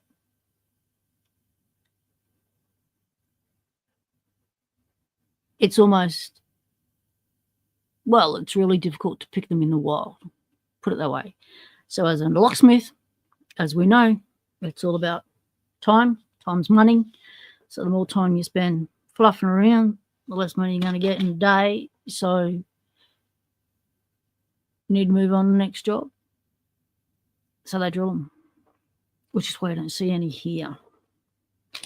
Whereas these ones are relatively easier to pick. So this one was another version of that one, but got crap.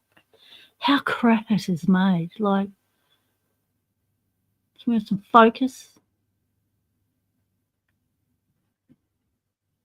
Check it out.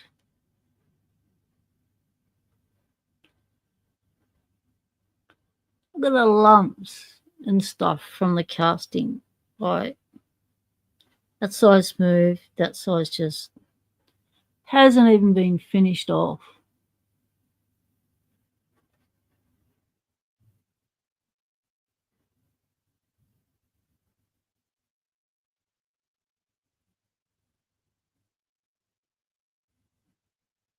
They are forming a lock duopoly with Dormacaba, indeedy. But Dormacaba specialises in high security locks, such as Dormers and Cabas. And Asa Abloy are doing all the mid-range stuff. Yeah. And because they gobble up companies that are manufacturers of locks in their countries, sometimes they maintain that manufacturing facility and the company gets to just, whack Asa Abloy under their original name, such as Lockwood. Or they completely shut down the manufacturing section, turn it into an office, and outsource with the same name on it. So you think you're getting the same quality, but you're not. So when they do that, it's a shame, because the original manufacturers of that brand of lock were awesome. They created an awesome product.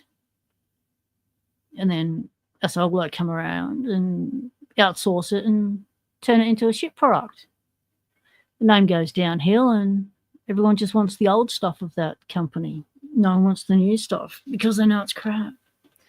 Now this one is upside down as well as that other one was. So maybe it's just why it likes to live. Let's find out if it wants to live dangerously and turn around for us.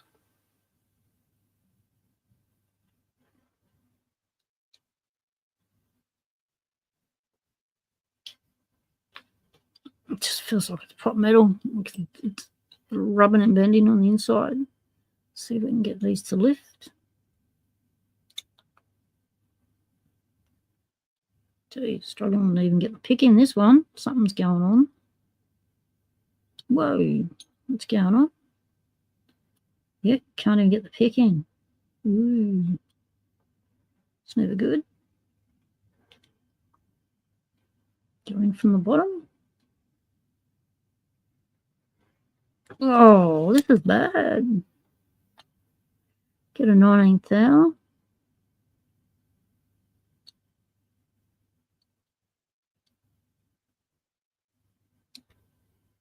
Is there something in there?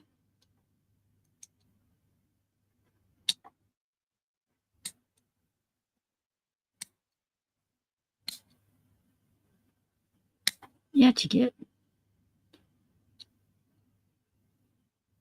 Oh, can't even put that pick down there. Whoa, that's not good.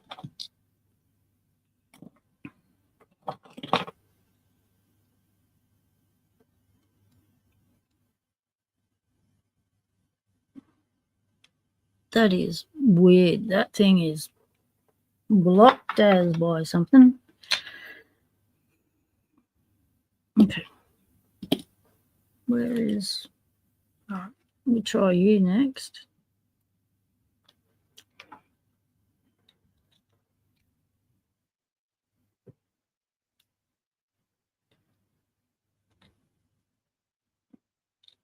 Apple brought a lock company up? What's Apple doing buying lock companies? Why would you do that? Sergeant was an awesome lock. Tight tolerances.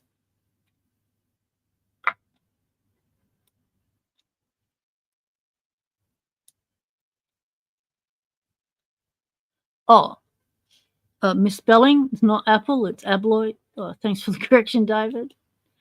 Oh, text to speech. Oh, don't you hate it? It doesn't understand the Aussie language. I tried that once, and its interpretation of what I was trying to say to my brother was a laugh and a half. He was just cracking up with what I was trying to say to him.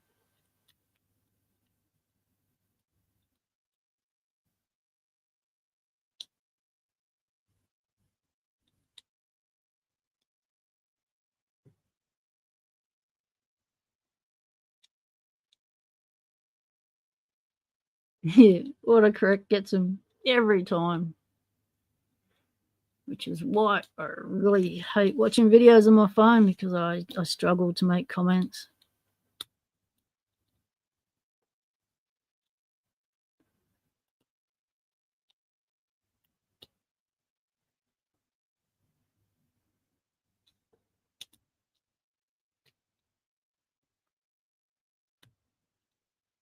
Feels like it's giving me a little bit of something.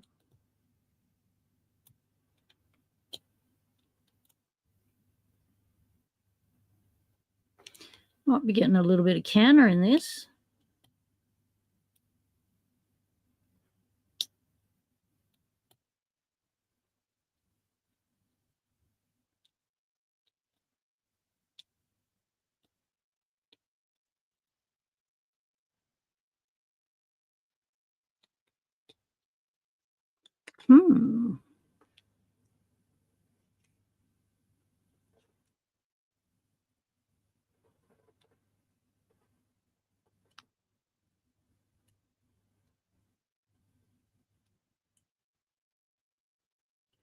I also want to send them locks that are easy to gut.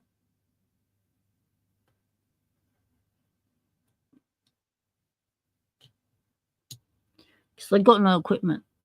So I'll be showing them how to make stuff out of stuff they have around the house.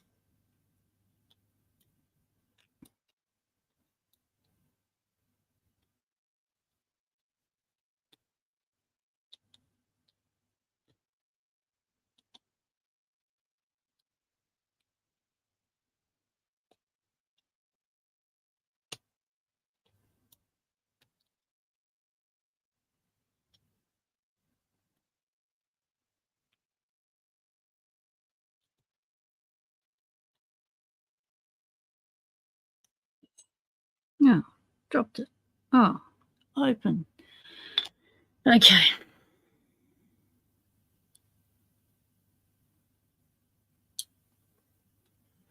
That felt weird as. That didn't feel right at all. That. Oh, okay. Yeah, look at that. Open on the left. So this lock has failed.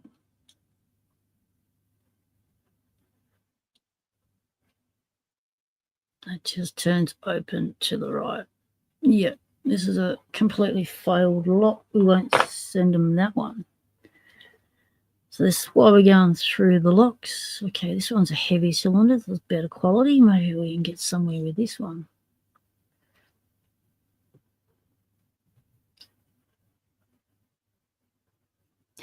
Good advice, GQ man. So the leaders of the world who are watching this video, guide here. Never use autocorrect when communication for treaties might start a war. Exactly. Don't let AI do your negotiations either. Well, Dean, someone's got to do it, don't they?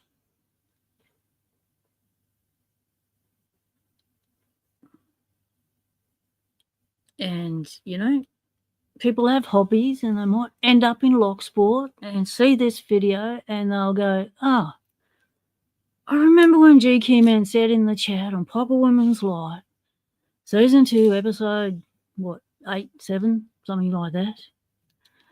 They'd never use autocorrect when communicating treaties. Also, don't let AI communicate your treaties. Don't let AI determine your government policies and stuff, you know. Think for yourselves. Think of the people you're there to represent. AI isn't there to represent people.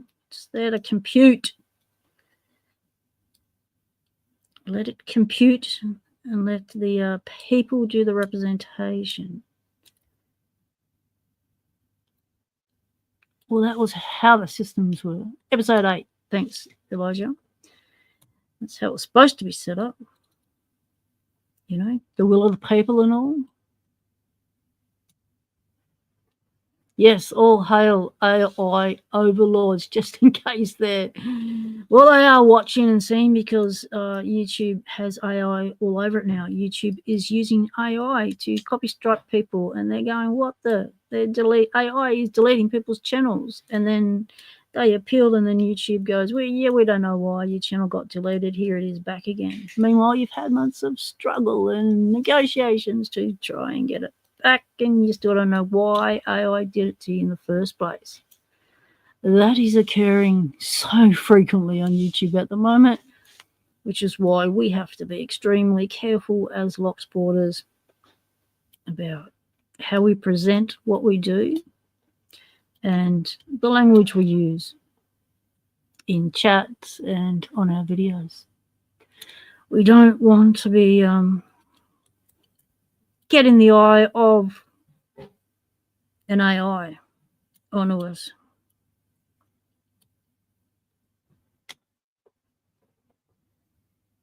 Okay, that's pickable. That's going in. All right, let's do this one.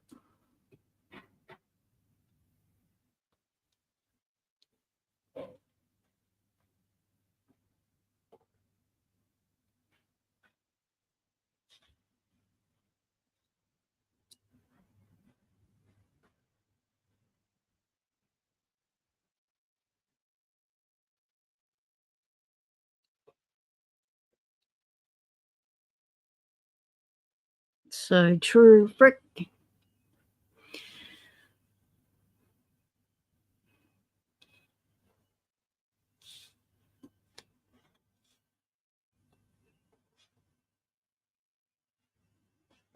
Giving people a laugh can make all the difference to a bad day.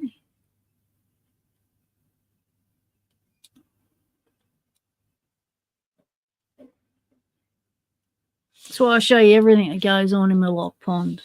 You know, what I do in here, what I've got around me, how I function in this very small space. Keep chatting on the dog.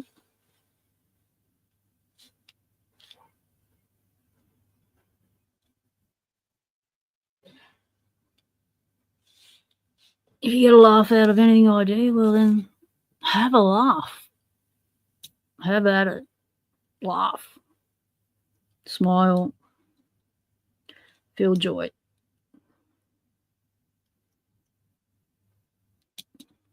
I don't care if people laugh at me as long as they're laughing. I had one commenter come on and say, "Your accent is hilarious, rah, rah, rah." And he just kept going on. And I went, "Glad you got a laugh. Hope it made your day."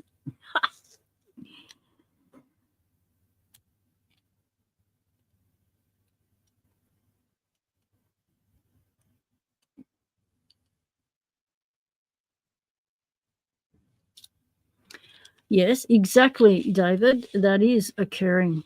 It's already in place now. So all we need to do is make sure that we don't connect our whole house and life up to the Internet of Things, and make sure we don't allow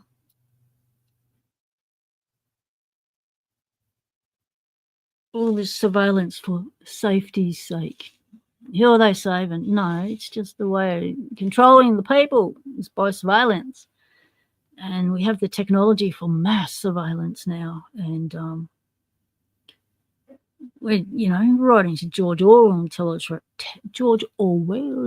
territory now. So that was a mouthful. We didn't get it out. I was tripped right over those words.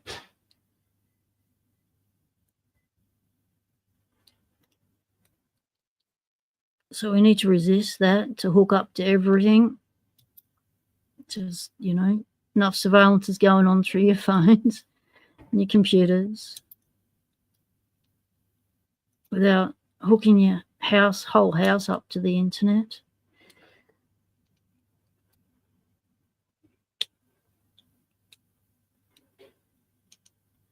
And the last thing you want to do is start turning yourself into a cyborg, You lose control over your body. There's enough laws going on out there that's making you lose control over your body. Other people having a say at what you can and can't do with your body. It's none of their beeswax. But we're getting off topic. So let's go on topic. Exactly, Dean. Imagine if we all had unlimited ice cream. Oh, yep. I'd be having it for breakfast and lunch and dinner. I'd live off all the different flavours.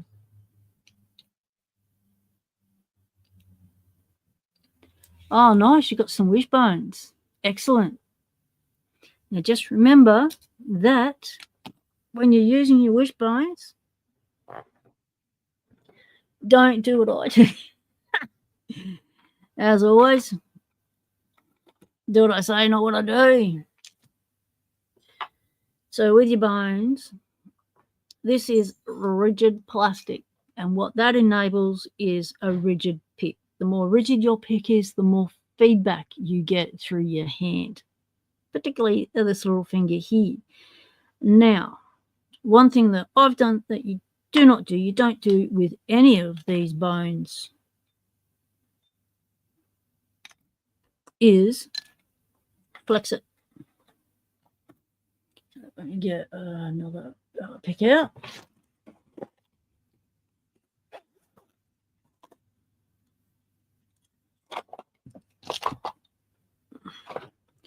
So one of the problems I've had is I picked up some pretty bad habits when I first started picking because I was teaching myself. One of the bad habits I picked up was because of the materials that I had access to weren't as strong as I needed. I created strength in the pick in another way, and the way I did that was by counter pressure. So this finger push that way, that finger push that way, and what that did was enabled a flex in the pick like that. Not killing the flex by bending the pick and then picking like that gave it rigidity. However, that's fine if you got these, you know, plastic fiberglass mix, or you've got the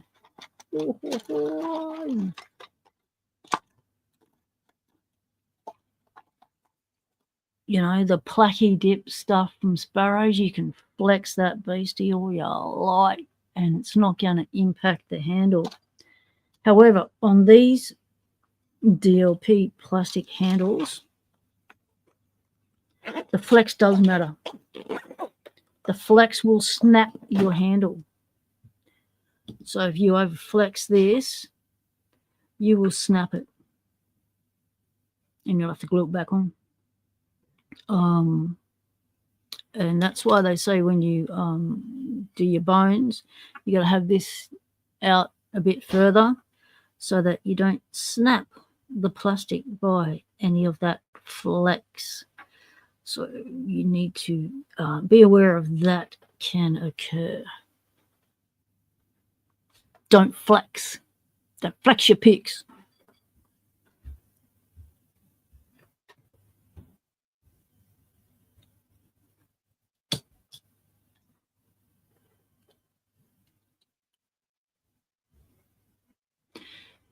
So that I don't flex my picks, I'm trying to hold them in a different way so I can teach myself to stop flexing.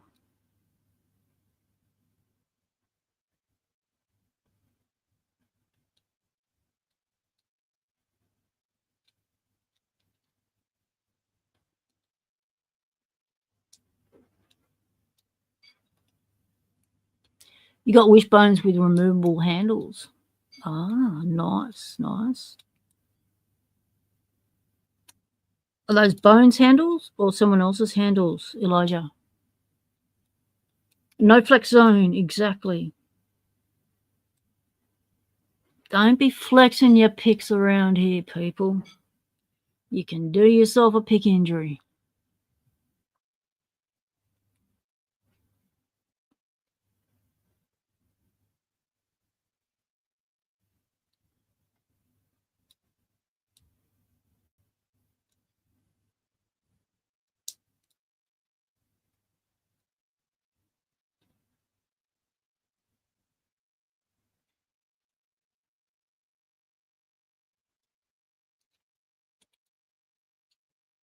Oh, where's me?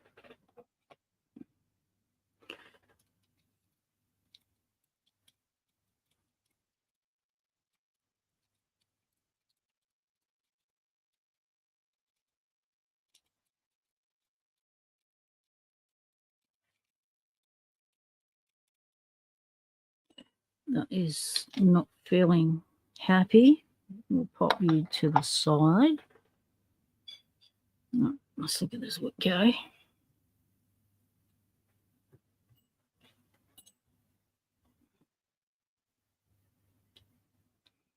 They're Bones handles. Did you get the coffins, the bat wings, the sinew? Which ones did you get?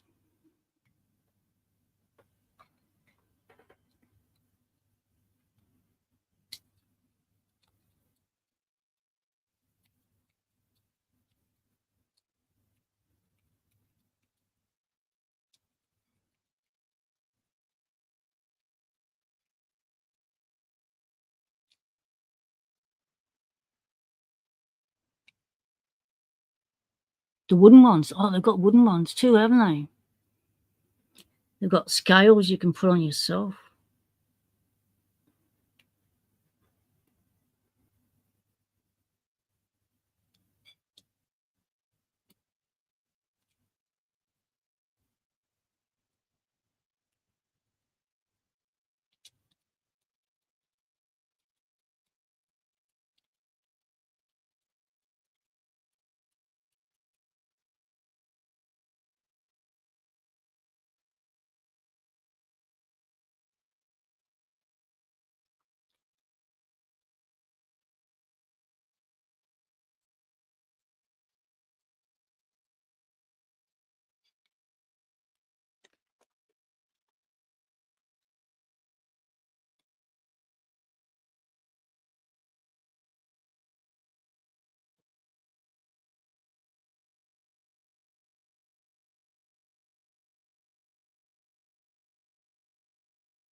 Spat that out.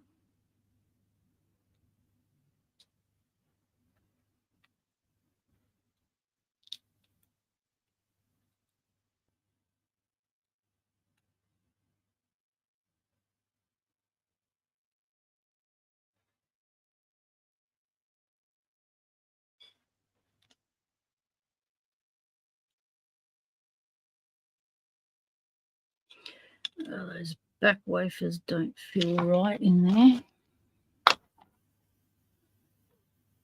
That's why we've got a selection.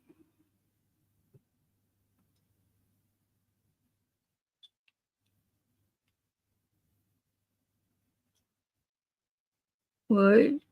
All right, pick's not even going in.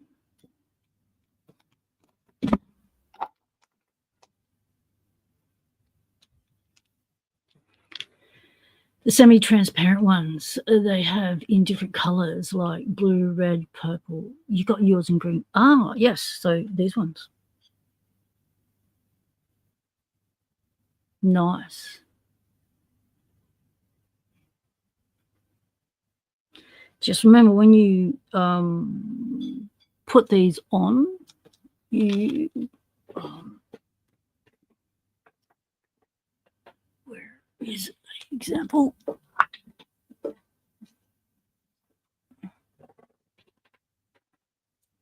Two examples. So these are the original coffin handles. They open up. There's a two-piece. So you've got one with a high raised edge and one with a recessed edge. They fit together nicely.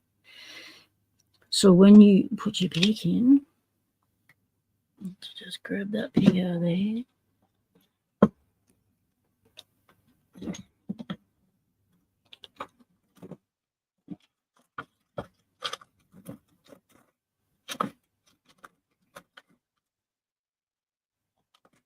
I'm not going to find something in there. Collapsing. Grab a pick. All right, so you've got your pick. That's a blank. So when you put your pick in, it can only go in one way. So you whack your pick in.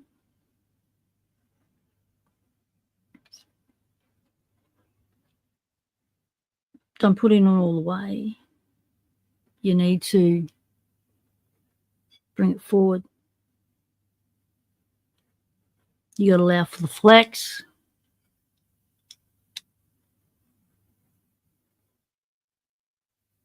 Yep. So bring it forward a bit. Don't have it in like that, because as soon as that flexes even slightly when you're twisting it around that L4 keyway, C4 keyway, LW5, it's going to snap the plastic. So leave some out to allow for that flex, because you will have to flex it slightly. Yep. To twist around keyway, especially like the Yale keyway, you got to bend and twist that thing. Yes, you do it like that, but at times the pick does go a little bendy, so you got to allow for that. Yep. You don't have to have it out there. You just have it out there. And when you use your glue, if you're going to make it permanent, you need to put a heap in. So the glue that I've used,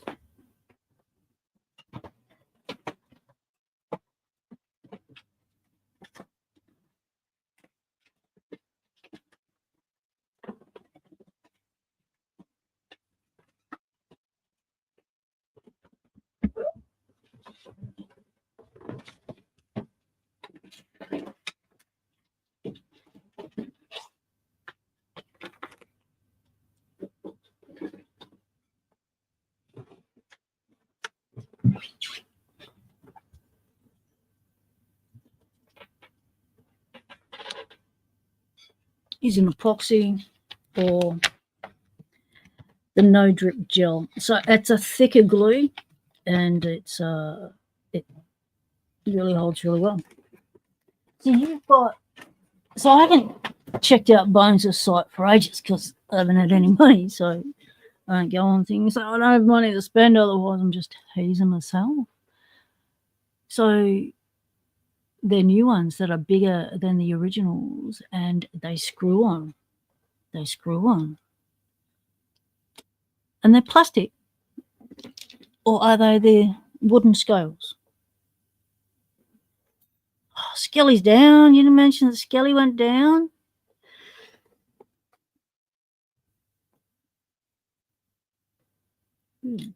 Something wrong with you. Oh, you got a key stuck in you.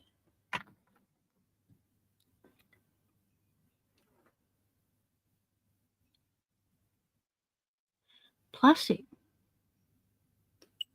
All right, now you got my curiosity up. Well, let's have a bow peep. Okay. Internet. Bare bones lock. Picking.com.au.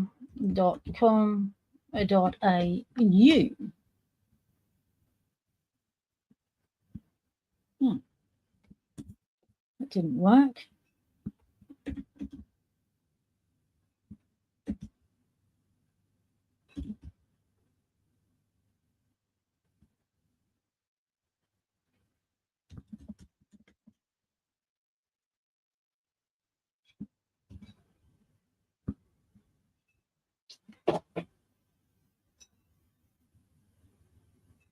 Didn't like it when I punched in the address, but it liked it when I did a search. Weird Google. Ooh. Oh, they're nice. All right, let's share that screen. Let's have a bow peep of that, people. Let's go for it. Doing techie stuff again. Share screen. Oh, that one. Share.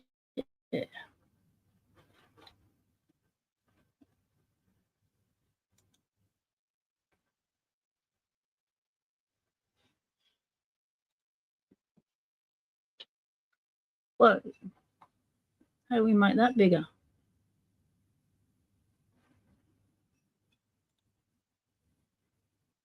Oh, yeah. So, do I control it from here? No. Do I control it from over here? Not sure. If I scroll down, does that scroll down with us?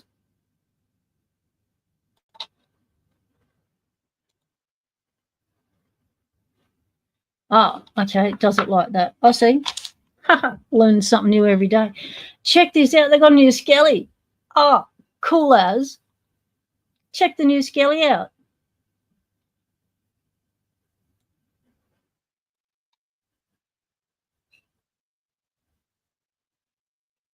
New Skelly mascots.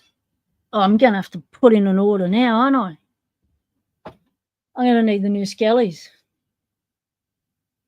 And they've got hats and brains. Cool.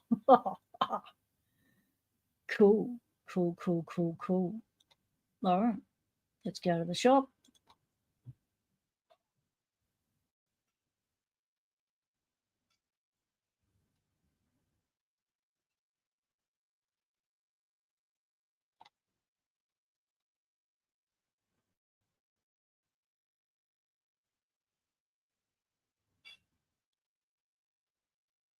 Oh, they got new cases too. Ooh. Ah, they're the ones you got.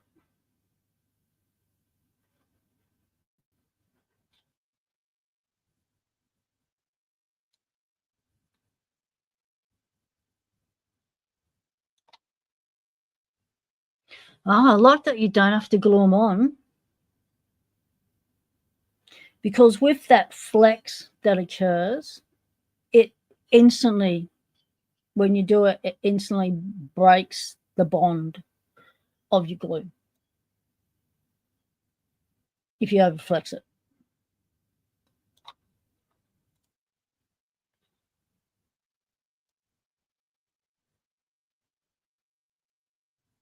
That is so cool. Oh, they got purple ones. You didn't say they had purple ones. Oh my god, my wish list is getting high now. I need the new skellies, the new purple scales.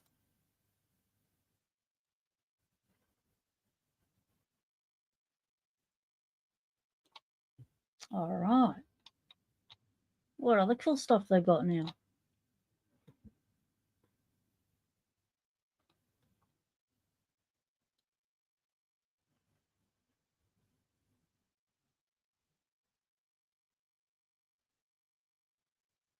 They got 15 thou, 20 thou, and 23 thou now. That's awesome.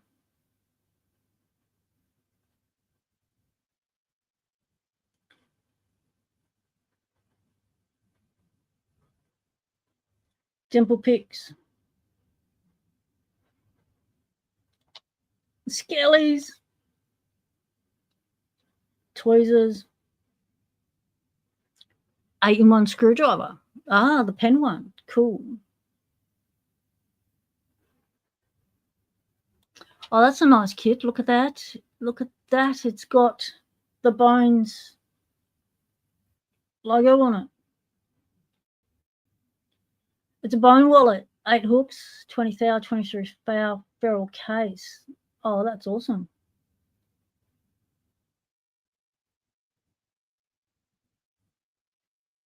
That looks good.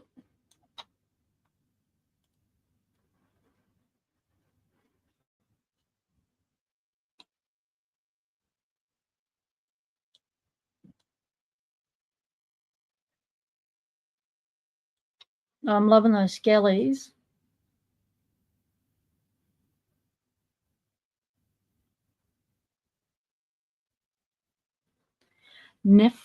Neophyte set. That's interesting. It's a neophyte.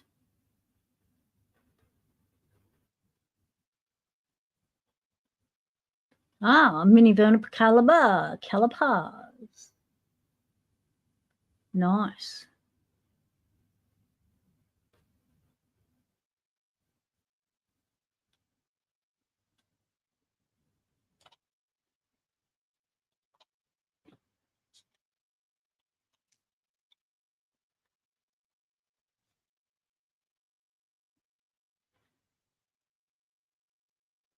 They've got brass plug followers, so they'd be nesting ones, I'd say.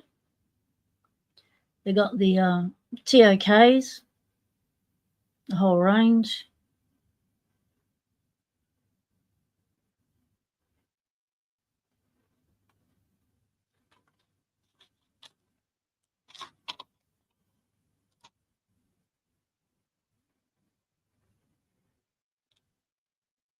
Yep, all the past brass rods. There's the wishbones.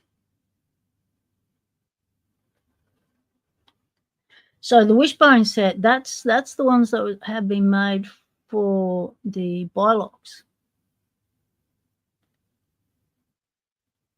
Got the magnets.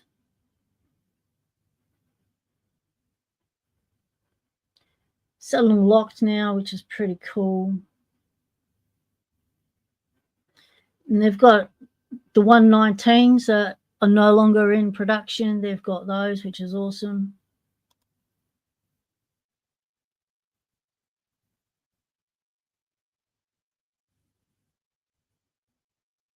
Left-handed, right-handed tensioners.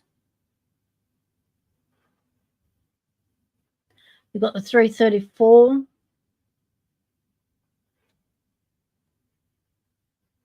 Once you're loading.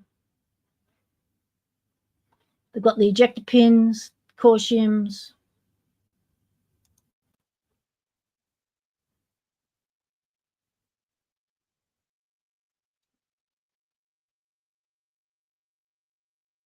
stainless steel rods, everything you need to make a DD pick.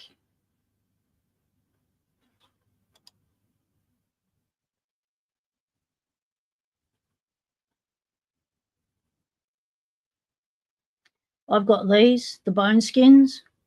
I've got them on my 19 thous. But now they've got they were originally the only removable scales they had, but now they've got the new ones.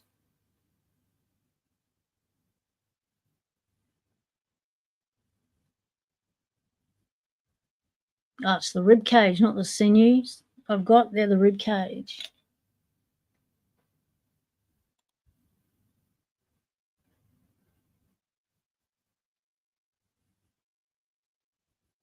Nice.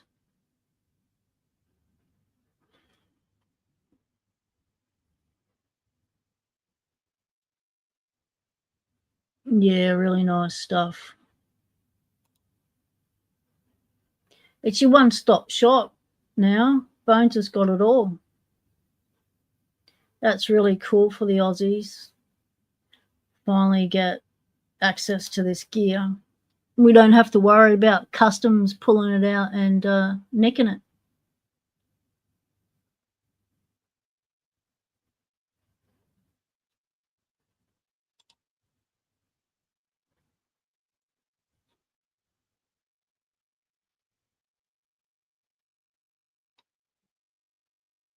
That's the femur pick handles.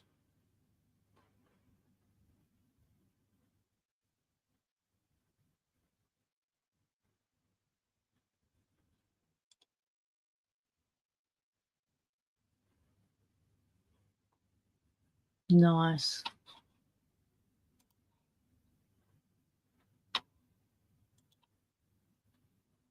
That's so cool.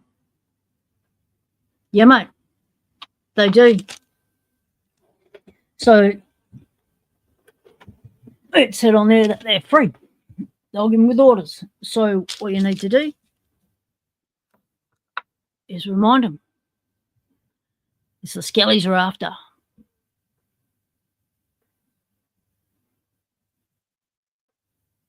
So make a note. They have on the order form, they have a comment section. Put in there that, you know, you want the skellies. Yin yet. G'day, mate. Welcome in.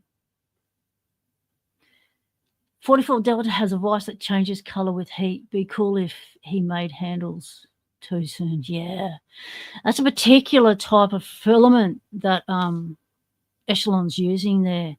One of the filaments he's got is like holographic and you get triple colours coming out of it. So I guess it would be along those lines. Nephrite equals fancy noob. Okay. Yeah, it'd be a bag of bones. Oh, you got to check them out. Yeah, for sure.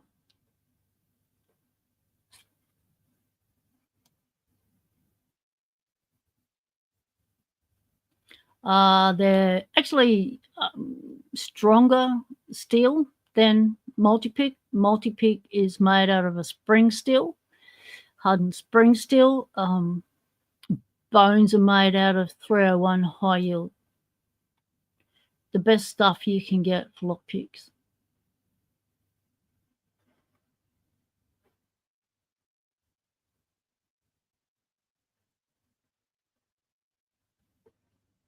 Yep, Bare Bones is Australian. We finally got a lockpick access in Australia. And it started with Bare Bones lockpicking because they're lockpickers. So they're locksporters who saw that Aussies really wanted to be able to access stuff in their own country. So we weren't losing stuff through customs and they took the baton.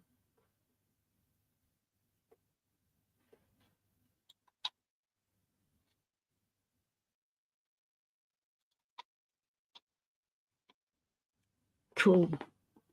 So that's a nice look at the bones. Now I know I'm going to have to get some more things because I want them skellies. Want the new skellies. Or my skelly, the original bone skelly. love to see their siblings.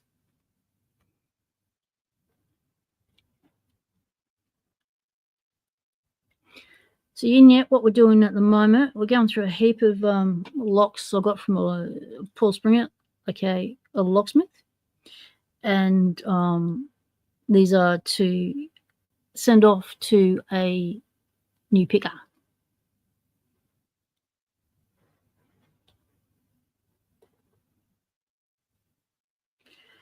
I'm just picking them because they come from a locksmith, so a locksmith obviously removed them for some reason. So I'm just making sure that they're pickable.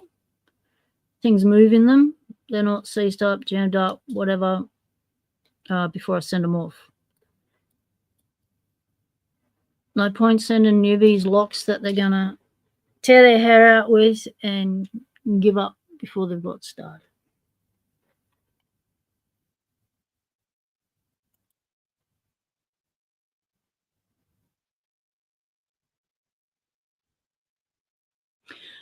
Print black handles, spray with liquid crystal, then seal with a clear coat. Mood ring handles. Ah, okay.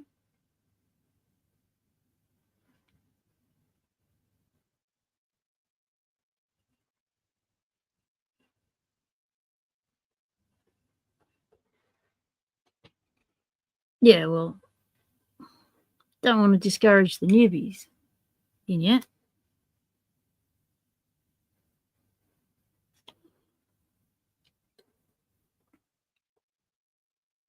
So fortunately, we've been able to pull out some that are completely shattered or can't get the pick in or got something shoved in it or won't turn either way or turns without even being picked. So we've been able to eliminate some of these locks.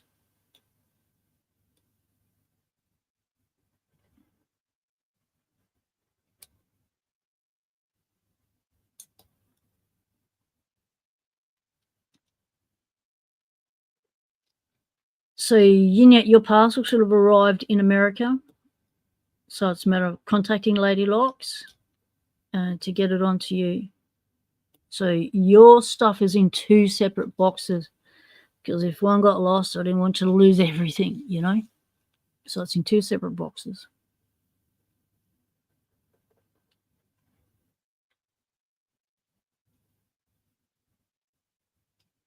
Yep, no worries. I understand that about watching on the telly and yet you don't always get to do the comments because then you have to go back in your phone and then it says it's a hassle. It is a real hassle wanting to do comments on the telly when you're watching from the telly.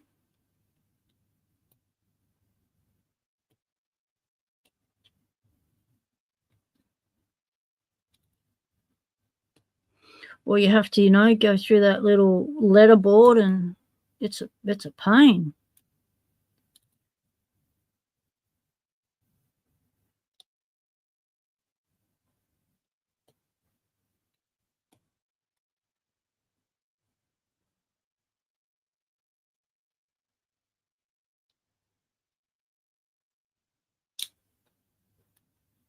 Oh, something's going on with that back wafer. It ain't moving.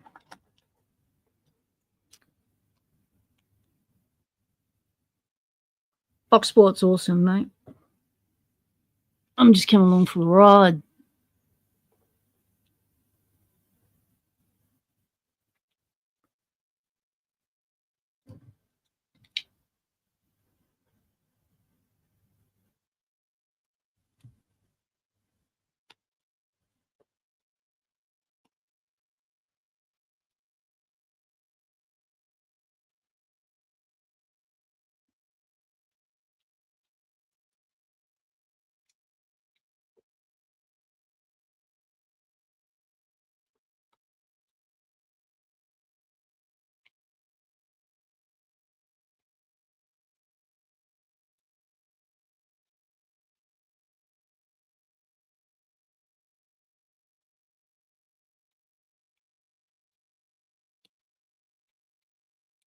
Now, these wafers shouldn't be that hard.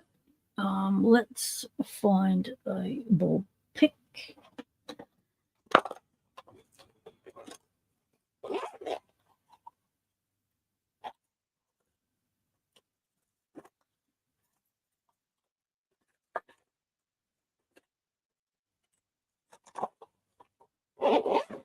Let's get him with the snowman.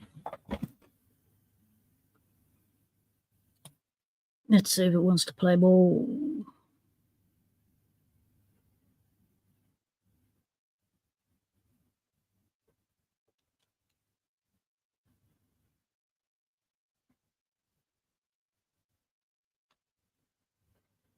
I had to take the frogs along, mate. They've been part of the journey the whole time.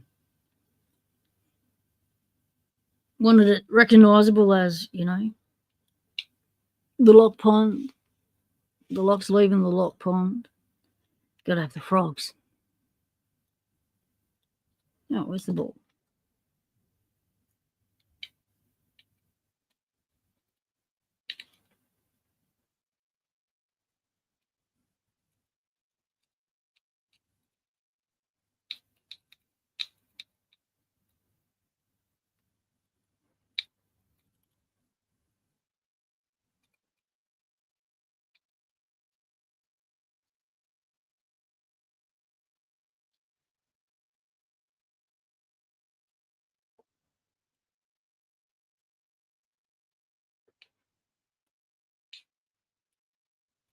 Oh, these pigs are so uncomfortable and sharp.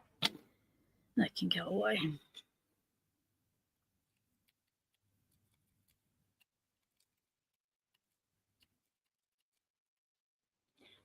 Yep, Froggy went a posting. Exactly, David.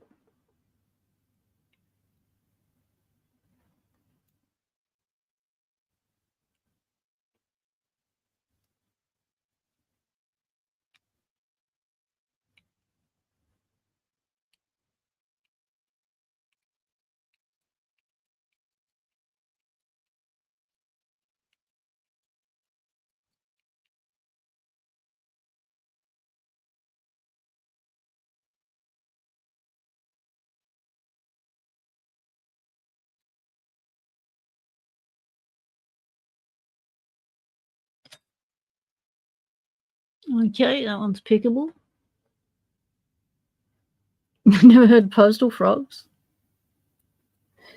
They just hop on a You haven't chosen many locks. Let's try one of these.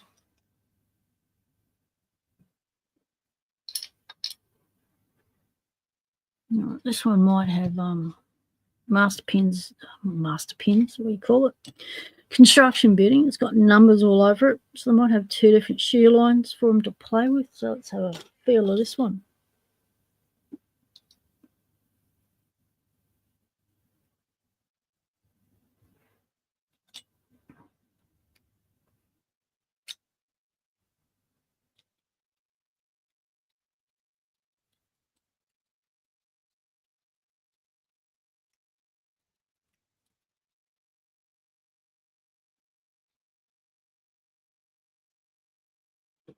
Yeah, you don't want the frogs to go postal, mate. So, you know, they'll get you in your sleep. Drop bears only get you once you leave your house. They don't get you inside your house.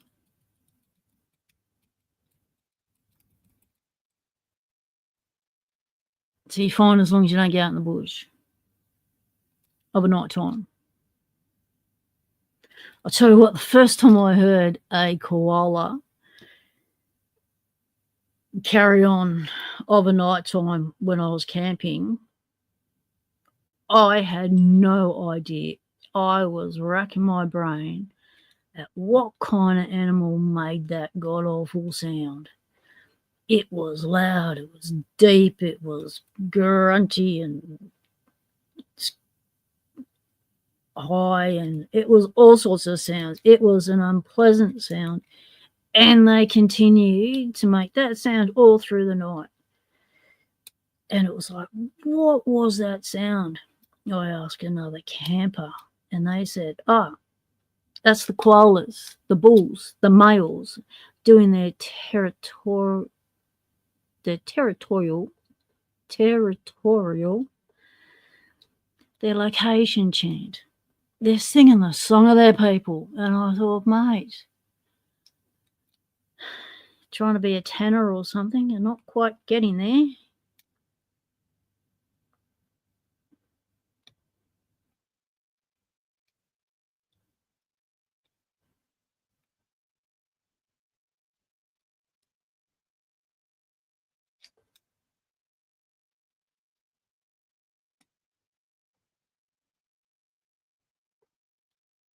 Pacific Northwest, USA, and you might run into the Northwest tree octopus.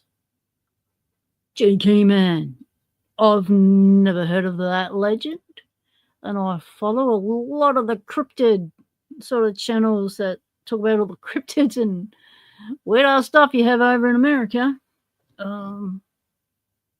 Yeah, I haven't heard him talk of the Northwest tree octopus.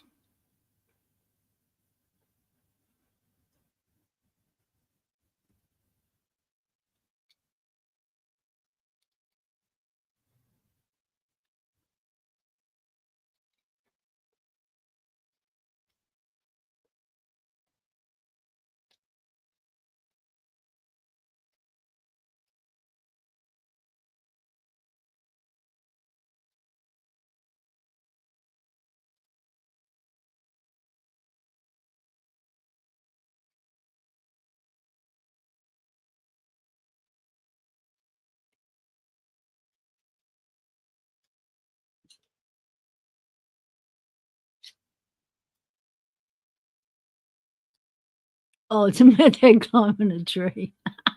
Okay, that's what you call tree octopuses. Ah, that's interesting. I wonder what they call them here. Instead of spraying ink, they spit at you. You got to pass the time of day somehow, don't you? If you're not picking, what are you doing? If you're not a lock picker, what else have you got in life?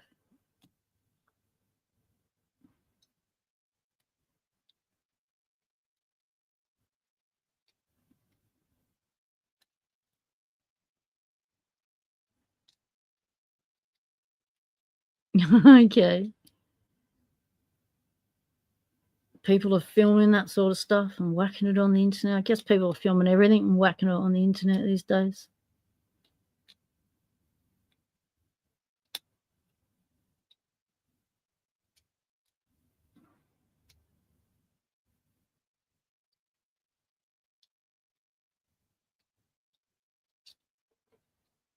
Oh, that's not liking that tension at all.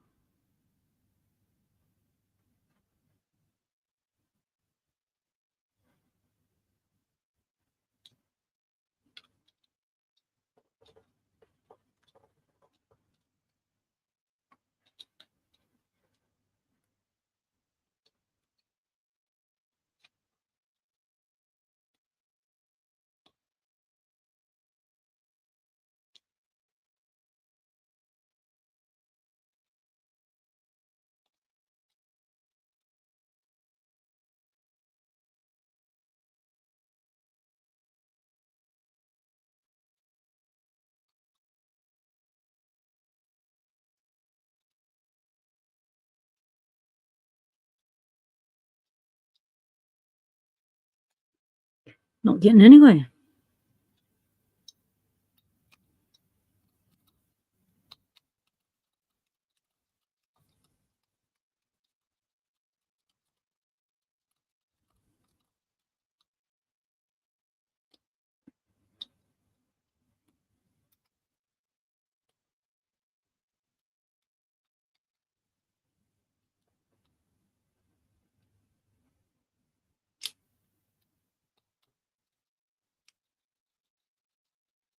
Perhaps this is not master pinned, construction pinned, whatever. Because it's got lab pins. I can see the lab pins from the face. Let's try this one. You got a little number on you. Ooh, 20 pins.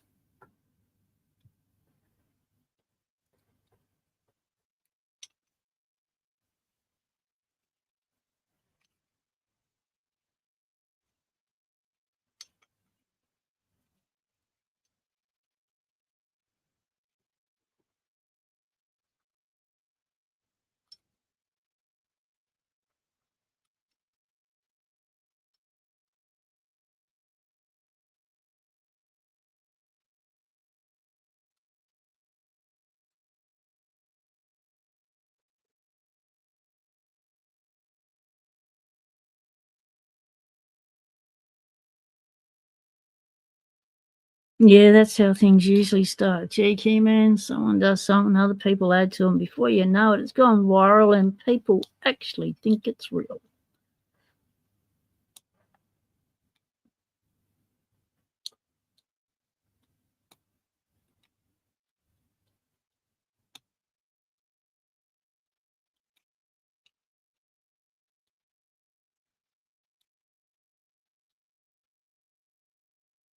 This is a tight little kiwi, which makes me think it's a KW1.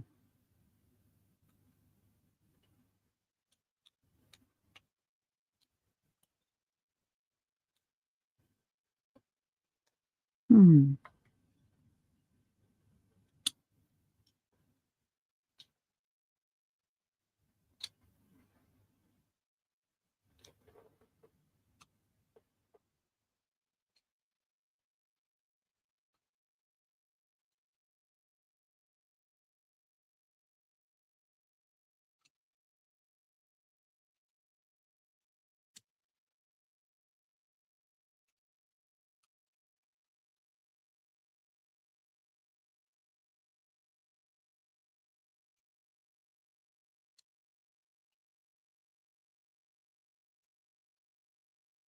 Those aren't real. Cats are.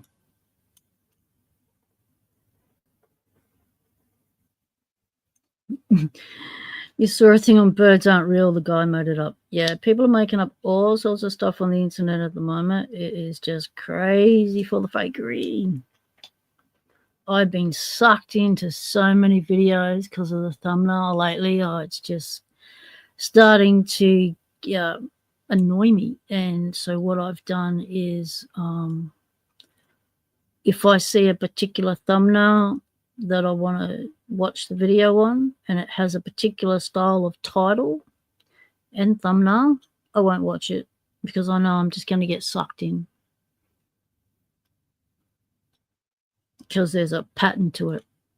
There's a formula you can pick out with these videos. So I'm no longer participating in the HF.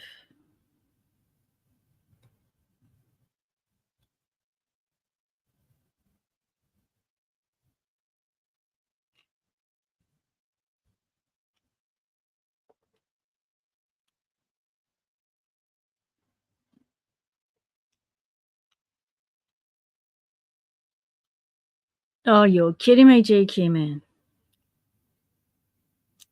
The teacher actually considered this.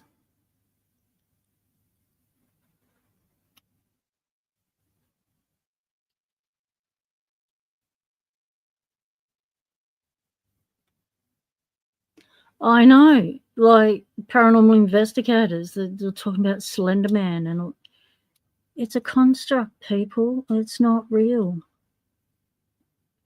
And here, someone did a graffiti of a Slender Man in an abandoned house. Now, that house keeps being visited by paranormal investigators going, oh, somebody here, look, there's a Slender Man on the wall. There's nothing there. You're in an old house that's abandoned, you got no windows, the floors are missing. You hear a creak, it's a creak. You've got trees growing out of some rooms, you've got rooms without roofs, and they hear a sound. Oh, it's a ghost. It's not a ghost.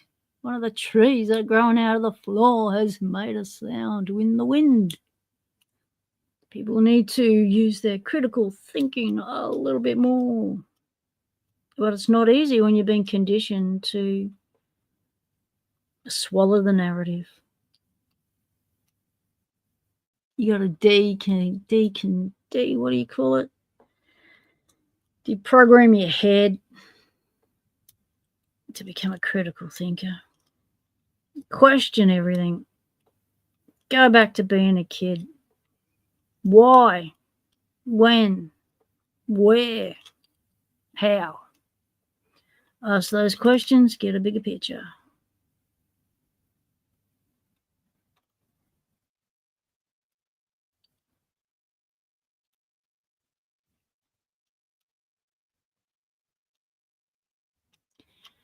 People who legitimately believe that dinosaurs and humans coexisted can't give any credence to that. Right. Coexisted. What? Humans had them as little pets, trained them as pack horses. Like, talking the vegetarian runs, you know, what do you call them? The Brontosaurus, Brontosaurus. That's from Fred Flintstone. Flintstones. No, it's not a Brontosaurus. It's a, you know, that big one with a long neck, eats grass.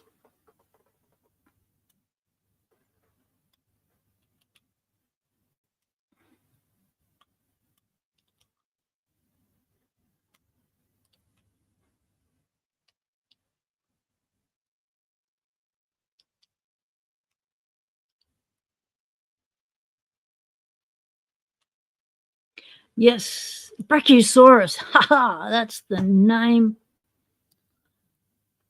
Yes. I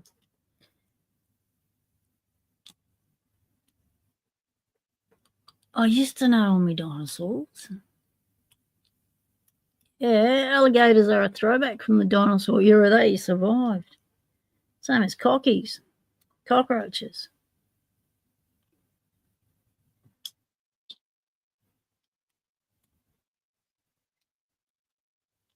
Yeah, you ever seen a big chicken? Mate, you don't want to mess with that chicken. Imagine that chicken 30 times that size. Mate, get out of its way. And what do you call them? The pterodactyls, the flying teeth and feathers. Jeez. Leathers, because they had leather. They didn't have feathers, did they? The flying pterodactyls.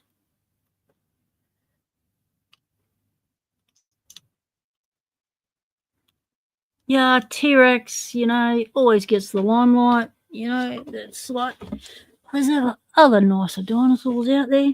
Not everyone wants to eat you. So I could see the humans getting along with the dinosaurs that didn't want to eat them.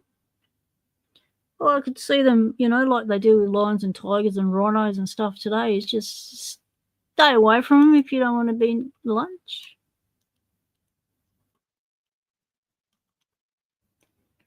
Well, the rhino's not going to eat you because what are they? They're a vegetarian. But they will definitely squish you if you're in their territory.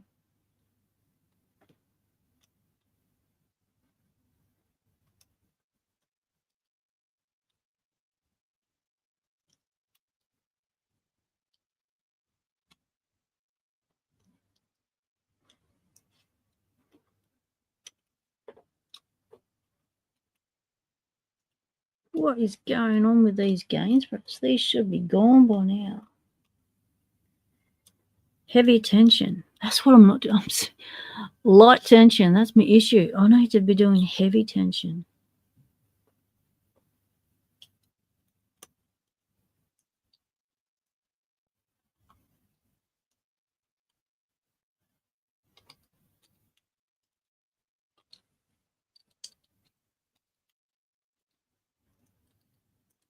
This, when you're picking a lock and all you can hear are the springs going. Can you hear this?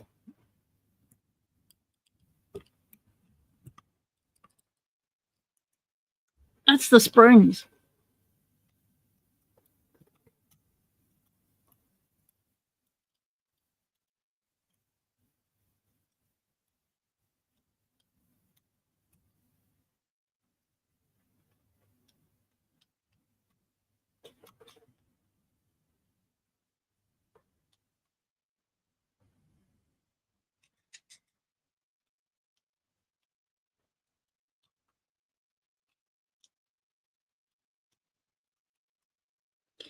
Something's going on with those because they've been taken off for a reason, so we're not going to fight with that anymore. I haven't been separating the duds out from the other. I had a box down here to do that. Let's grab these ones over here. We've done.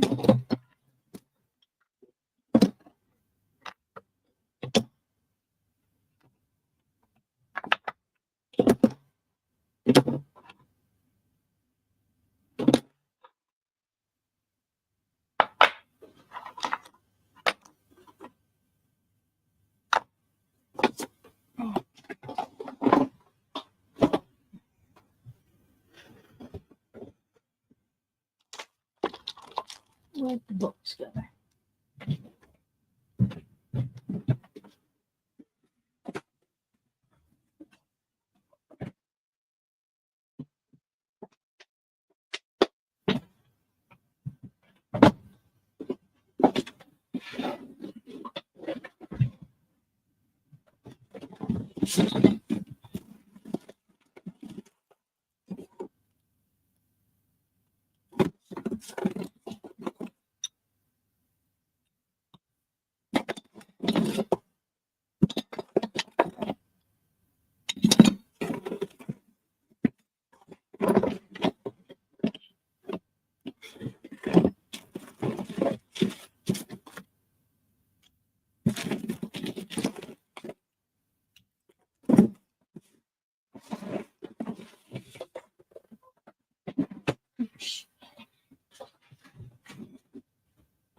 Meanwhile, Prick goes to the zoo to ask a lion, "What's a rhino taste like? Have you tried hippos lately?" Ha!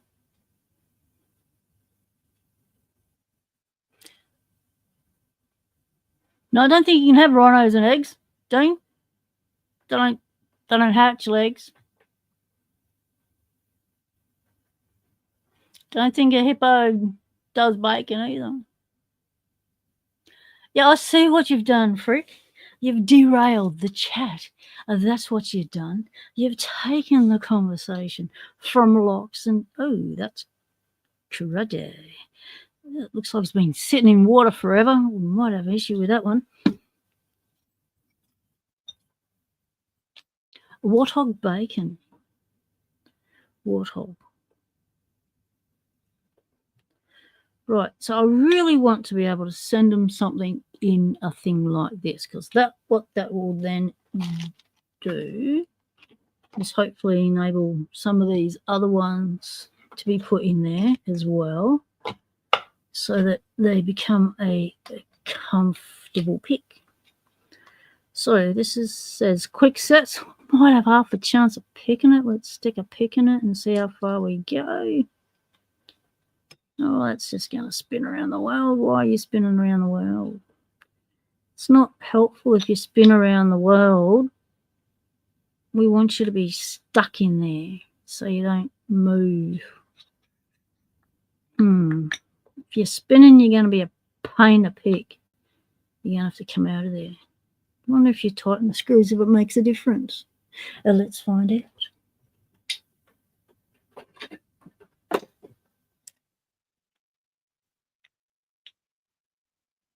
You had to pick a lock to ask the lion. Nope, those screws are tight AF and they're not going anywhere. Okay. Let's pick up another one. You fixed. You are fixed.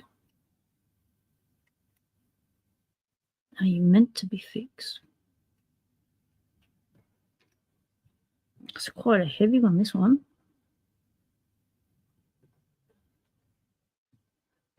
Looks like a quick set kind of deal.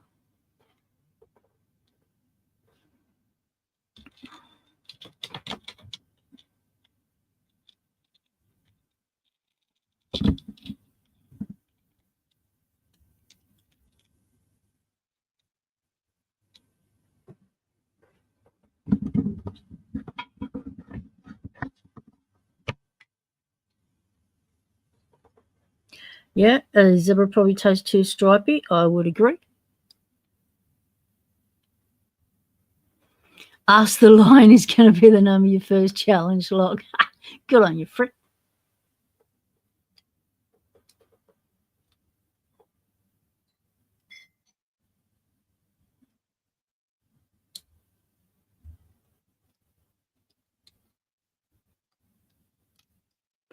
My first challenge log was called Brave.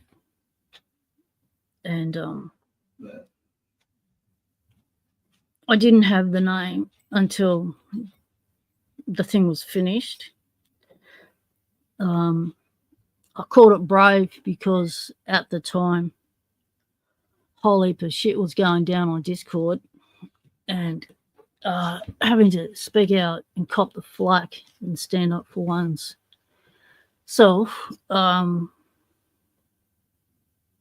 while having a considered effort against you by certain persons in the community, was a little bit stressful. You had to be brave enough to speak up and tell them it's unacceptable behaviour and to back the AF off. So, yeah. So my first challenge lot got called brave.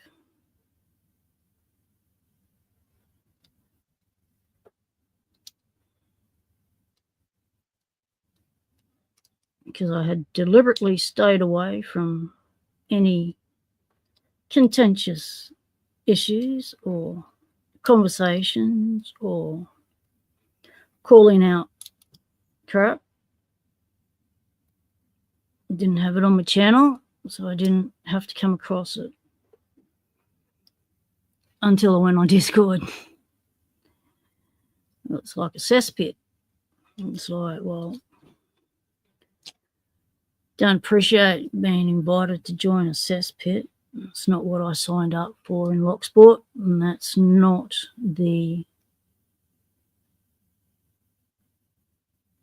way the Locksport community has been set up to be.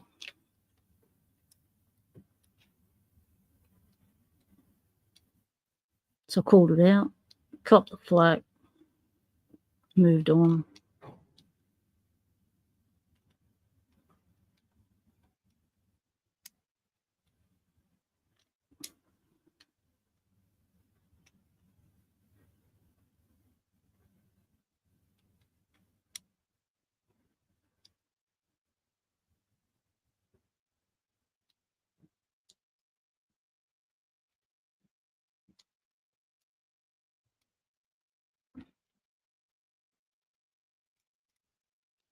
Oh, GQ man, you're making us think, mate. With a zebra, you have a choice, white or dark meat. But then Elijah says, if zebras are African American, then what a giraffe. Freak's going to say, way too stripy is going to be the back of the lock. Good on you. Danny says, yeah, I guess where you find one. It depends. Exactly.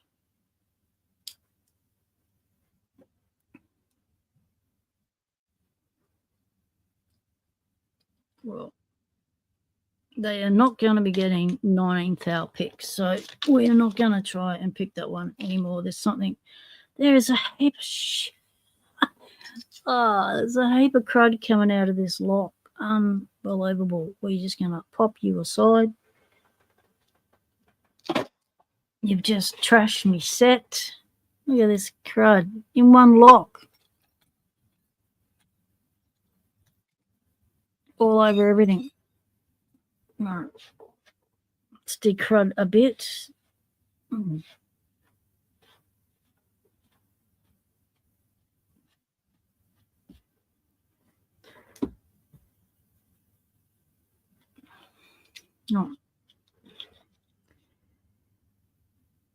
Yeah, this one might be the same. What is that? 126. Dropped it down on the ground now. Oh, let's give it a go.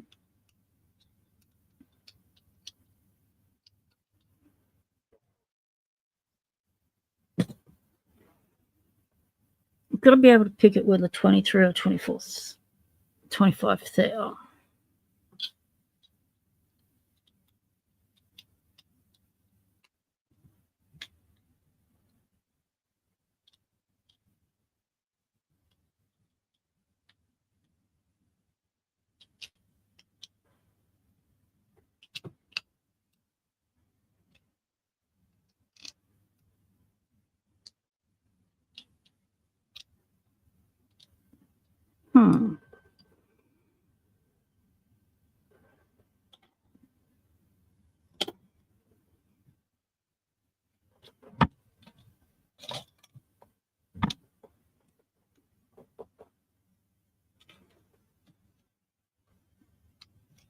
Sometimes, Dean, you just don't need to be.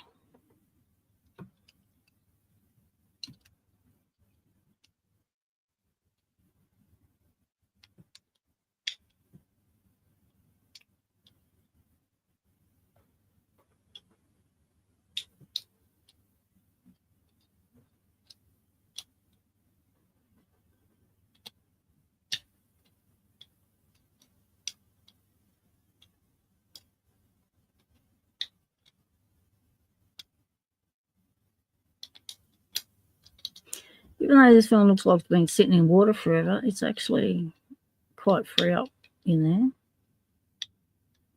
I don't have all this crud falling out on me either.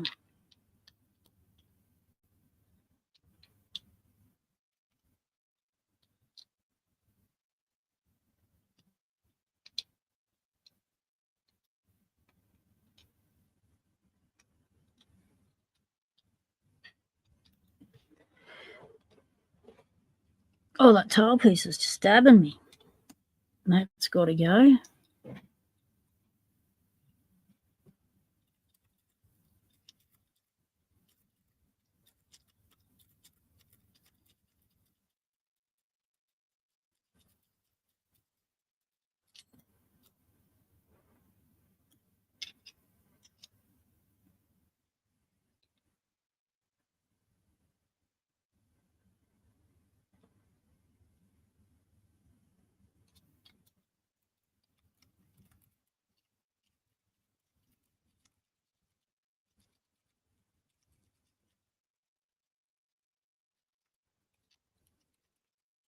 Wasn't Bob Dylan just rolling with it?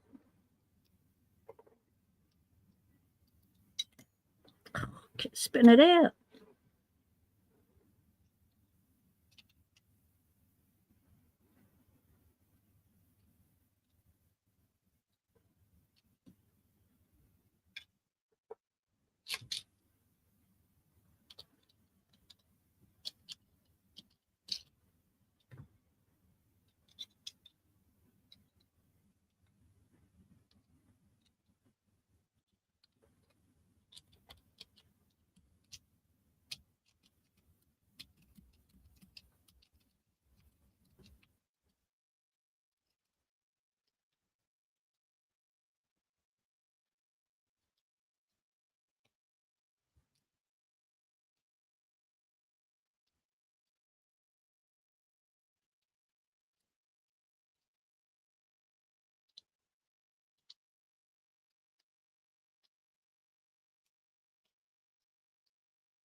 Ah, Robert Zimmerman is Dylan's birth name.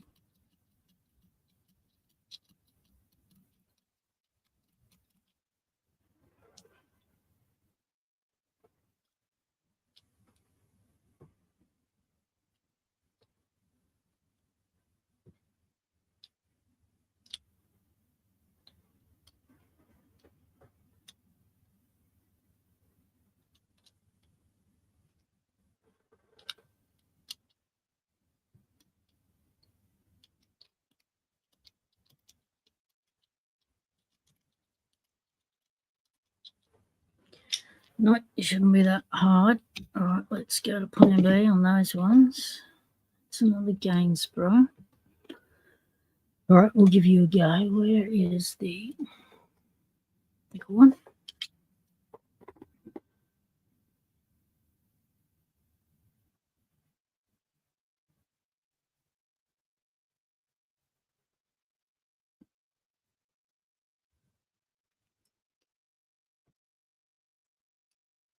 Let's go. Nasty little tail piece.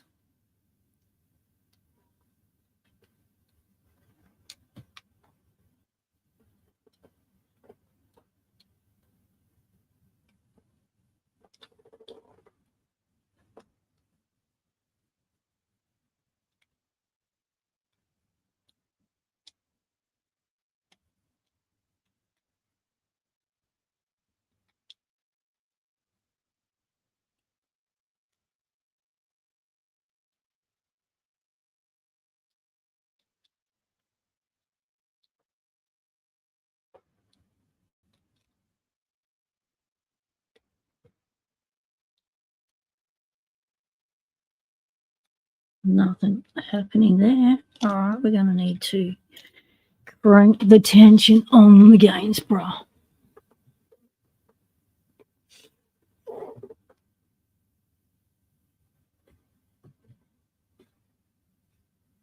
What does pigeon taste like, and how do you make pigeon fingers?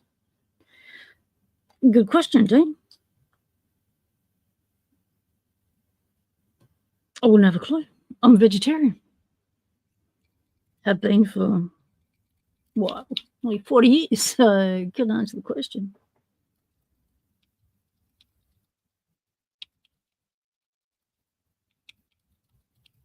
Wow, that is jammed up.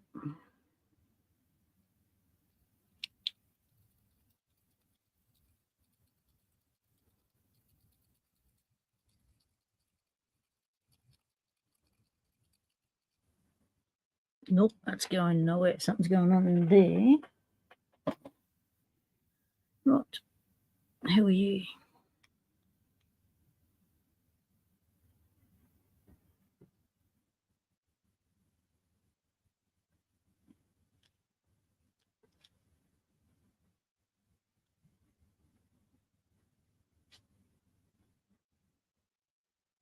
Ah, a squab. Squab.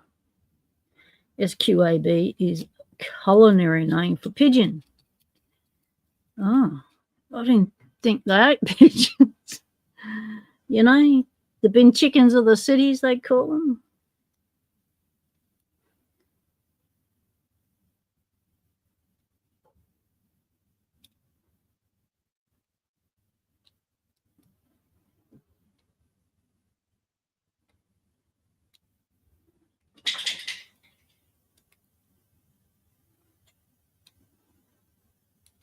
Have you ever seen a bird pick a lock?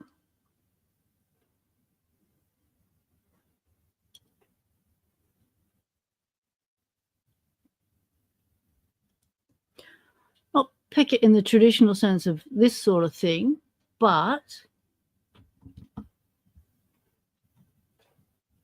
a locked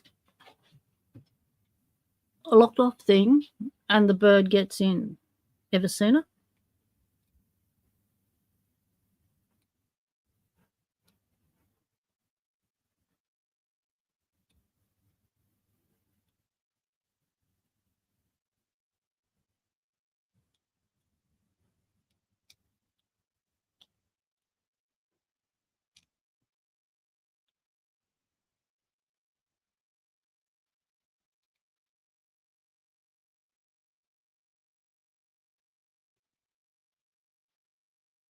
If you're having to live on the New York subway, you're going to have your wits about you, aren't you?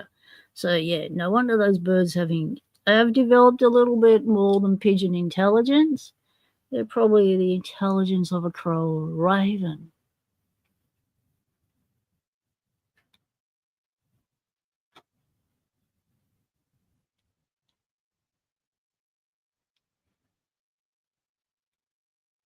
GQ Man's doing dad jokes. Team up with a pizza rat.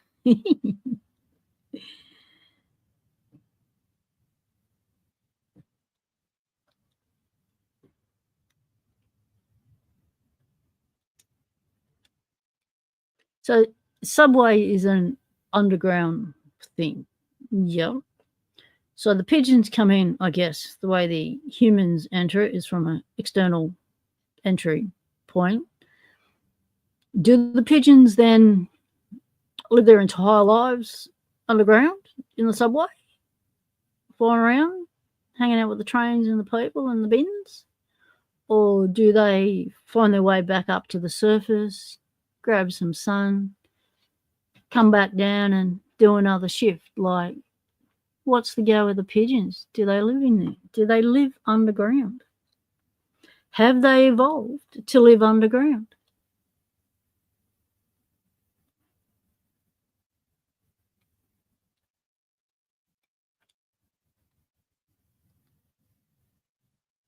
Pizza rats, your spirit animal. Nice.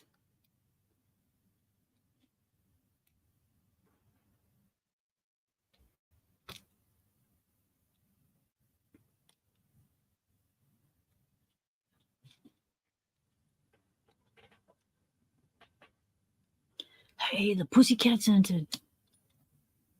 It's come to hang out with the dog. They're behind me. So I'm going to try and just move so I can give you a shot of the boy.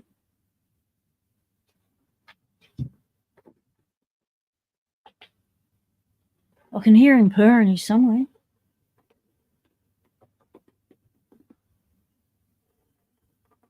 He's black. It's really hard to see black animals on a dark floor. Where are you, Moncot? Moncot, where are you?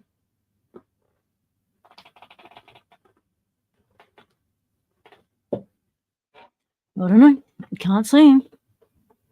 And that's why I can't catch him. If you can't see him, you can't find him, can't catch him, give him his medication.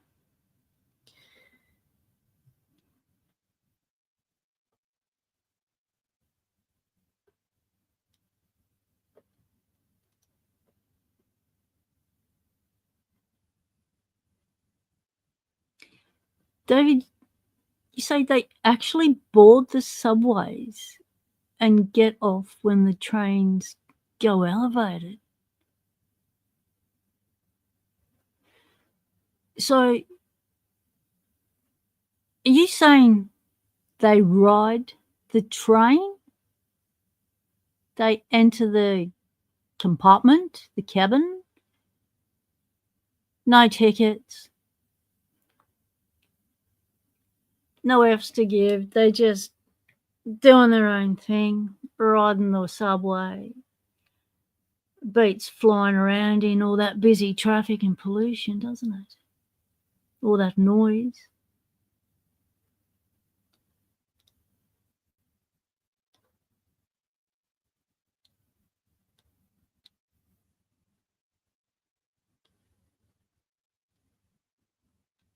What if the pigeons got addicted to the bagel poppy seeds and lose their job? Good question, Dean. Ah, it's a joke, but it definitely does happen from time to time. Ah, I see.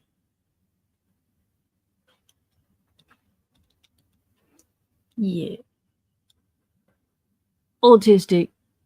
Sometimes you just have to explain a joke to me. I don't get a lot of things. I take things for face value and literally that's why I can be wound up.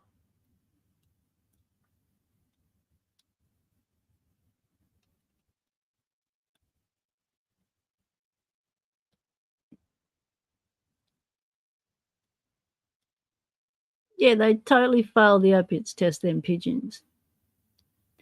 They'd have to sell their feathers to afford more seeds. A lot of the stations aren't that far down, so they can fly up the stairs fairly easily. Ah. I was always under the impression that you had a whole railway network, deep underground, levels, that sort of thing. Just that's what it always looks like on the movies, when they're chasing people through subways. It's like, geez, that's a long way down. There's a lot of space.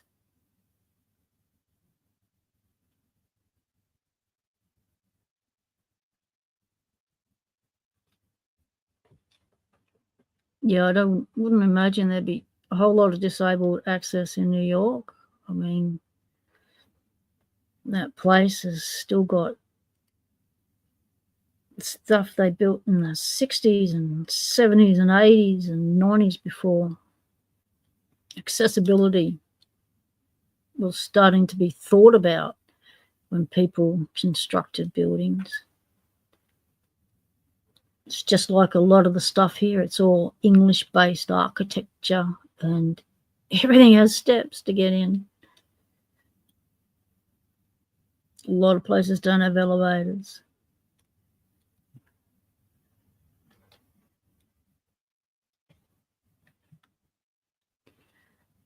Yeah. I think the Locksporters who stick at it and continue with the sport and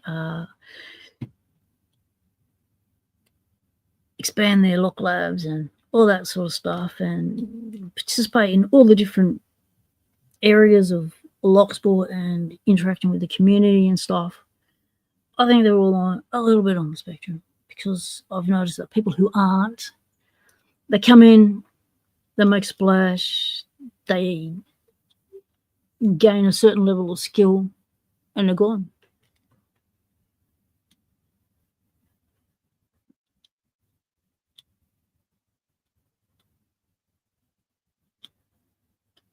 Like, why would you disappear?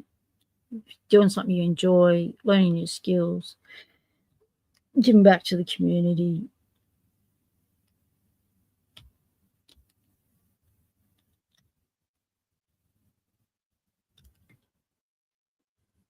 Subway sandwich is good. Did Subway sandwiches actually start in the subway?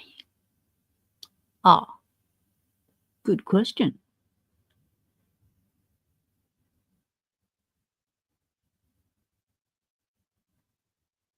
Ah, okay. New York is like London in that there's a mix of deeper tubes and shallower cut cover tunnels.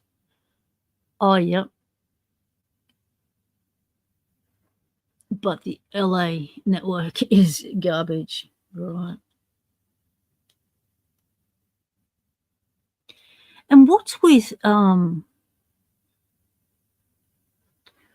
what is with all these grates that have, like, looks like steam or heat, steamy heat coming out of them? Like, there's a lot of them on the street. You'd be walking on the footpath, and next minute, boom, you get cooked. Like, what are those grates that emit that heat and steam? It looks like smoke or steam, or I don't know what it is, but what is that?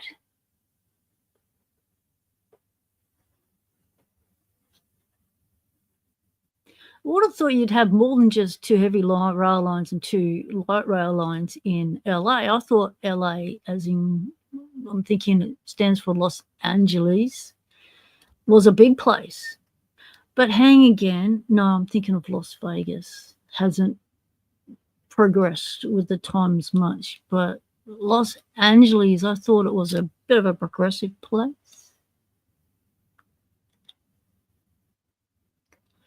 Oh, it's the ventilation for the tunnels. But why is it hot? Well, it looks like it's heat coming out. And what is the steam? Where is it? Like people's air, you can't see people breathing out. So it's not a big, or is it a big cloud of carbon dioxide? What is it?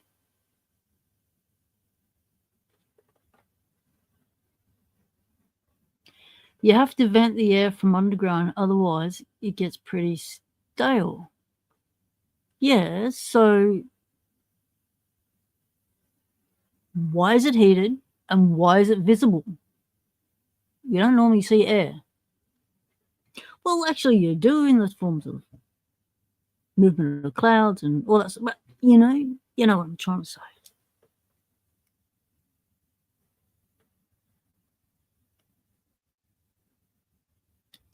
The tunnels are humid. Oh, lots of moisture in the air. Why are they so humid? Do they got water leaking in them or something? Maybe it's a different temperature than the air. Good question. Just grab me headphones.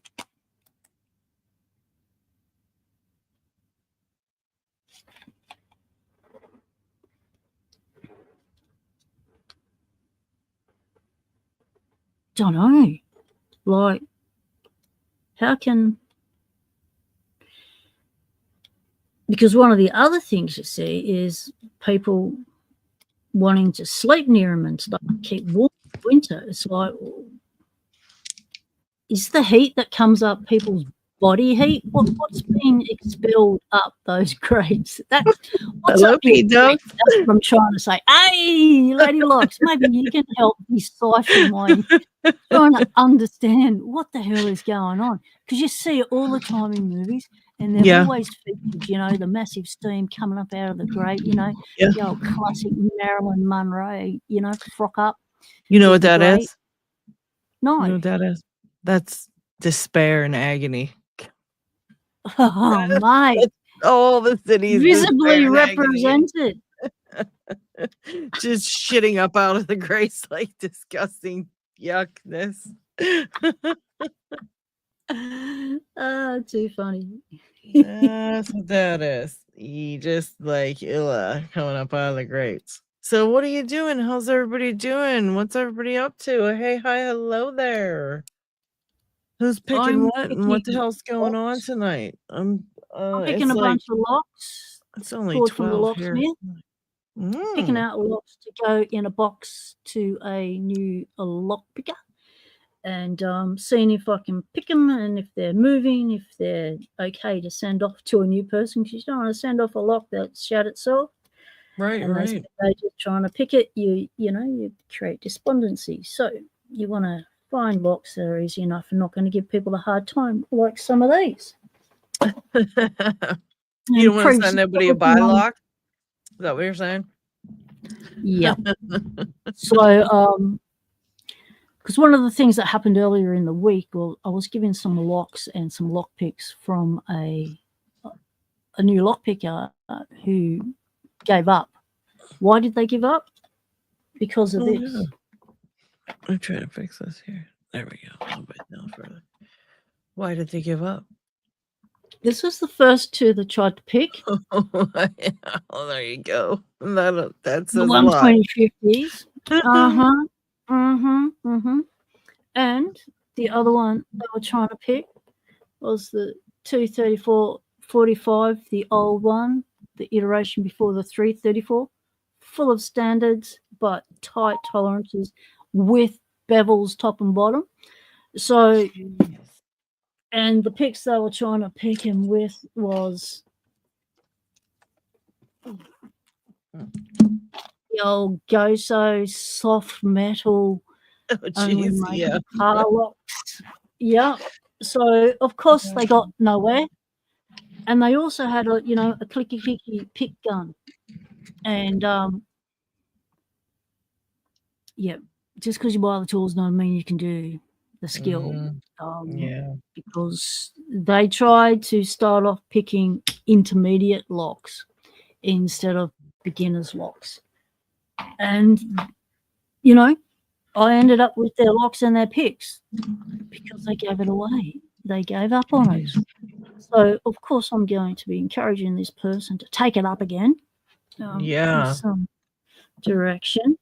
But this lot of locks I'm putting together now and moving all the crud that have come out of them is for a father-daughter lock picking team. And we're going to get them set up with some locks. Oh, that's cool. That is cool. Oh, Jesus Christ. I really can't stand when my computer does this to me. Oh, my fucking God.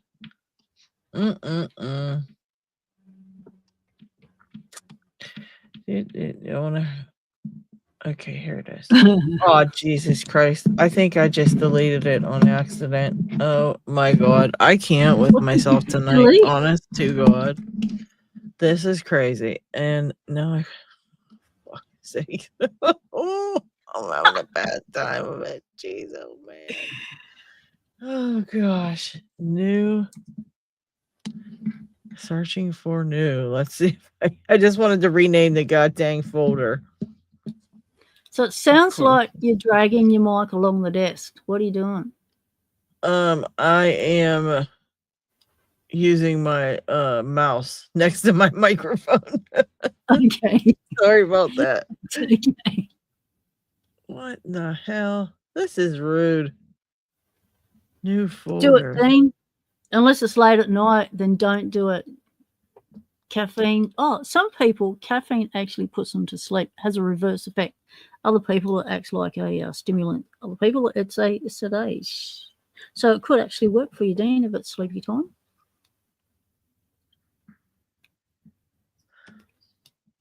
You only have to wait 3 days for Friday, mates. I'm in the future. That's about 9:30 p.m. Okay, so not too sleepy. I just cannot with this stuff, guys. What the hell did I do? I just don't know.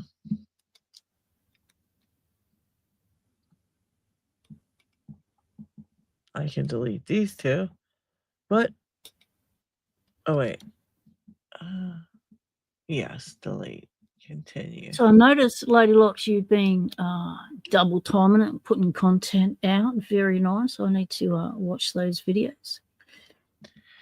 Yeah, I've just been trying to get, my Monday video up, and yeah, it's being tough. It's been tough. It's been tough this last couple of weeks here. Yeah, your mum went into hospital and all sorts of things was going on. Yeah, she's doing pretty bad right now. Oh no. Yeah, it's just been a mess. Just been a big disaster. She got sick after getting sick and so on and so on, and it's like one thing after another. She can't get better. She can't catch up to it. Today she woke up and her entire arm was like twice its size, all the way down to her hand. Oh no. It's the sickest thing I've ever seen. Her right hand is fine. Her right hand and arm is normal, and this one looks like Popeye. It's the whole thing. It's huge. That is crazy. You wake up, that is scary. It's like you wake up and see that and you think, what? Yeah, I'm freaking out. And she's just like, I don't know why it's like that, and she can't do anything. Like, she can't walk. She's barely eating. I keep telling her, like, you have to eat. You have to eat. You have to eat. I keep trying to make her eat all kind of different stuff, and she's probably getting maybe 500 calories a day. Then she fell. She fell in her room the other night. Yeah, it was like 1:30 or no, 1:30 in the 12:30 or 1:30 in the morning, and she got up to use the restroom. She did. She went and used the restroom, then she came back into her room, and she has a walker that has wheels, and I guess the wheel got kind of mangled and caught up on the carpet. And for some reason, it threw her off, and she just kind of went forward and fell straight forward because the walker just got away from her, I guess. And she just fell straight forward. Her whole neck is black. This is all black right here. Oh no. Like purplish so black. She hit the walker on the way down. Yeah. Yep. Her arm, this whole section of her arm is black. This is black. She has a big bump on her head, and she's just a mess. And now she's like terrified to, use the restroom at all. She just won't, even if I'm with her, she won't. Like, I don't know what it is. Like, I don't know, because she actually passed out and went unconscious in the restroom twice now. So she's afraid to go in there and use the restroom because she thinks that's going to happen again. And I mean, it is a mess, girl. It's a mess. What about looking at her in her commode or something so she doesn't have to move so far to use the restroom? Yeah, I talked to my mum. Yeah. We got her commode. Yeah, I'm gonna have to get that because I talked to the lady today and they said no. The people told me to talk to this other lady, so I got a hold of her and talked to her today, and she's like, "Oh no, you got to call the doctors and they got to write a prescription for it, and then the insurance will send it to you." And It's like all these steps and process just to, it's like, oh my gosh. Like, they know you need it, so why do you have to go through so many hoops to get it? Yeah, it's a lot. It's a lot of just nonsense, truly. I'm just getting so annoyed with them,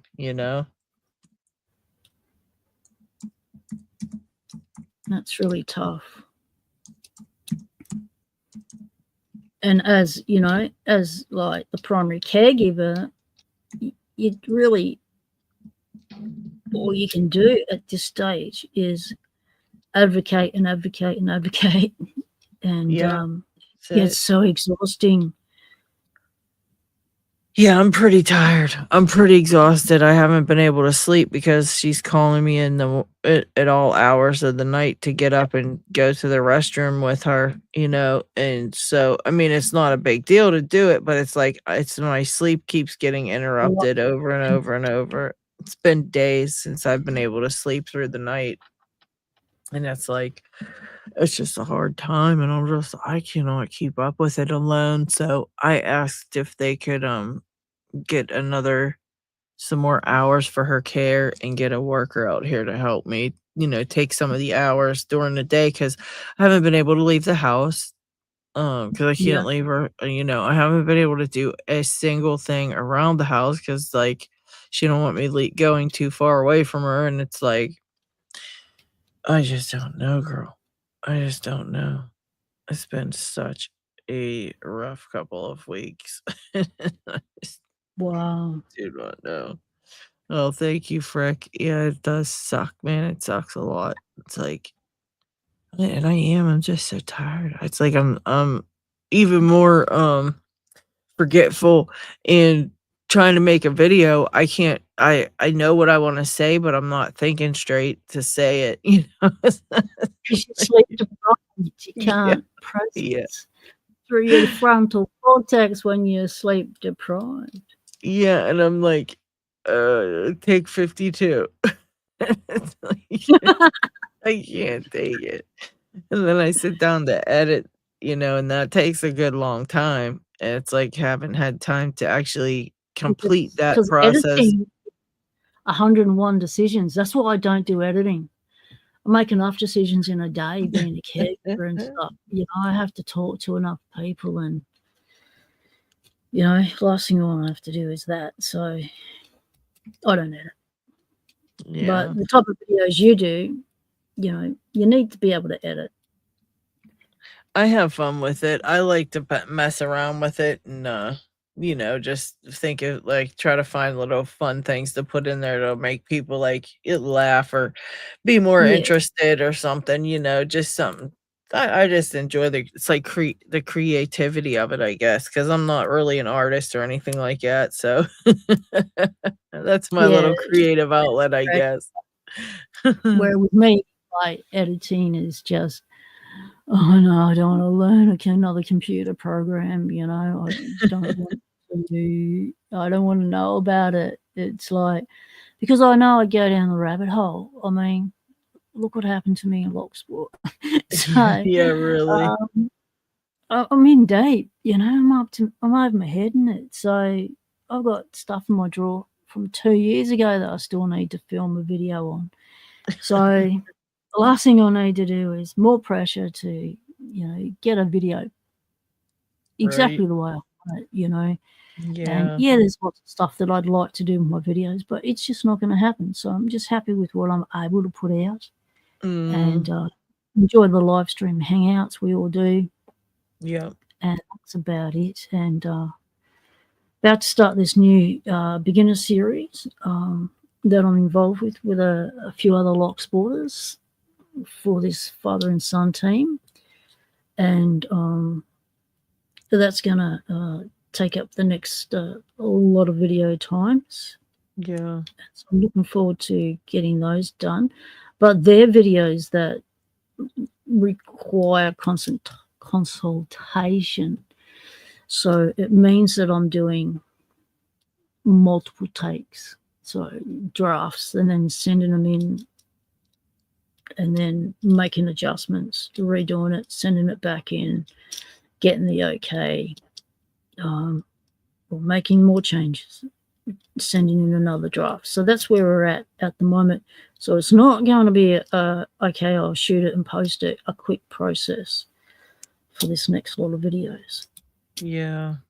So I do have, quite a few lock explores I've done that are still ready to go up. I've still got a heap of shorts that I filmed in Townsville when I was up with my mum that I still need to post. So there's other content I can easily access to put up. But, I want to get back into lockpicking. Right. My skills are at beginner level, which is why it's good for me to try and pick these locks after having no picking practice. And if I can pick a lock, then I know that the newbie has half a chance of picking it with his daughter. So because it's my skill level at the moment. Yes, I have picked purple belt locks in this last 3 months, but not consistently. And that's not being consistent either. Right, okay.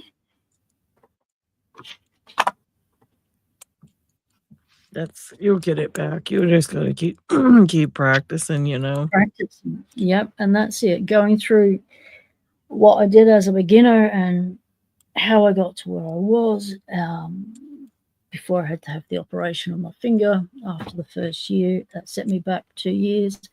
I was picking every day, multiple times a day, and just really enjoying my lock sport. Taking my locks everywhere, practicing everywhere and any chance I had. But then, the arthritis kicks in the hands and you've got to go, okay, I need my hands to be able to make dinner, do this, do that, so I can't actually spend the day picking locks and, not being able to move my hands afterwards. So that's put a damper on some things as well. Yeah, that'll put a big damper on things, like you said. But it's everybody has their own path, and takes as long as it takes. It's just what it is. Yeah, that's why lock sport's so good. It's not all about lock picking. There's other things you can do in lock sport when you can't be doing the picking, and that's what I do in the downtime when I can't pick.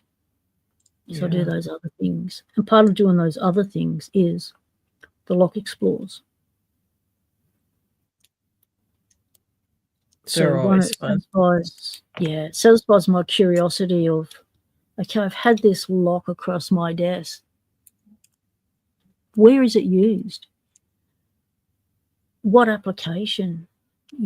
What sort of door does it go in? That sort of thing. Yeah. How well does it look in the wild after it's been there for a long time? So I get to answer all those questions by going to these abandoned places and places that are about to be demoed. One is to document history of the architecture and stuff. Being an ex-carpenter, I'm interested in architecture and house design and style. And because we're only 200 and something years old as a colonized country, and the architectural style was very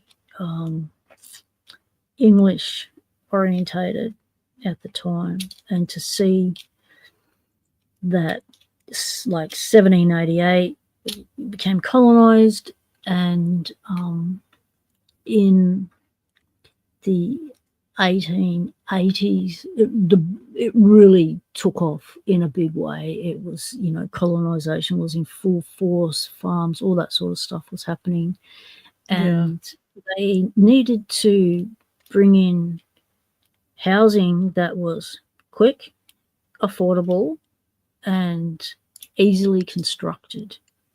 So the old style English houses did not fit that brief. They were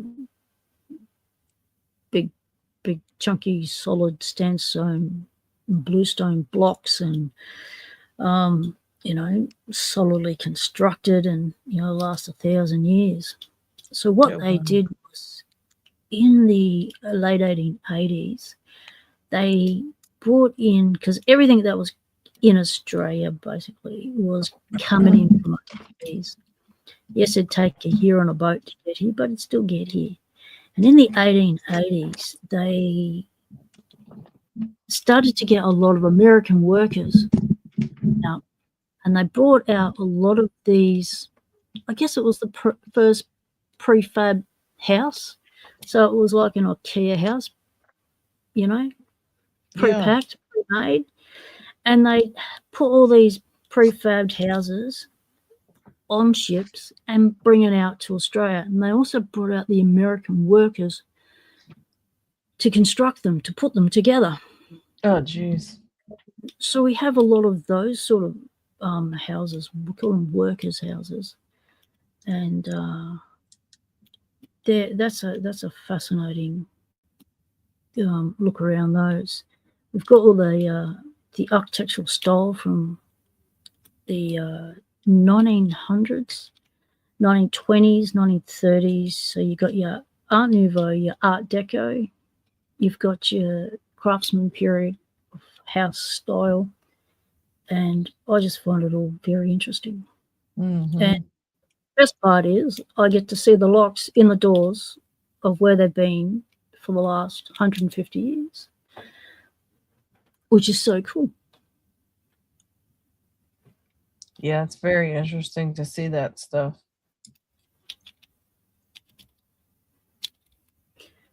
I have copped a little bit of flack from some sectors of the community who aren't happy with what I do.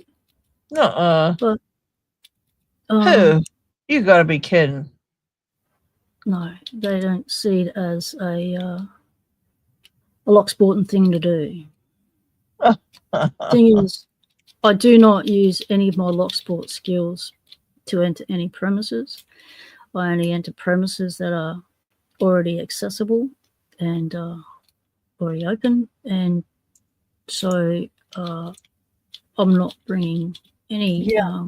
You're not doing anything wrong. Community. Yeah, that's crazy. And, but some people. I'd love to know who said that. You'll have to tell me. You have to tell me later. That's crazy. Well, there are some sectors of the Locksport community that are a little bit. What's the word? Mean? Puritans, like a bit of Puritans. So they're a bit old school and set in their ways, and that's not how we did it in my day, kind of thing. And it's just not cricket, that sort of thing. Right. Well, no, these guess what? You know what? Here's the best thing about this. Is what my favorite thing about like doing the videos on YouTube and stuff like that. And the best thing about it is if you don't like it, get the hell out of here. Yep, you can change the channel easily. There's a million others out here. Have fun finding someone else. You can always flick off. Yep. So David says prefab homes look so gaudy and kitschy. Yeah, they do today, but they did not back then. They looked awesome. And I've got a mate who is in one of those homes, and he has agreed to be interviewed on my channel and to take us on a tour of the house and talk to the history of the house and that sort of thing. That's pretty cool. Because it was back in the day when they put up these prefab houses, there was no floors. Oh, shit. The floor was dirt. You had to come up with your own floor. Incredible. That's wild.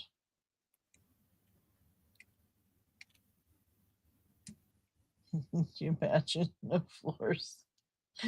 Oh man. Well, I got everything done except their floor, so yeah. That's something you have to put in yourself. It's like, yeah, we're done. We're just here to put up the sides, or someone forgot to pack it, being a prefab. Oh, it's truth. This didn't go on the boat. Ah, well, wait a year, send it out again. By the time 2 years come, you might get your floor. Man, that's funny. Well, that'll be a neat interview. Yeah. So that's on my to-do list as well for videos. And I might just see how the internet goes. I might do it as a live, but I find with live streams, they need to be static. So you need to be in one spot. If you move the camera when you're on live stream, you get a lot of blurring and artifacting and stuff. So it depends on, the internet of the day, how well a live stream comes out when you are roving. Right. Yeah. So I'll probably do it as a standalone video so that I can pause the video when we move to different rooms and stuff. Yeah.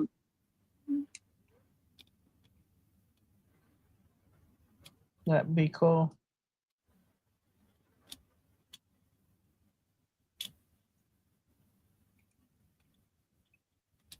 It was 60, or it was like below zero here for the last week. This whole last week was freezing cold, and it was like hell getting in and out of the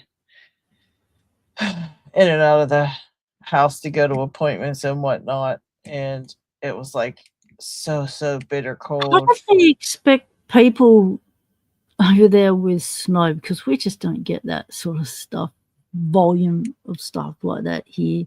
We don't even get snow in Adelaide. How do people expect you to actually be able to get to appointments when everything's poled up? Cars have got absolutely no traction. As soon as you drive anywhere, you're sliding down the street and bouncing off everything off the sides. Like, how do people expect you to get to appointments in that sort of weather? Well, we have snowplows that come around from the city. So the city takes care of the bigger like piles of snow like on the roadways. And well, by importance, I guess you could say. So for instance, if it's a school day and all the kids are going to school, they will start their plowing in the school routes.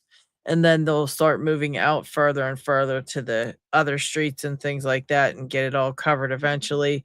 But it does take some time. And, of course, when they know something's coming, they'll salt the streets ahead of time. So if they know there's a big storm coming, they will be out there the night before with the salt trucks, just pre-salting everything. But yeah, you basically have to take care of all the snow, obviously, around your home and how you have to get in and out of your house to get to your own appointments. You have to get rid of the snow there and things like that. And when you have someone that's like, how do you even get your car out of your driveway? Yeah, you got to shovel it out. You shovel it out. Or if you have 4-wheel drive, you can drive over it and get out. But yeah, you basically you're stuck shoveling things and doing that kind of stuff. Now, like, I forget what I was going to say. But yeah, it's just. How heavy is snow to shovel? Like, I see you have really big, wide shovels. But how heavy? It can get bad. It can get bad. If it's like if obviously like the more wet and sticky the snow is, the harder it is, the heavier it is. But it's not too bad if it's just not that wet snow. It's pretty light, but it depends on how packed it is. Like, did you step on it all over the place and now you want to shovel, or did you get out there when it was nice and fluffy and that kind of stuff too? Like, so a lot of things depend on that, but it's either way you cut it. A lot of people have heart attacks in the snow season from shoveling, and a lot of things like that. You know what? Give me 1 second. I'll be right back. I know you're about to answer that question anyways, so I'll let you answer that, and I'll be right back. No worries. We don't actually have all that stuff here. I've never seen a snowplow in real life. I've seen them on the telly, yeah. I've never even seen a snow shovel in real life. We do have areas of Australia that have snow. Like we have a ski season, but that's it. Once every unprecedented occasion, we will get snow in Adelaide on the highest point on the hills, and that is rare as. and people will flock there just to see it. And it's usually just dirty looking, sludgy thing. It's not white and fluffy like you see on the telly.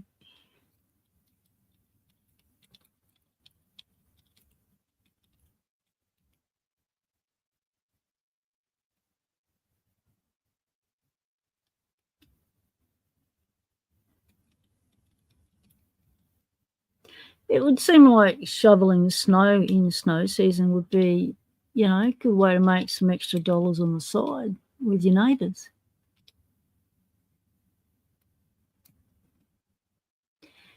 See, the thing with gaining subscribers when you don't have any content, because everyone who is a commenter on channels has to have a channel. So you do have a channel, you just don't have content. And the reason why you have subscribers when you've got no content is that's Locksporters wanting to show support for you and your journey, and wanting to are enjoying your interactions in the Locksport community on their videos and on live streams and Discord and such.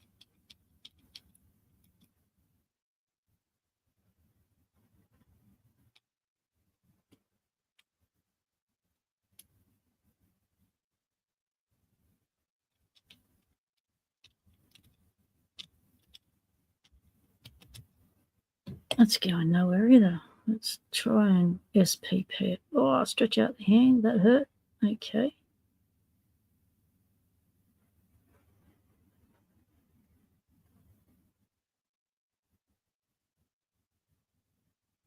Yeah, I've uploaded videos over an hour. However, to upload a video that is longer than 15 minutes, you need to have your settings changed to enable that to happen. That was one thing I found out early on.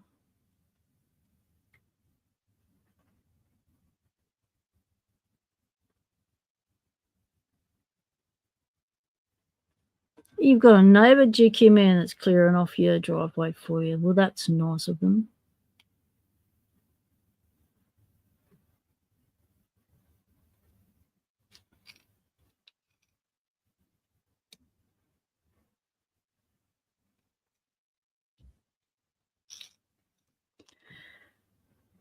Well, that felt like 2 pins and in, so we'll put that in.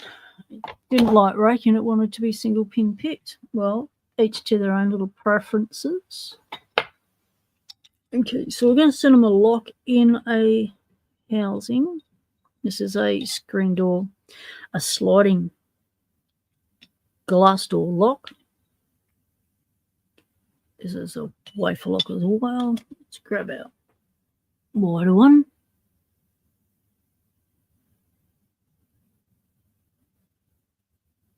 Oh, he's got a new 3-stage snow blower. So he wants to play with it. So needs snow. So he's doing the neighbours. Good on him. Nothing like getting a new power tool.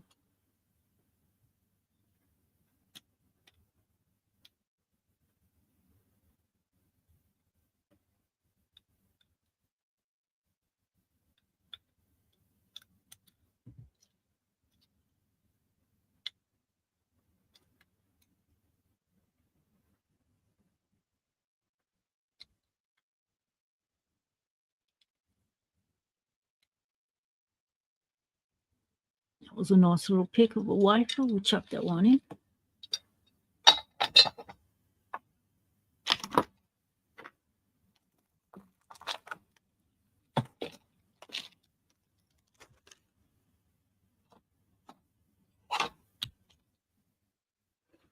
Right, we'll try that Gainsborough. See if we get anywhere on that one.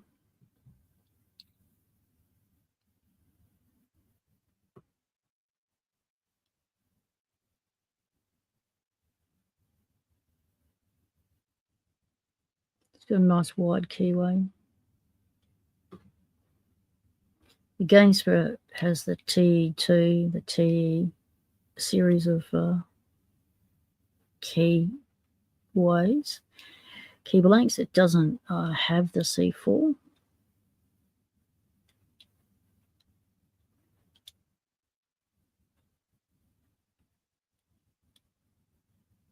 So it's a lot more friendlier keyhole to get into. It's wide open down here.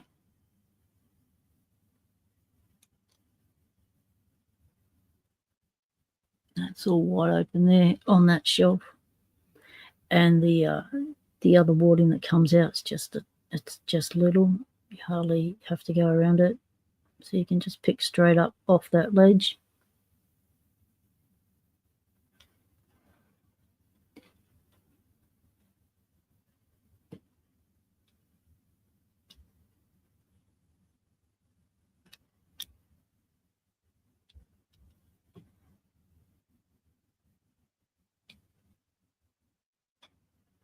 Looks like a wiser keyway. Ah, they're wide.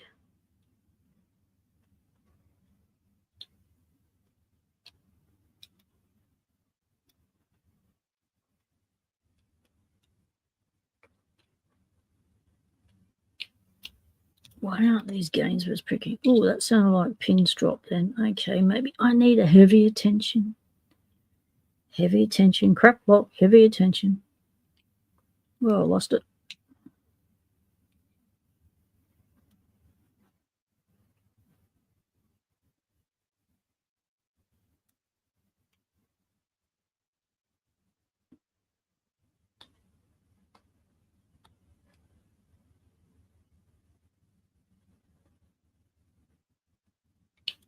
And we're in. Okay, we'll give him that one. And that's how a Gainsborough usually does pick. Boom, boom, boom. You're in heavy tension. No lockers. Just get that tension right.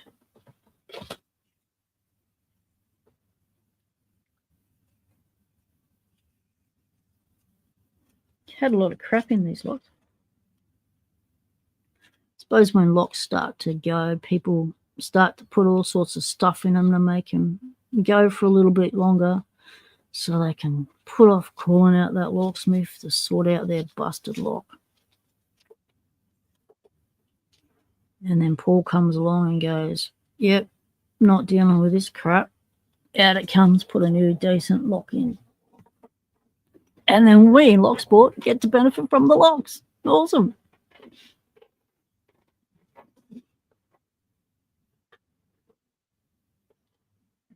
Yeah, they do. They do look the same. The difference is the width, of course. And okay, this is a cam lock, so let's give them a cam lock. What's a mastered cam lock? It's got a little cutout.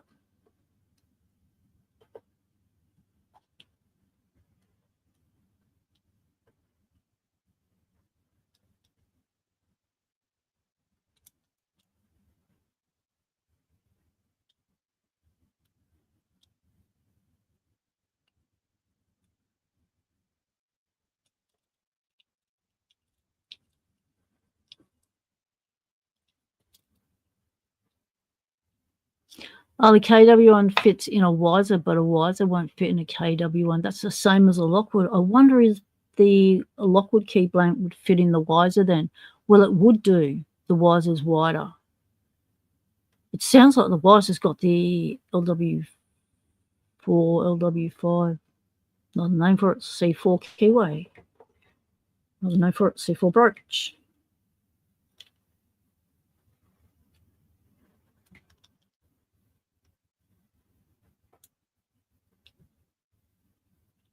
Oh, the Dexter, the DE8, and the Ilko own 3.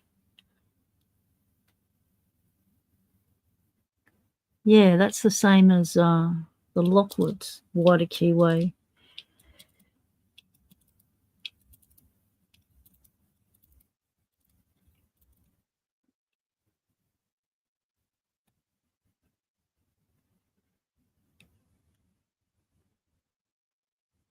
Okay, you're not friendly. Let's have another try.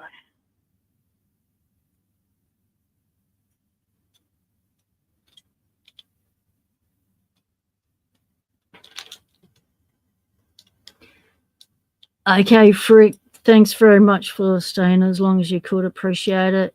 I've been enjoying your participation in the chat. Have a good sleepy time.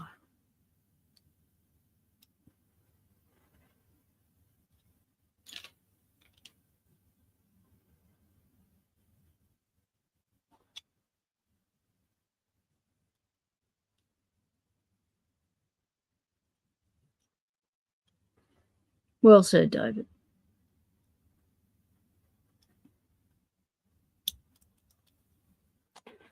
Where's the ball one again?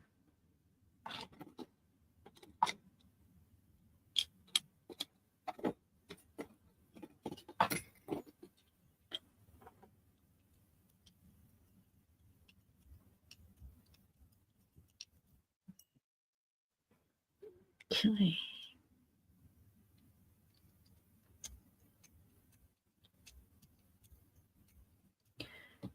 Those wafers are not moving at all. There's something going on with that lot. Back in the box.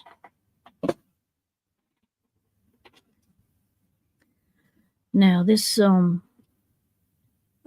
of cylinder is from a Gainsborough. It's a Gainsborough Tri-Lock. So we might see how that picks.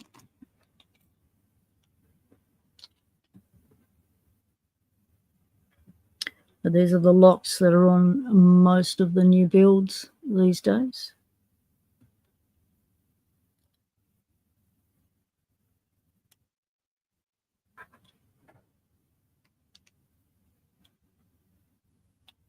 Got to remember heavy tension for the Gainsboroughs.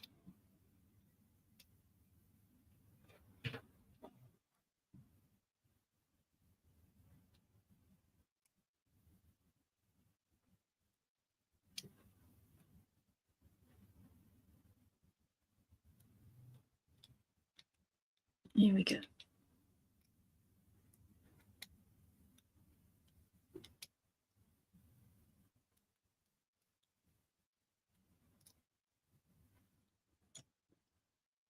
Dropping pins all over the place. Change picks.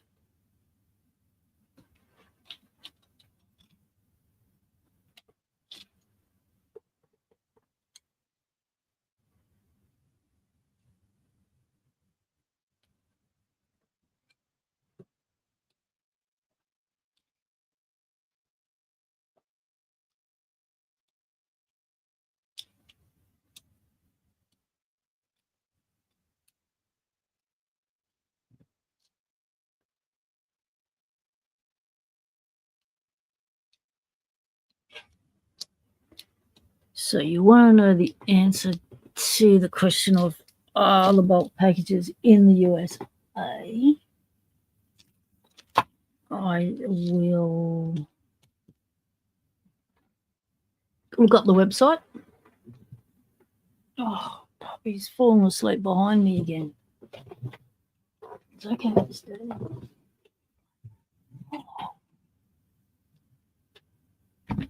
All right, we're going to look up the website and punch in the numbers and see what comes up.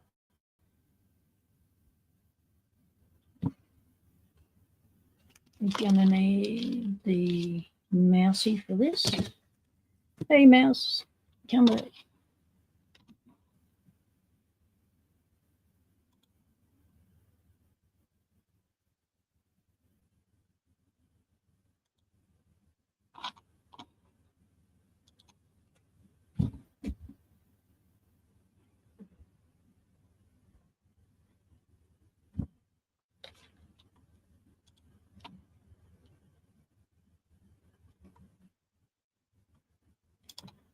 All right, let's punch the number in.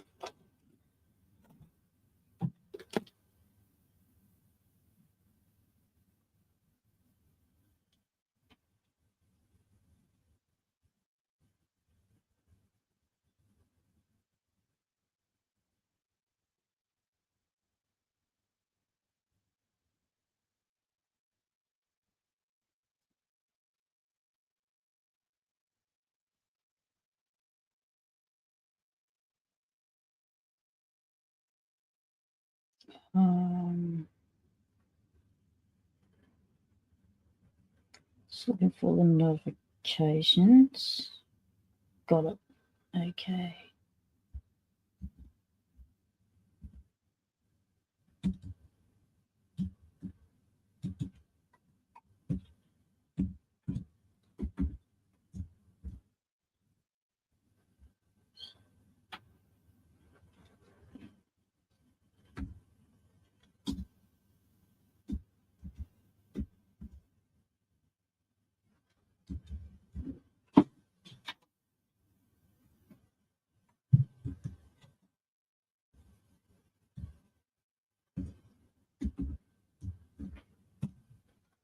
All right, let's see what that does.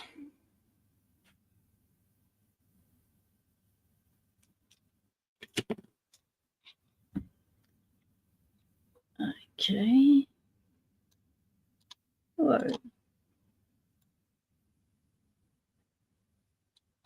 No. Doesn't give me any information. Just says it's on its way. It's on its way.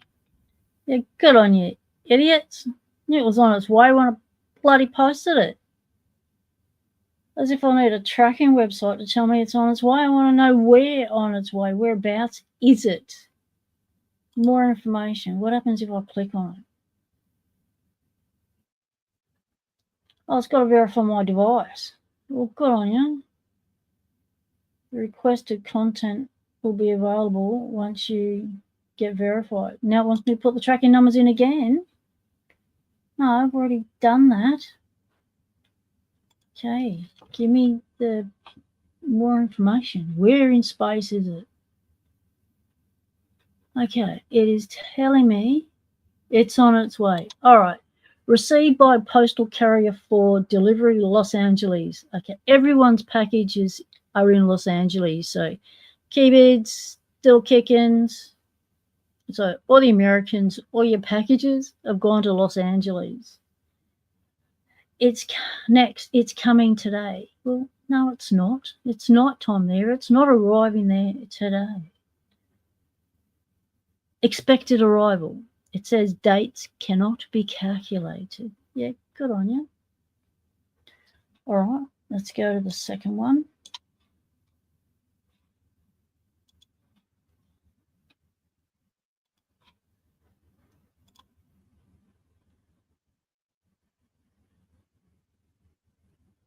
It's on its way. It's in Los Angeles. It arrived in Los Angeles on the 22nd of February. So it's been in Los Angeles 3 days.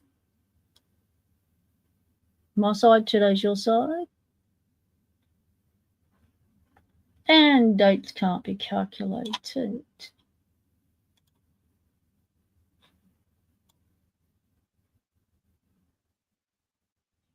Right, that's it. There's your update, mate. It's in the country.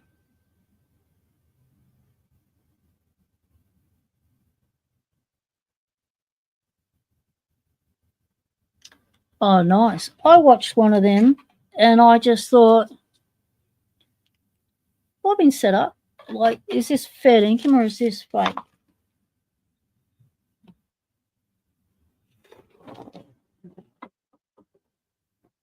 G'day, Dutch Lockpicker. Welcome in, mate.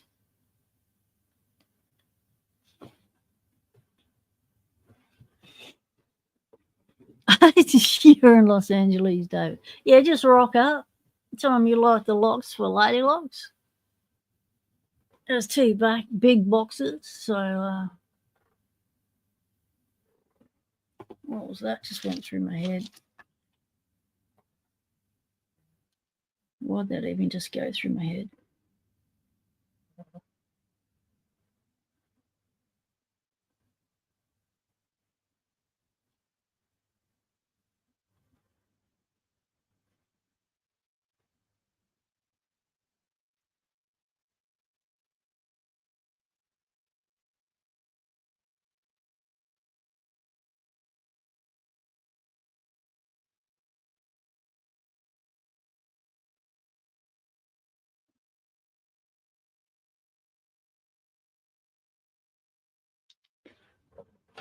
Right. Well,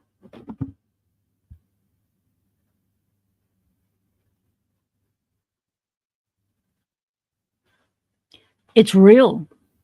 Oh, nice. Okay, what's the channel's name again? Oh, scroll up. Scroll up. Where's me scrolly? Where's scrolly? Oh, there it is.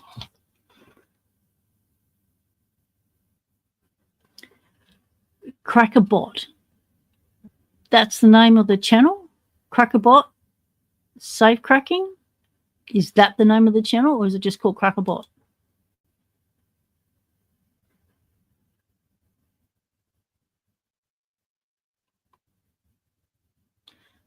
Whoa. Okay, so sounds like they just like arresting people.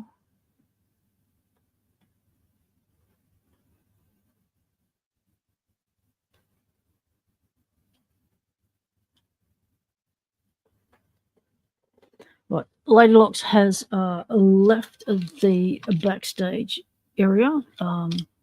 Obviously has got to do something with her mum.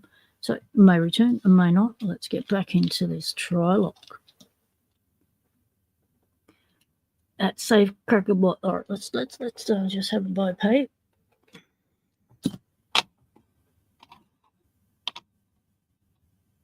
Just Safe Crackerbot. It won't let me highlight the word so I can find it later. All right, let's go searchy.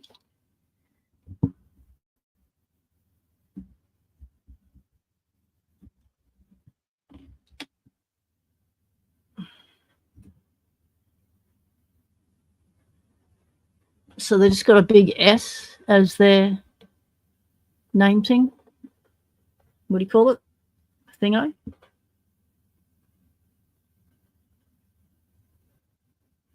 Oh, cool. That's the sort of channel I like. Thanks for passing that on.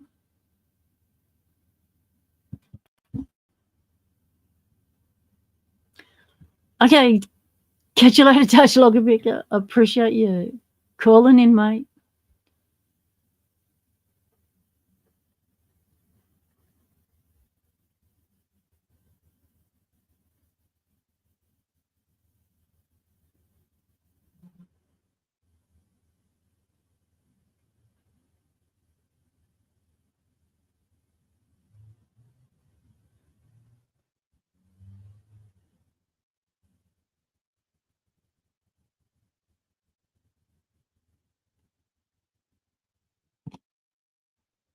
All right, just got messages coming in left, right, and centre here.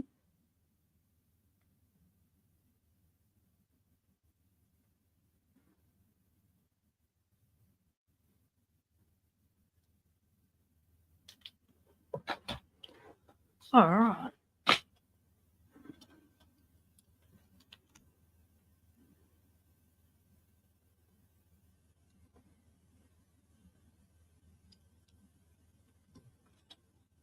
Let's see if we can get into this Trylock.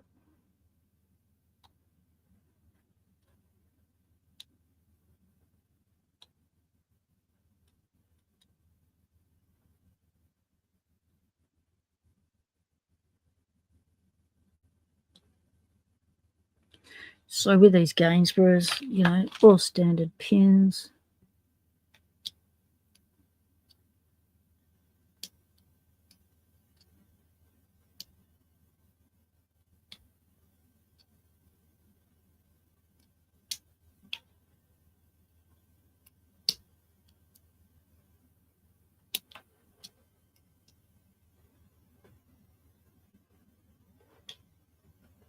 Yeah, I've already checked that channel out. Bricks, yep. I have a playlist on my channel, Who to Thunk It, that's called Safe Cracking. And yeah, that's where I put those videos.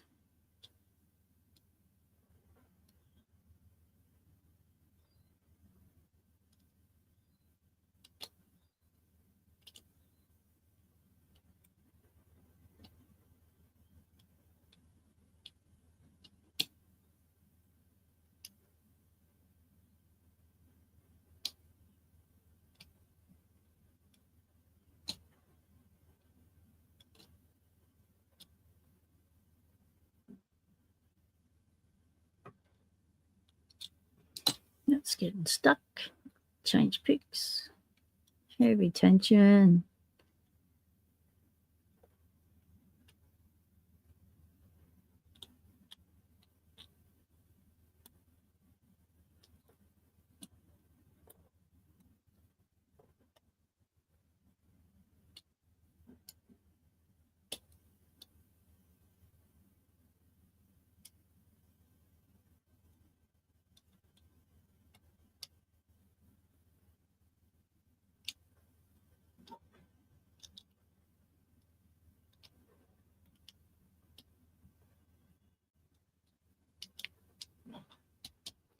I think I'm oversetting these pins, pushing them up too far, using such a little stubby short hook. Just trying to get a binder.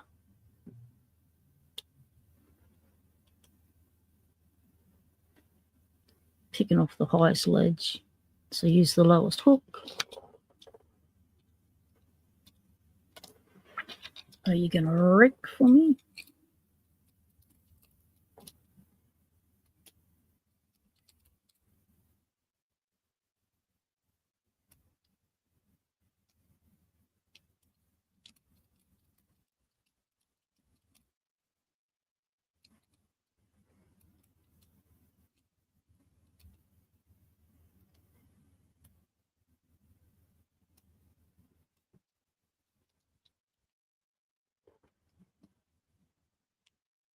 Getting completely stuck. Let's try the other end. Might just be a one-ender. One-ender wonder.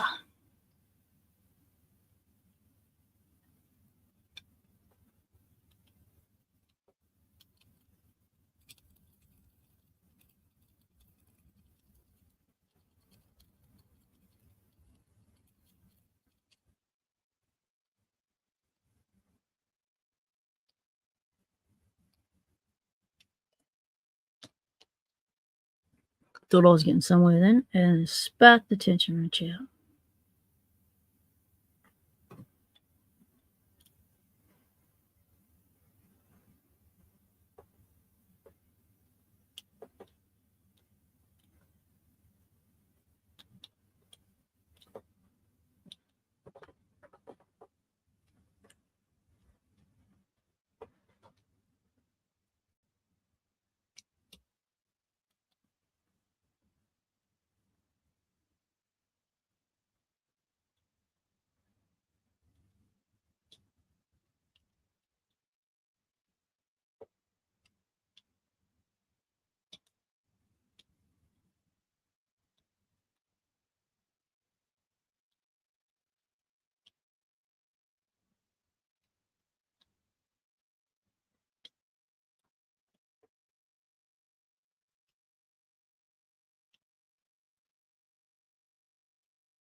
It really doesn't feel nice in there.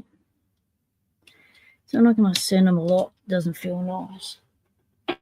It's cutting into my hand, so it's not a comfortable pick, so we'll bypass that one. It looks like you've had a screwdriver shoved in you. Now back to this one. I wonder if no, it's a lazy cam, so that's not helping.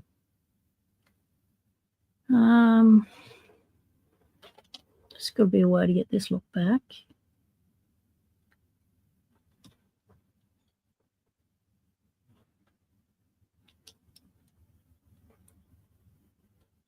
Just feels like there's a huge lip down to the pins, like that much of an angle.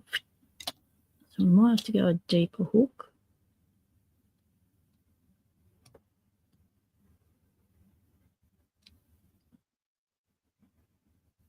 You just picked your little Aber 7230. Oh, nice one, mate.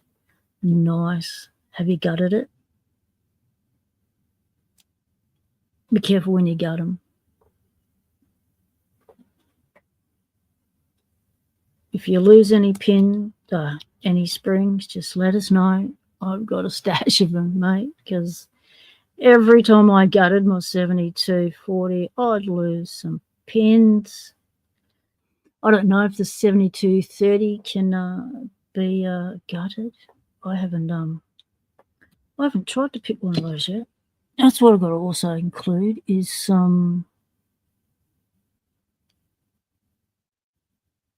no, they're not there. Is some brand new padlocks as well in the mix to send out, so that I can also feel what it's like to pick a lock that is brand new.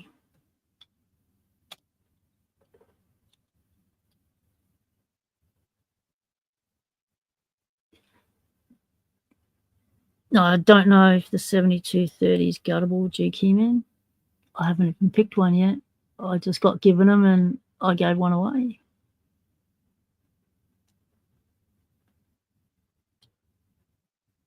Oh, yeah, it would be harder. If the 7230s, David's got all standard pins and 7240's got spools, yeah, the 7240 would be easier to pick than the standard.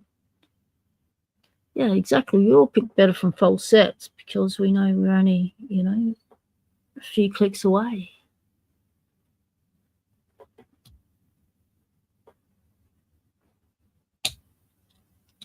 This is so weird how this has orientated like that. This is annoying me. Right, there's a spring in there. If I pull that apart, I could trash the whole thing. Is that a cap or is that a complete piece? That's a complete piece. I want to give them some locks that are capped so they can easily gut one. And all these are sealed. It's the newer stuff that's got the screws on top that you just undo the screws, pull the cap off, access everything. You don't have to worry about trying to gut double euro. It's not like that. It's not like that.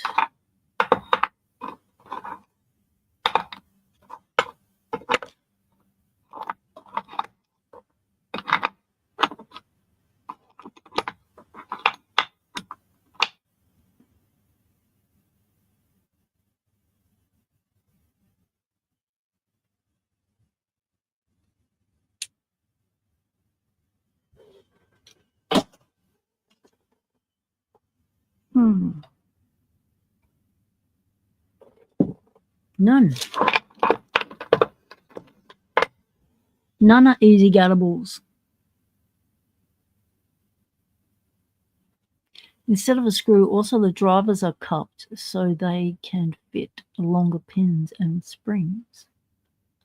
Ah, yes. Okay.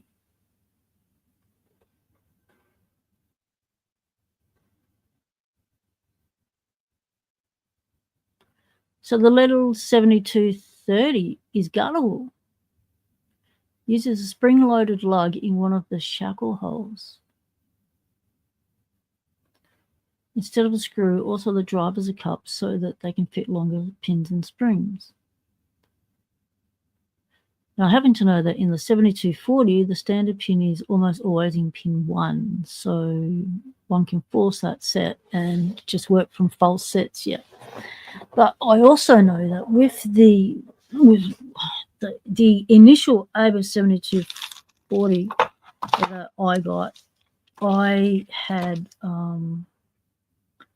a lot of trouble trying to feel any feedback in that. I could pick it consistently, but I didn't know what I was doing. There was no feedback, and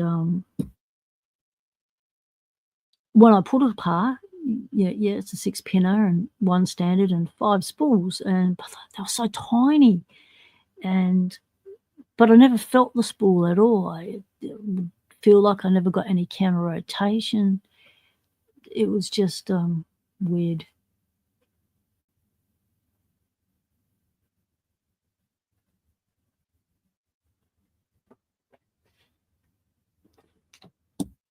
Let's try this little one.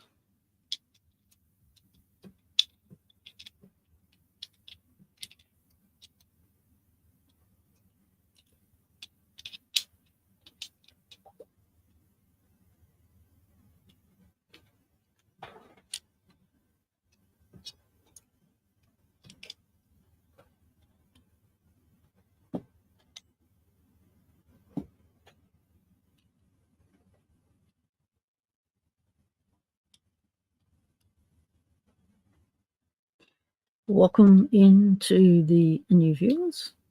We are picking locks that are from a scrap bin or a locksmith, and we are picking them so that we know they're functional. We're sending them off to a new picker, a father and daughter team, to have a play with. So we're just seeing what sort of locks they are, whether they are easily pickable, and some will be a little bit more challenging than others, and a variety of locks. So wafer locks, pin tumblers, and I've got to pull out some new locks too, so they can get a feel for new locks, because all these locks have been in use. So they pick differently to brand new locks with no crud in them and stuff.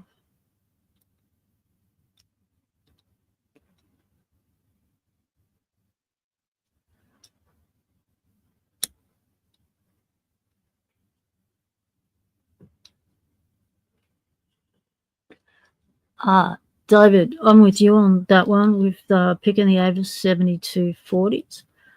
Rarely been able to pick my one with top of the keyway. Have always had success with bottom of the keyway and a very short hook indeed. Yep.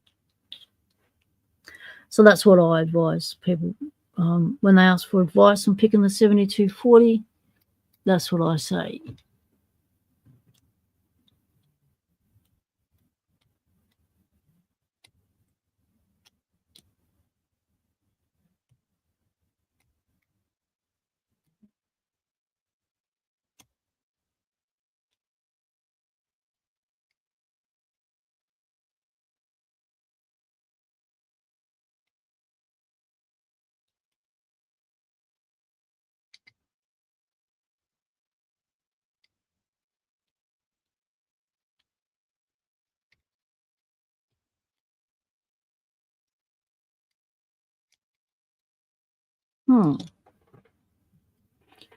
Give this a shot of this. Yeah, Kraken. We're still on, mate. We're still sorting out the locks that we're going to be sending off to the newbie.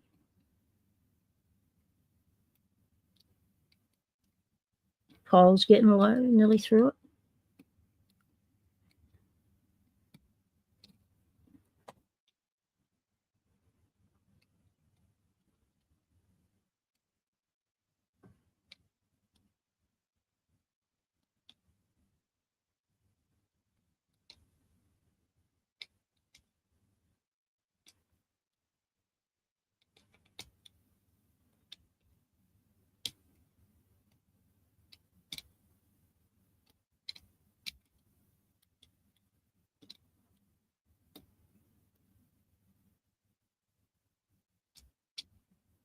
No, it's not going to be a beginner lock.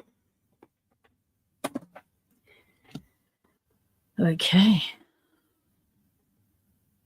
Whoa, you've got something fall down in there. That's not good.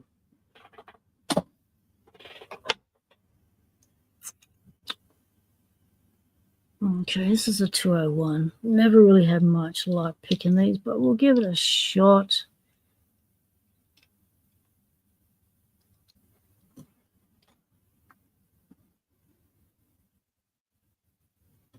Sort of standard pins, bevels top and bottom. If it's one of the old ones, oh, that keyway's a little bit worn.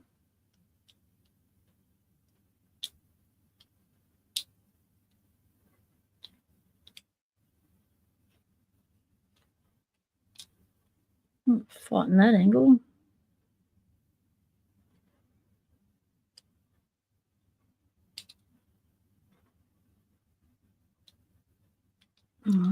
Don't like that peg. Keeps grabbing it.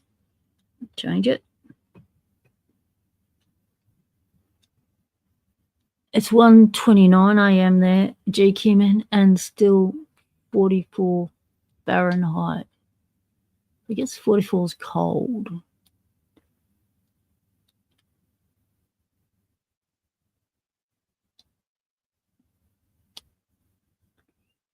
Yeah, it is like cracking. Yeah, you're awake and your whole family's asleep for the next 9 hours. Yep. So that's why you've got Locksport Hangout, mate. You don't have to stay up alone. You can hang with us. So if you want to do some picking, you want to get online, I can send you the link. But I understand that you'd have to keep your voice down and your excitement level down to non-disturbing of the sleepers level.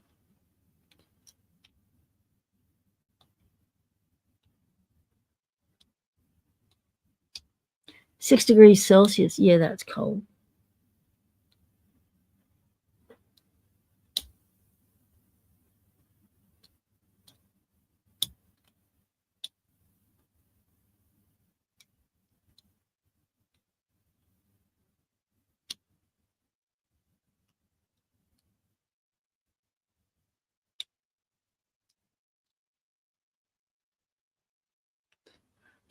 I'm going to pick this with a leashy.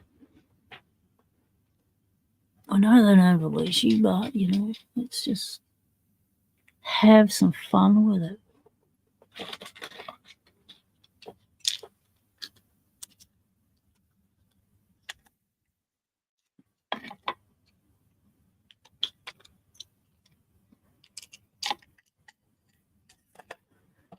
So this is a 201 rim cylinder. That's a common lock here in Australia. It's a Lockwood. And I thought that felt weird. That was a very bit too grabby on the old pick. Yep. I'll see what's happened there. The warding has been smooshed. It's smooshed warding.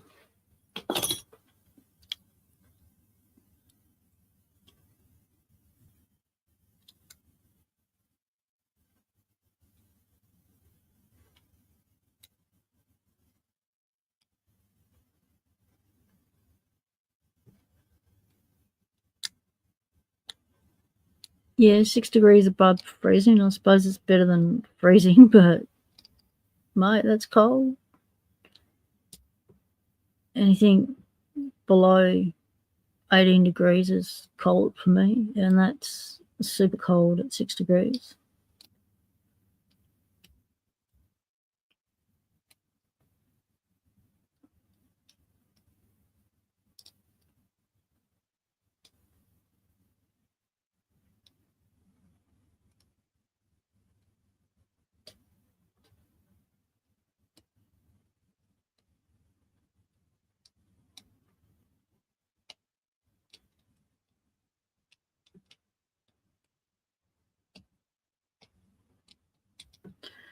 Ooh, something weird going on inside that lock. Let's just not give them anything like a weirdness.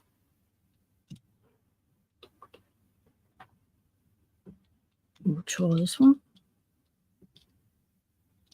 So I'll be taking all the tail pieces off. I'll grab some painter's tape, putting labels on things, what kind of lock they are, pin tumbler, wafer lock, rim cylinder, Euro cylinder, screen door lock, those sorts of things.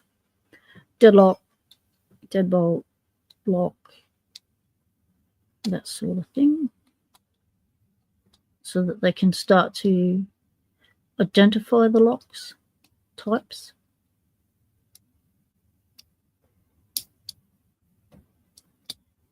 so that when they're discussing their locks, they know what each other's talking about instead of that lock. Which lock? What's it look like? What you don't have to describe it. You just need to say the Lockwood rinse cylinder, or the Crabber Gainsborough, and you'll know what each other are talking about.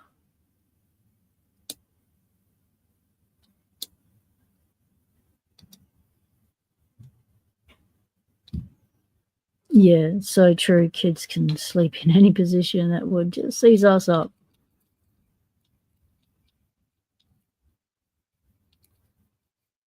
And we're in. Okay, so that can go in the box.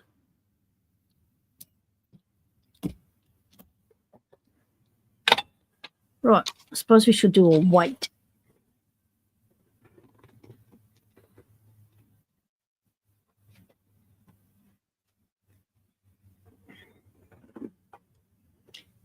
Oh, I need to stretch.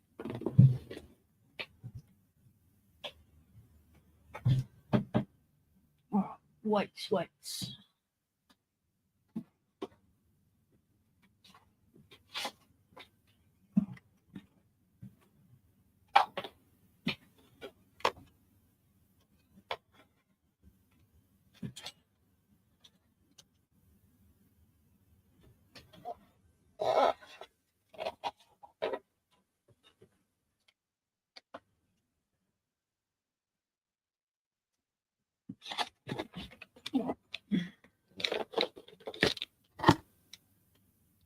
Oh, okay.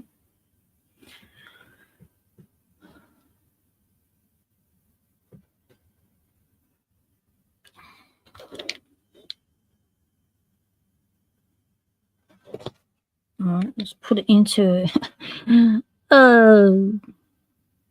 metrics that I do understand. It's 1.7 kilos. All right, we can still keep going.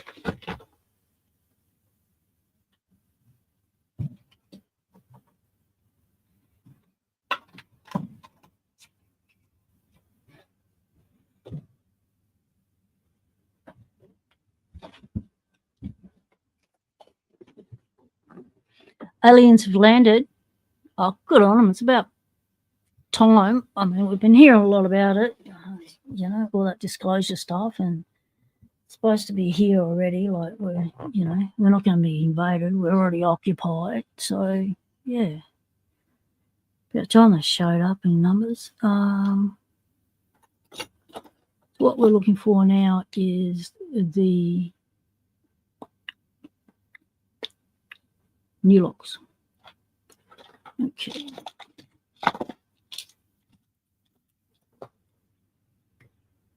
Now, of course, I moved a lot of stuff to be able to do this. Oh, here we go.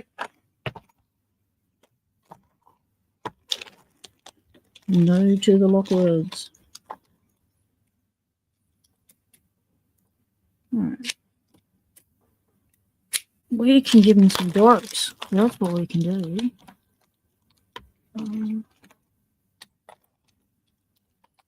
Where is the... Looking for me shiny Agus. Where's me Agus titanium gone? And I had it here somewhere. You're not behind the curtain.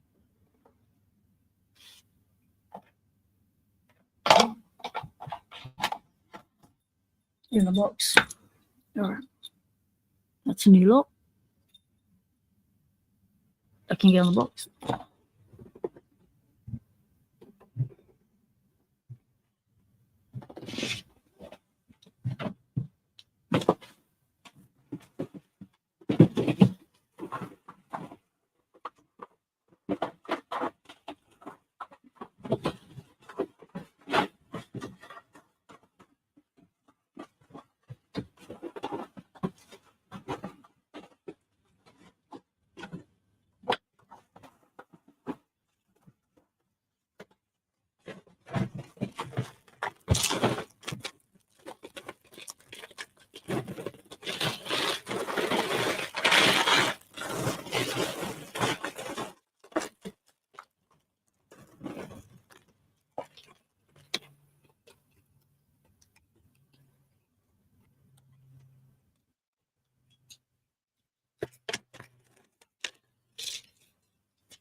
Got a heap of these.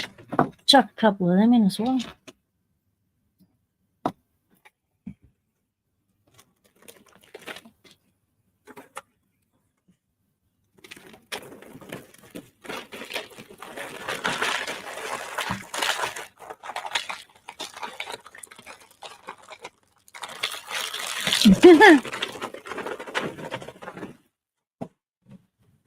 It did indeed. Well, correct.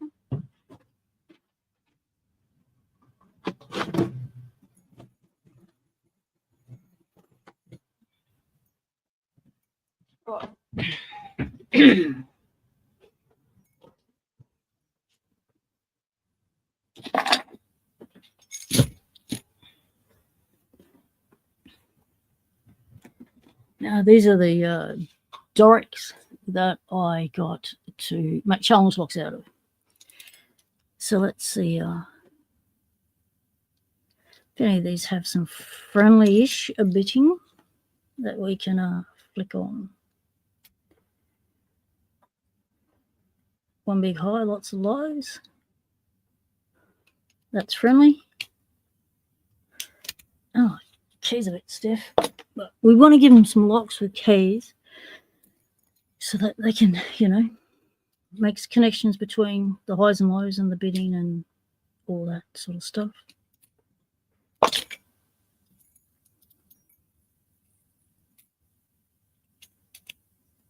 It's a nice raking kind of bidding as you step down. Kick and kicks, indeedy.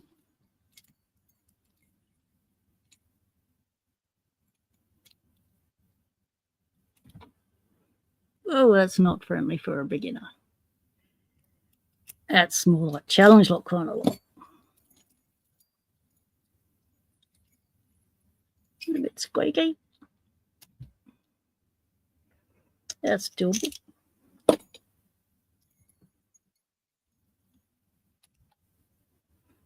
Lots of high lifts.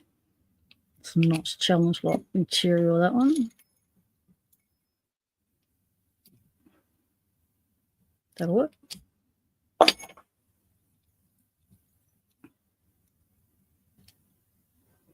Come on.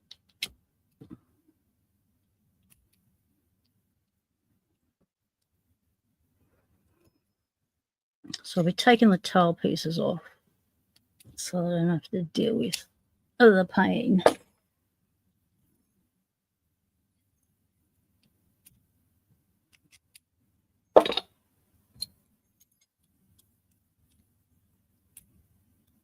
Cool.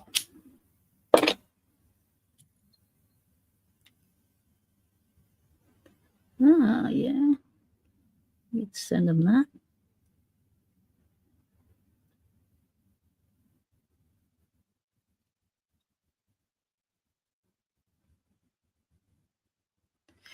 Really need a housing for it. We don't want to send it loose like that. It'll just explode in the post.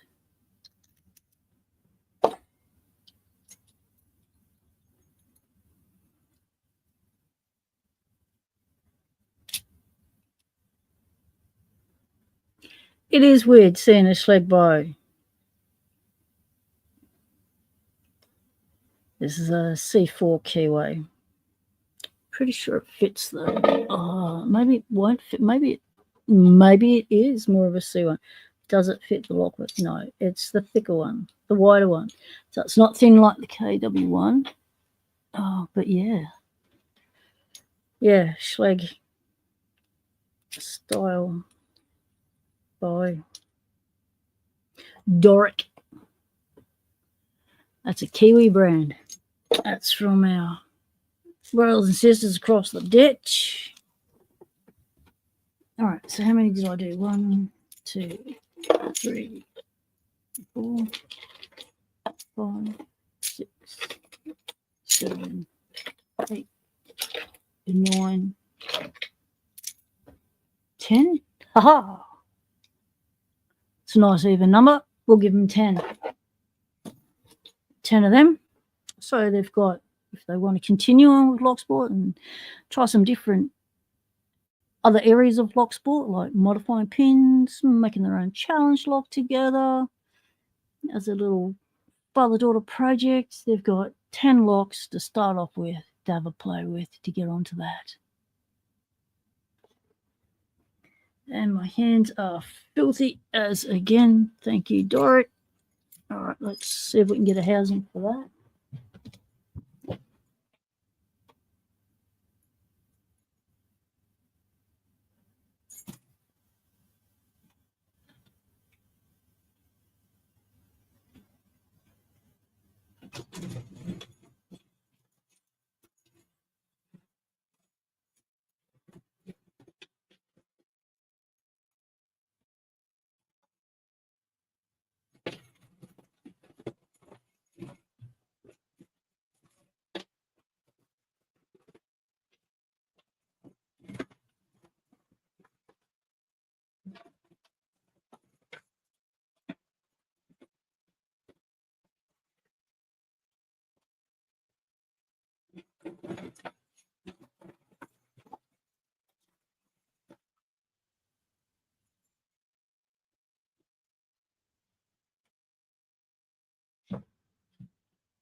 No, they all seem to be in there without a housing.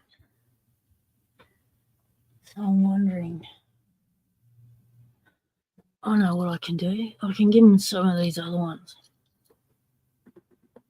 It is weird seeing Yale branded as SC1. I've got to go wash my hands again. I'll be back. Be nice to each other.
Right, let's get this bench a little bit more nicer.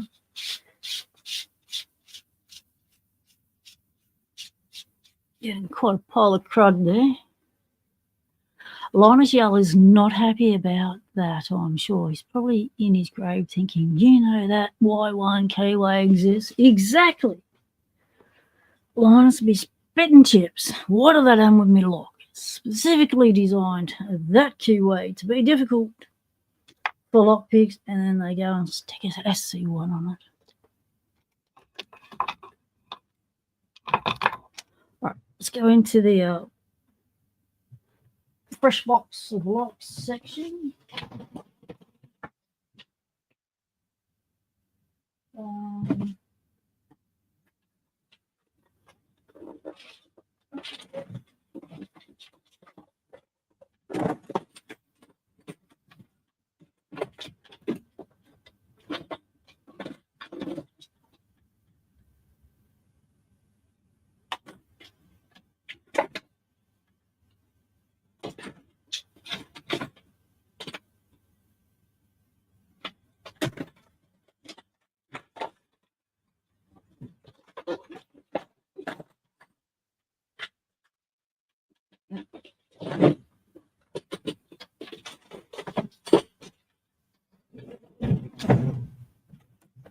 Checking some more new locks, and we need to grab some cabinet locks.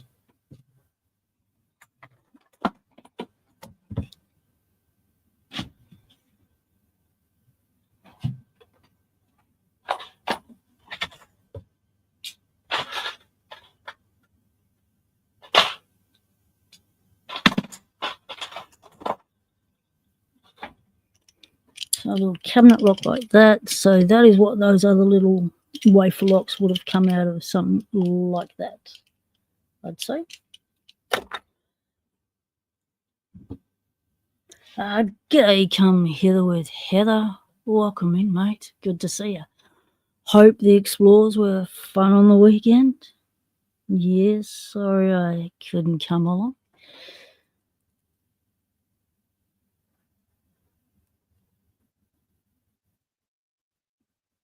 We've been rocking and rolling with some locks for coming on 7 hours now. We are in the middle of going through a heap of used up locksmith locks to pull out locks for a new pickers, a father and son team who want to get into Locksport. So we're giving them a little goodie bag. So we're just working up to a couple of kilos worth of locks. But before we send them out, we want to make sure they're functioning because the locksmith took them off the door for a reason. So we want ones that are functioning, that are easy enough for a beginner to pick. And since I've been picking for ages, I figured, hey, I'm a good candidate for choosing which ones are easy and which ones aren't. That looks like it's got crud in it. Wouldn't surprise me.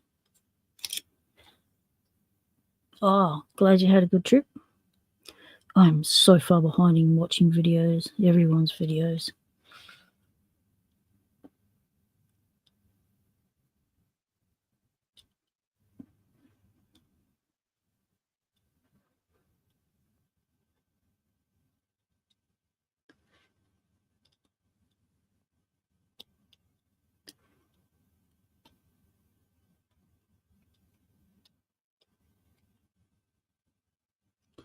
Something's not right in there.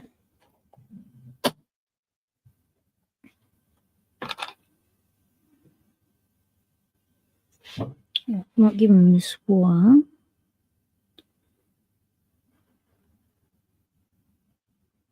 Let's see if we can pick it.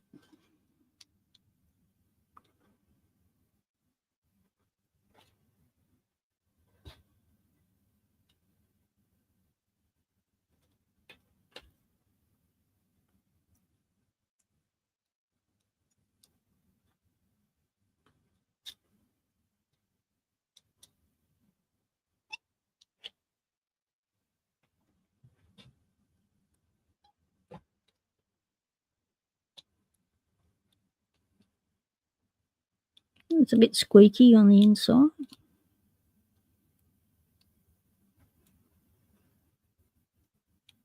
Locks aren't meant to be squeaky.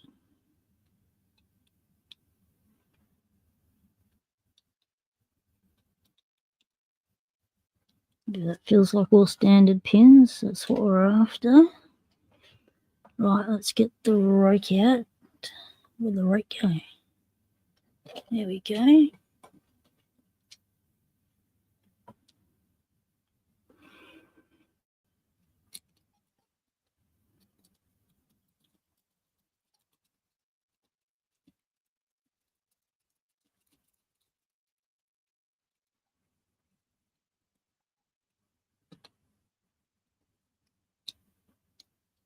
Okay. Open with a clonk. So that squeakiness is telling me that this cylinder is possibly out of round, but it is pickable. So we're going to include that for the simple fact that it is out of its housing. It'll be easy to gut either through the back or lifting that cap off so they can explore the inside. So we'll include that one.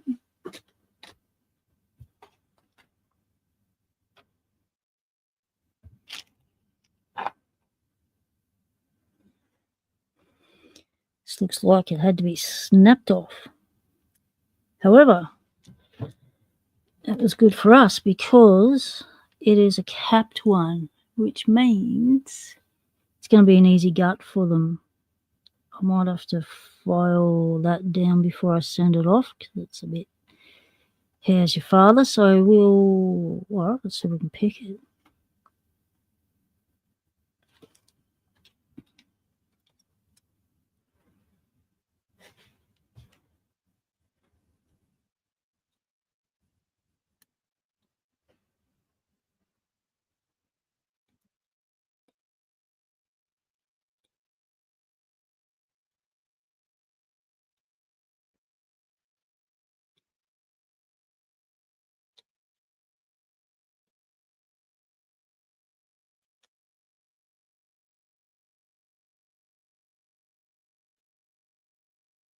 Okay, it's feeling.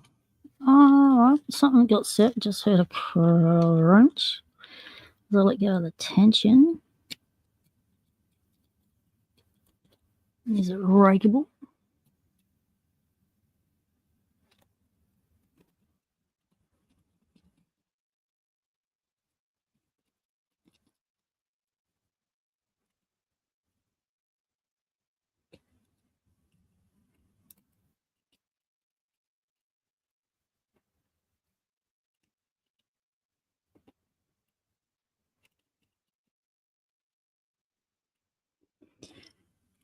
Oh, I wonder if that other one I had that was broken off was the other half of that one. Okay, and one side will work, one side won't. Let's just check that.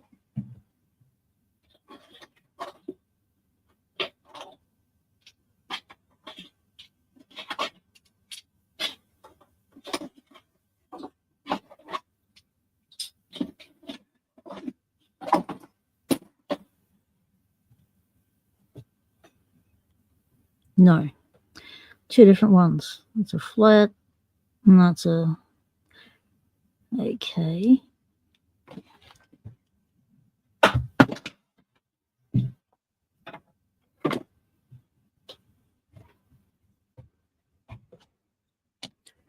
Let's whack it in here, save the hands. There, we'll pass the point of being fatigued. They're in overdrive. Now, there's a TOK. That one will do.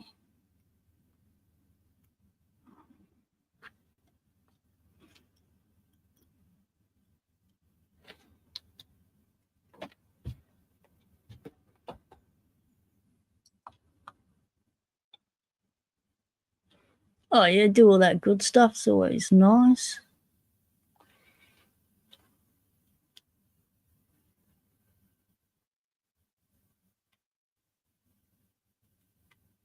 Thumbs it up, subscribe.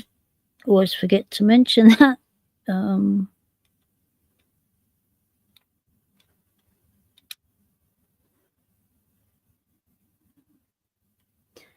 Remember to mention it when I'm on other people's chats, but never remember to mention it on my own.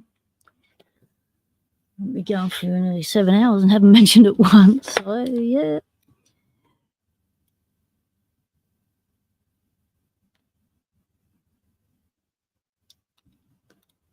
Ooh.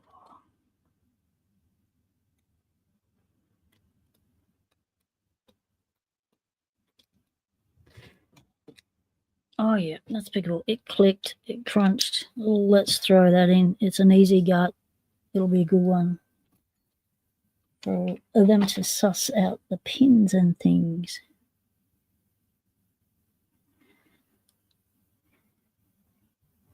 It's a different style of kick.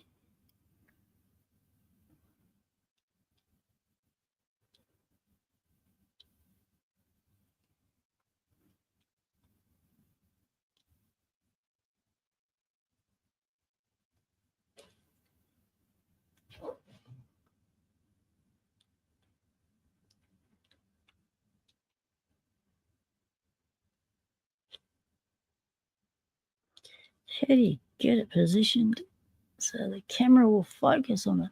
There we go.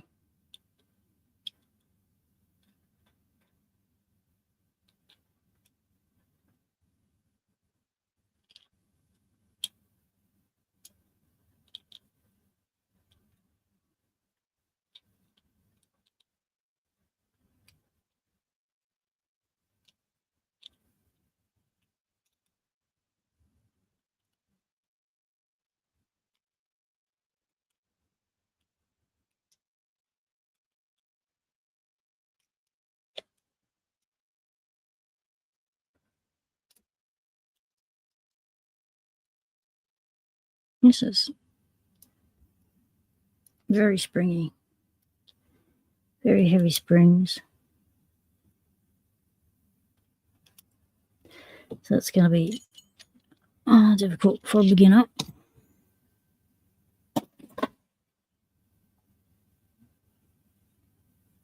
Jikimin just gutted a kick cylinder, 5-pin case, pin to 6 pins, 1 to 5 drivers are spools, 6 is a standard, so it's what, riding off the tip, mate.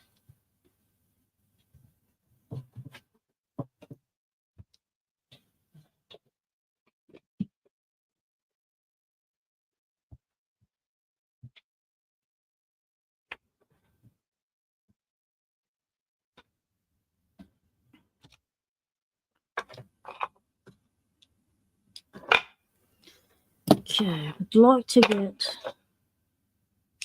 another pin tumbler in the box.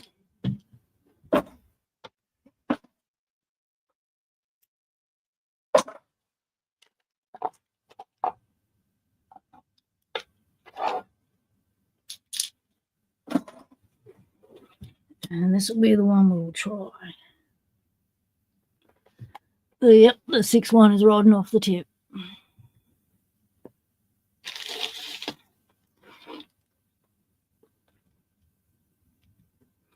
It's nice shiny.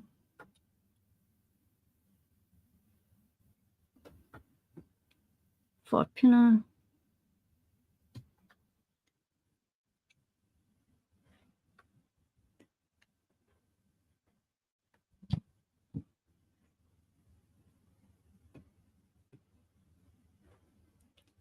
You tried to pick it but couldn't, so you gutted it, see what you put in it.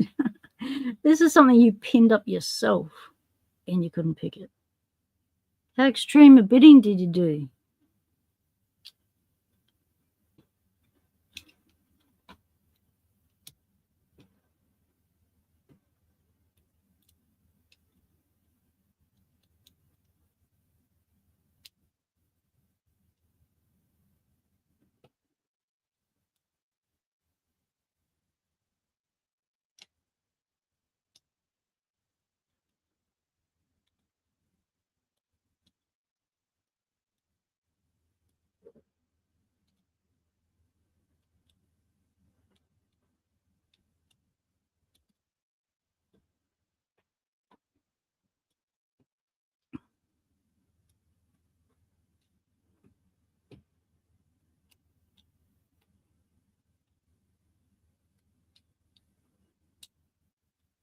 Okay, that was nice. Not too much difficulty there. Lazy cam, so another screen door lock. So let's whack that pin tumbler in the box. All right, let's move our gear. Let's do a weight count.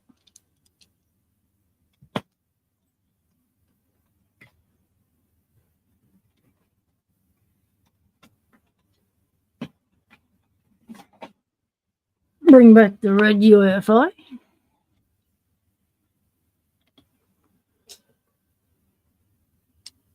Make sure in metric I can understand.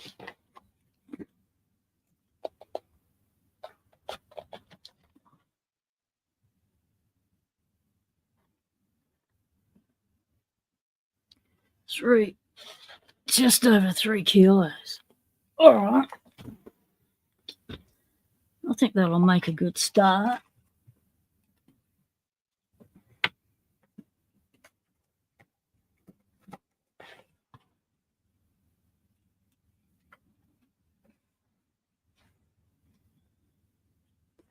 A 3 kilo box of locks. 1 and 2 are deep, then 3 and 4 are highs, 6 is deep. Yeah, nasty bidding you did to yourself there. That's 2 gatekeepers at the front, 3 high lifts, and another DP. So that's 6-1 deep one. That's just hanging, just hanging off the very tiny tip of the tip. It was a deep one.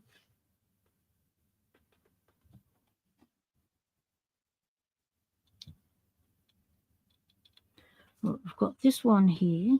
Well, let's give this one another shot, because I really do want to send them one like this that's not self-rotating.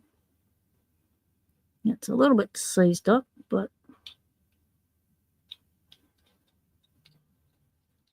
let's see, with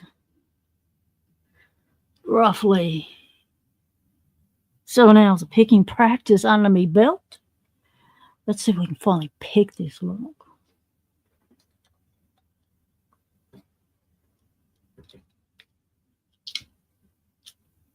And the tension falls out. Well, that's not helpful.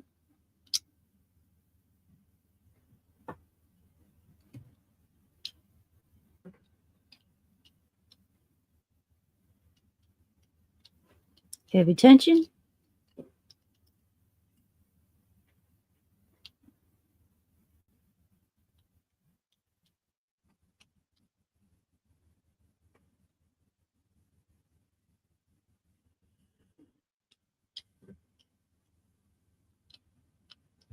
Oh.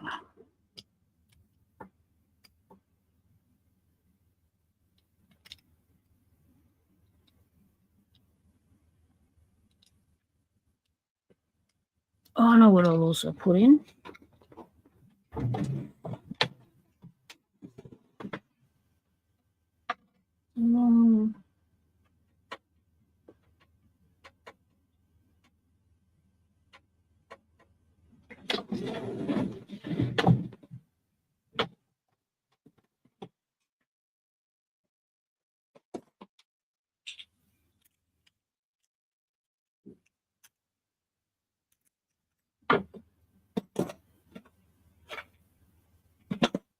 No, I won't put that in. I don't want to scare them off.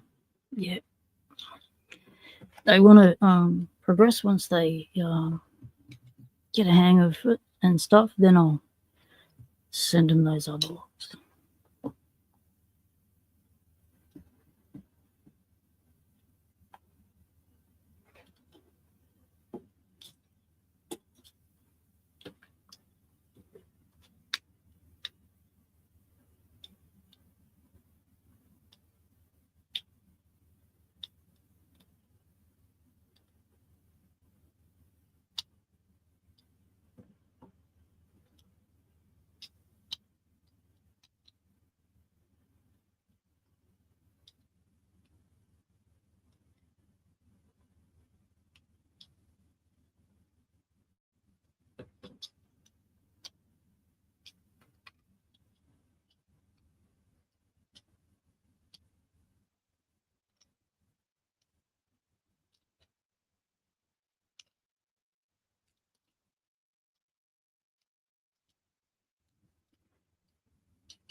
This one's been sitting in water for a while, but it still feels like it's moving freely.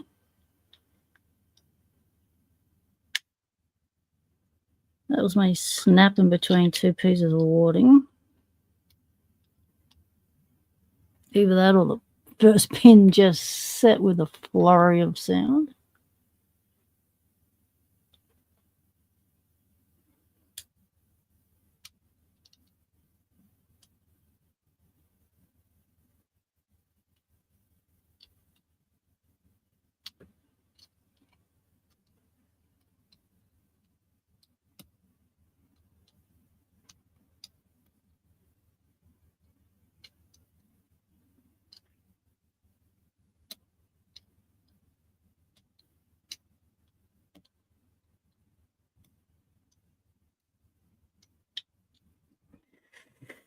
Yeah, it doesn't feel very good in there. It feels like things are getting stuck.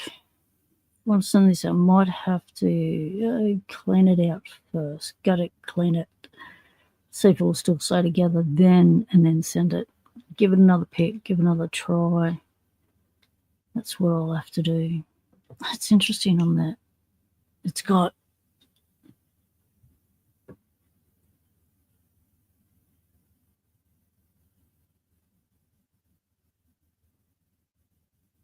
the old measurements. So this is an old one, like,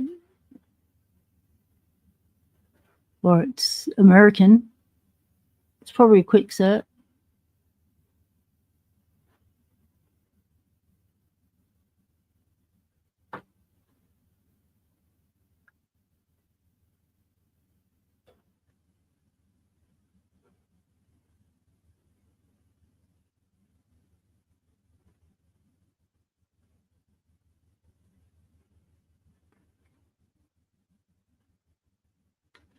guess so that says like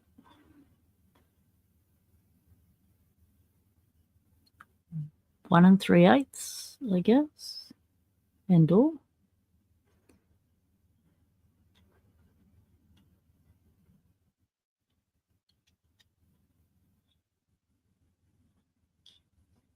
Yeah, we'll pull this one apart and we'll see what's going on in there.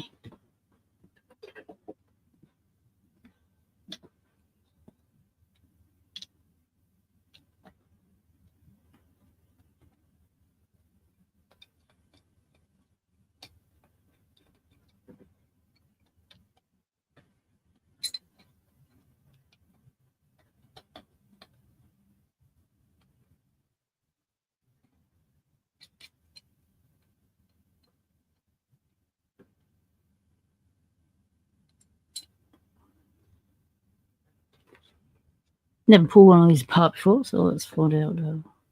Thought you'd undo the screws and we'd be open. Well, apparently not. All right. Okay.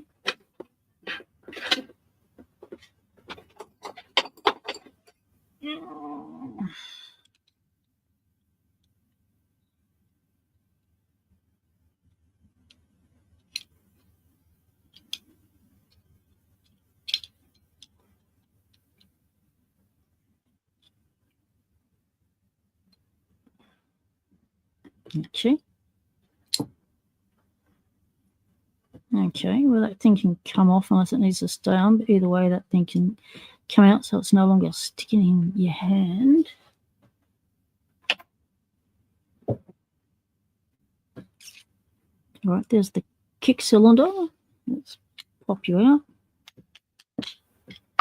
And comes a heap of crud. Well, ooh, you could be a little bit seized up. We'll see.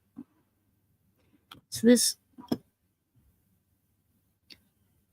housing is not going to move. So that is good. To put the kick cylinders, practice holding them and picking them. So I might clean this up a little bit so it doesn't look like it's been sitting in water forever. And yeah.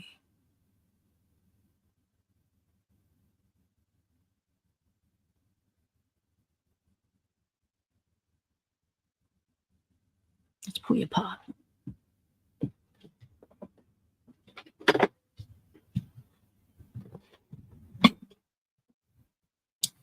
All my gutting stuff's on the other side of the room in anticipation of making a video.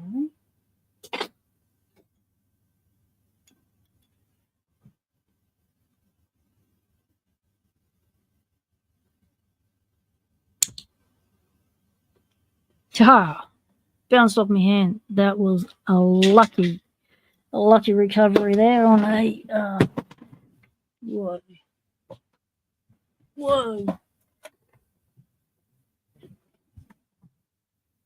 Uh-oh. Oh no. We got a issue in the lock lab. We got some loose ghost pepper all over the floor. I'm gonna have to get some paper towels, clean that thing up before the dog leaks it. Back in a minute. Look out, puppy. No, stay away from it. No, not the puppy. Stay right away.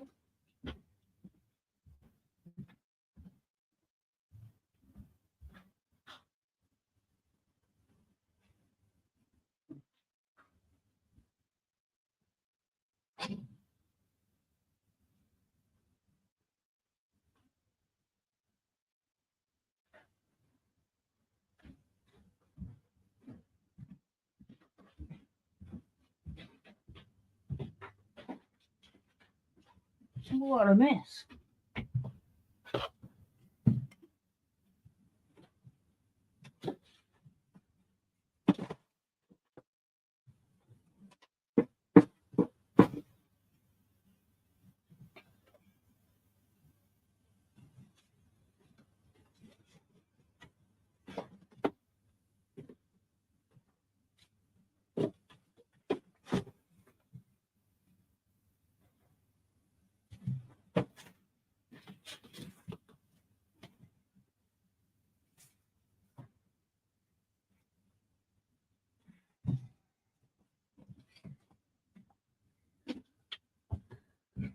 Oh, this thing spread everywhere. It hit the deck, smashed the lid, sprayed all over the cupboards. Ah, good on it. Right, we're back at the lock. All right, we got the thing off without losing the. Supposed to pick this. Well, let's try and caution it. Where's our shims?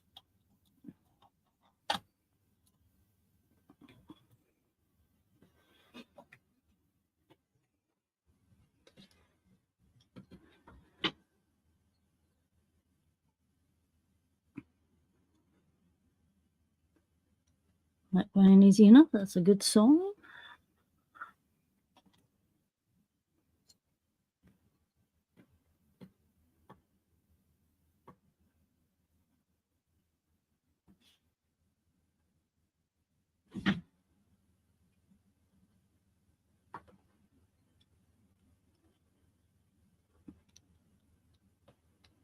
Okay, first one's in.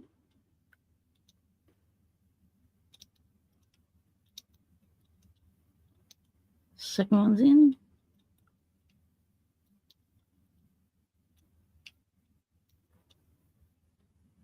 Third one's in. Pick the short shim. Short one end. The end I want is short. Geez, picked the wrong end.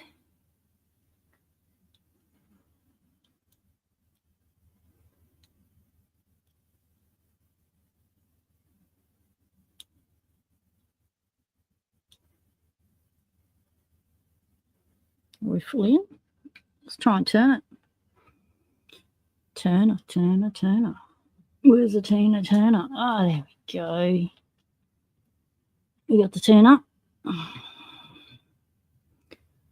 Let's give Tina a turn. And no. Okay, one to go.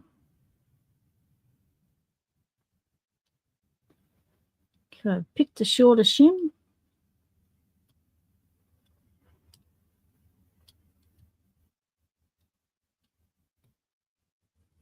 All right, I feel like we had movement. Let's turn the turn of that one again.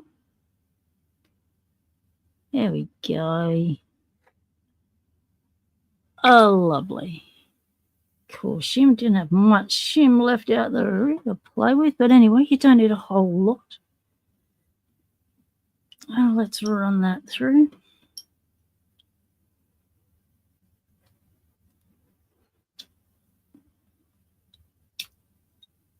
All right, we're in. Let's find ourselves a penning tray.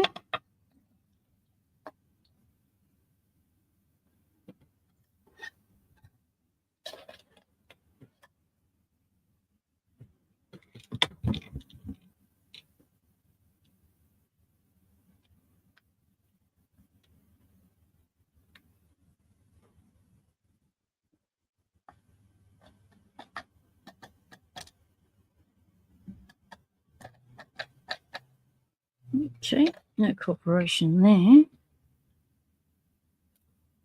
Oh, that was a wafer. Okay.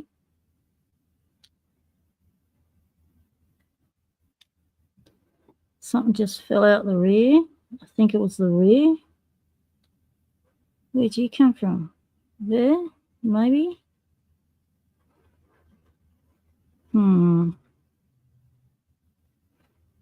That's flush if it was there.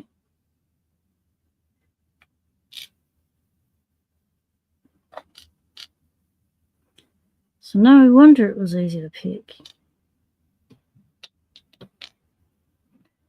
So I reckon it's a Gainsborough. We're going to keep the master pins in it so that they can experience what is going on with that pin there. They can experience what master pins are like.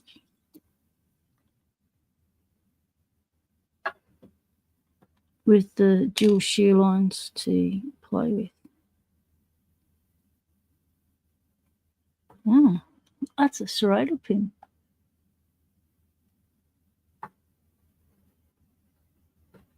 There it goes.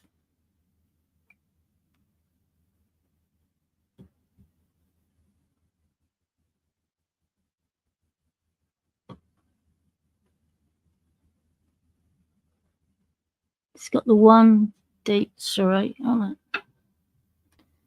Where'd you come from? 3.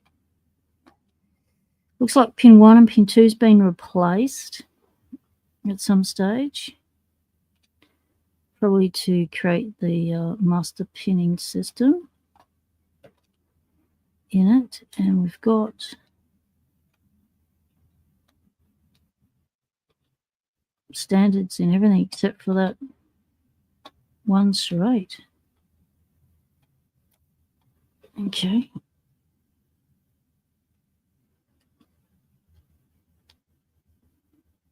Let's take a look at what's upstairs. Now I didn't use my original followers, so I don't know which end was which now. So I think the dirty end is the face end. There we go. Excellent. Recorded and reassembled.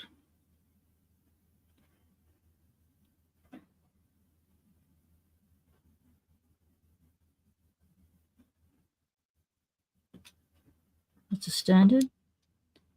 First one didn't have much spring to it, so the spring's a bit flat. The second one was a bit better springy.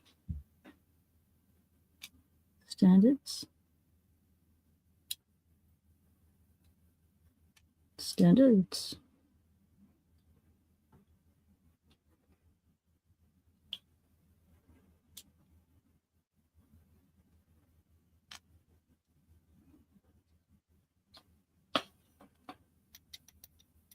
Still springs. Big ones too.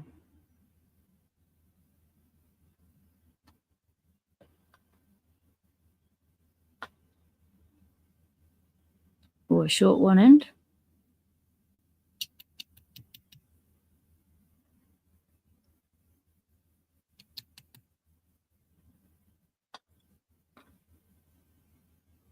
Okay.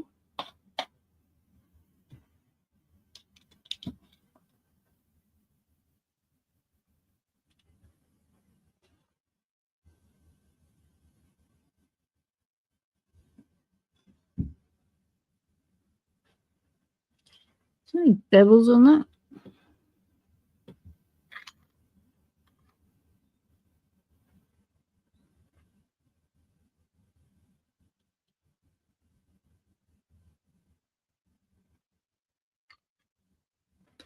Let's have a closer look.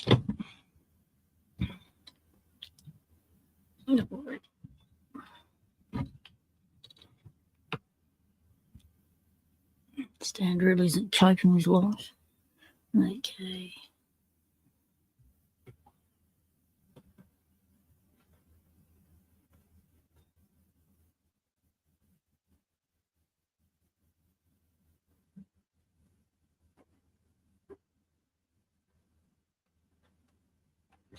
Any bevels or just my eyes going blurry?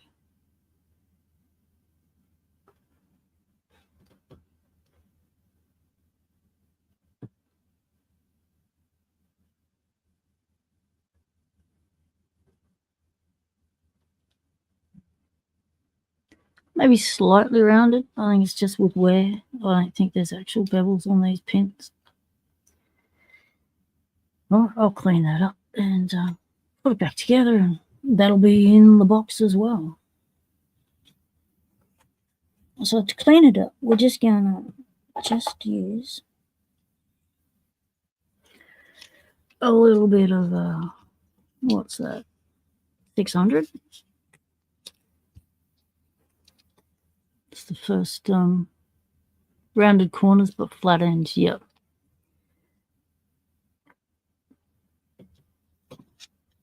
So we can get some of this rust off.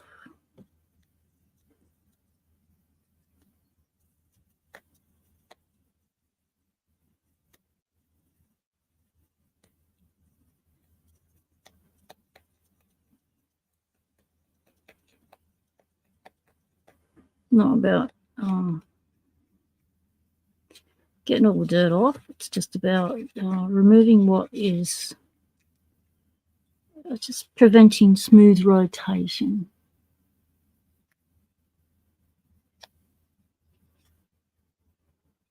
Because if the recipients want to pull apart the locks and clean them all out and do all that, that's part of the process. So we won't be doing all the process for them.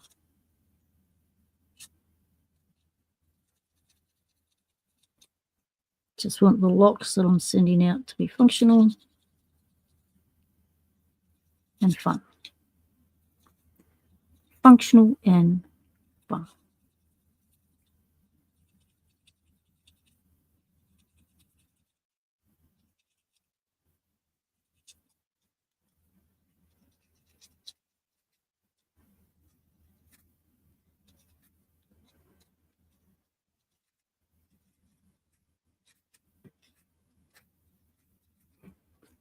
So if you just tuned in and you're wondering what have you just tuned into, this is called Locksport. We lockpick, we pull apart locks, we bring locks back into service, we explore, we explode them, we modify them, we have lots of fun with them. Lots of different aspects to Locksport. It's more than just learning how to pick a lock.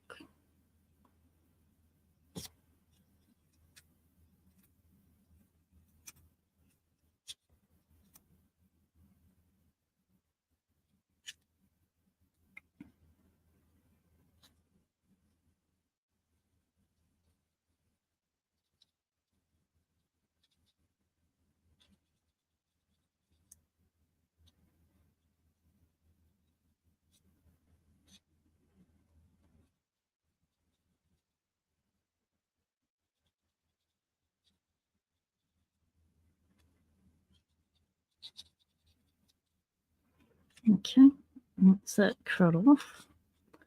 Just give it once over on the body.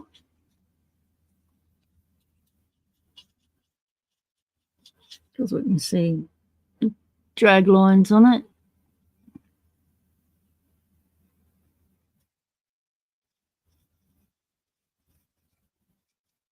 Yeah, just cleaning up the kick cylinder.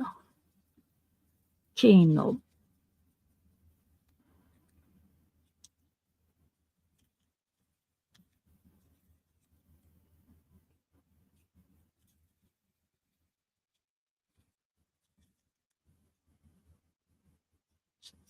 Didn't have any of the little balls for construction keying fall out.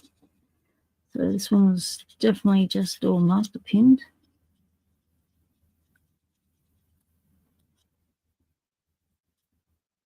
All right.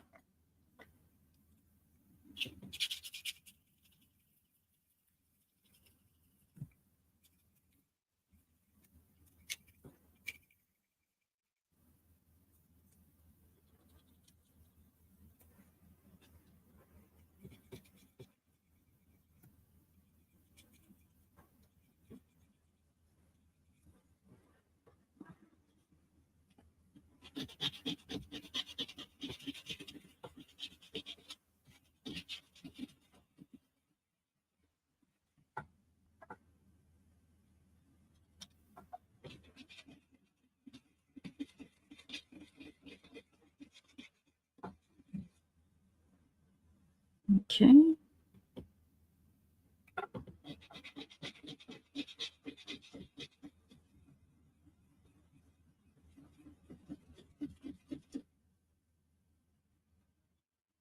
It's all right. Just want to create smooth rotation. All right, just want to put a mark here because I'm going to take off the crud. So we want to know that's the front of the lock. So stuff it up.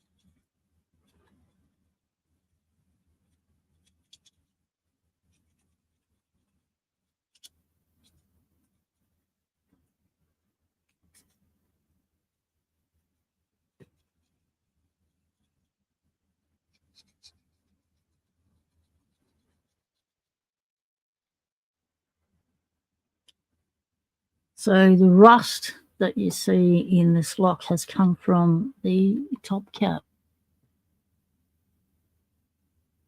It's the only bit that's not brass. That's interesting. Oh, you'll need the other follower.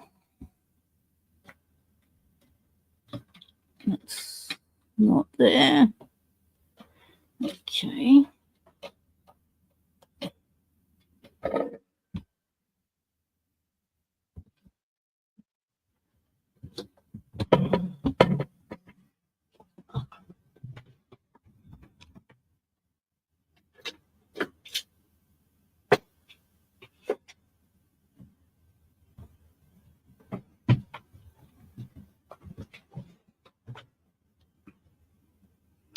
So we just do a bit of this.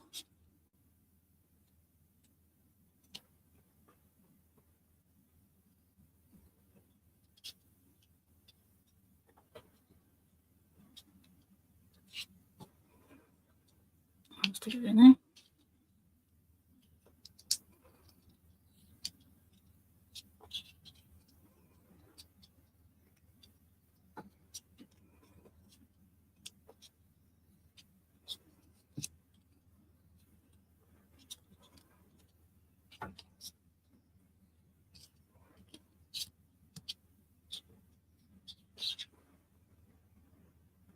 Oh, yeah, it sort of works.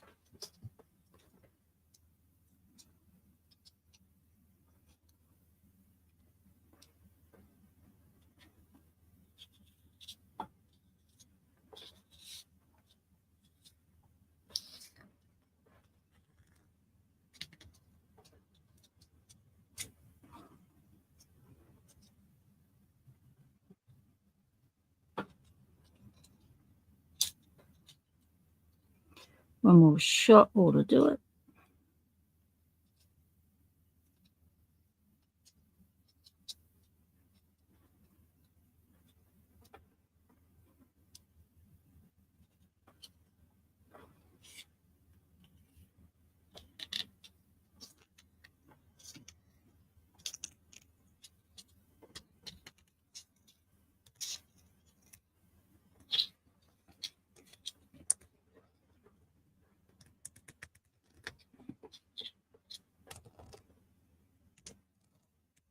Oh, that's a good idea, GQ man. If you get a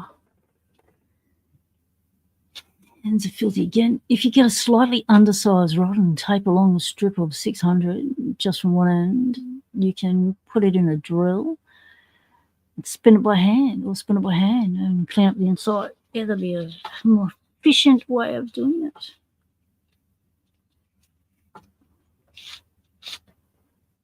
But we are shiny.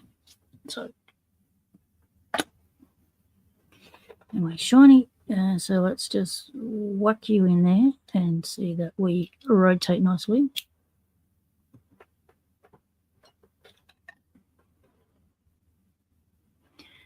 No, you don't want to enlarge it too much. That's why you just sort of give it the once over. Oh, look at that. That's a smooth as a brand new lock. All right, let's get you back together.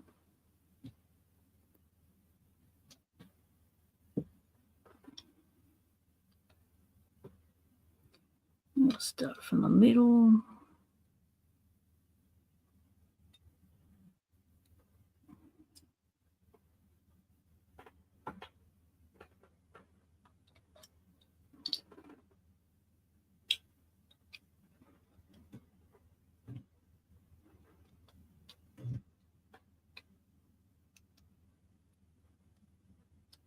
Pin 3 is in.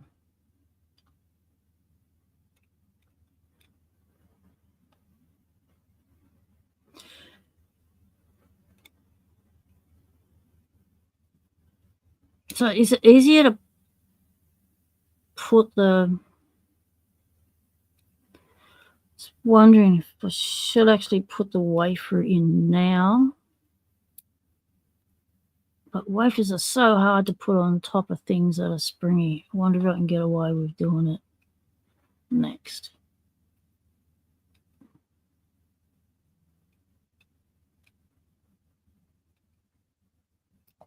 Oh, spring has shot me out like a rocket. Because this follower is slightly undersized. Might not have the control I so need because fingers are a little bit fatigued. Right, first pin.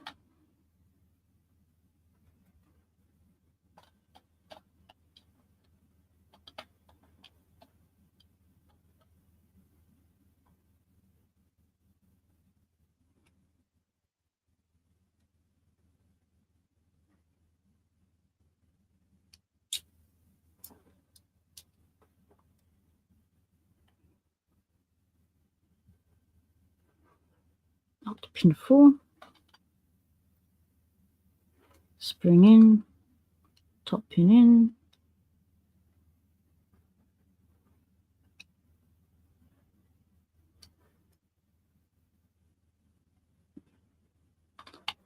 Last one, top pin in.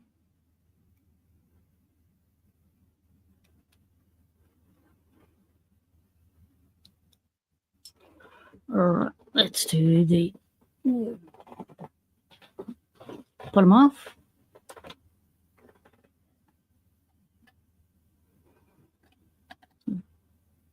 Pin 1.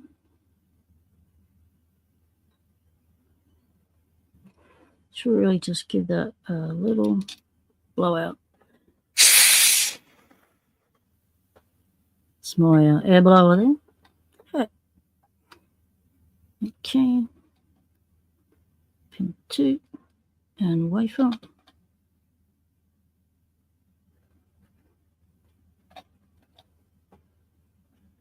3 and wafer.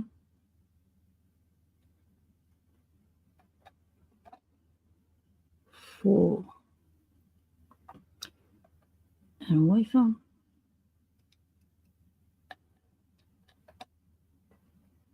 5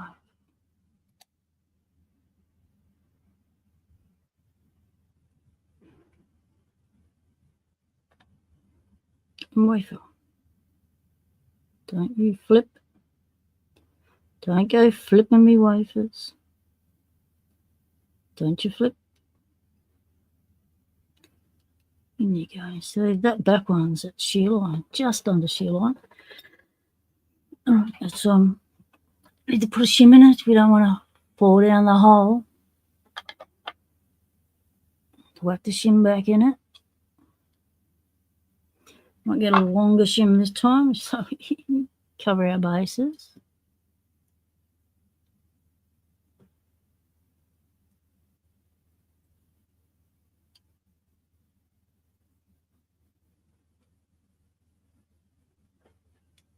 That's our front ends.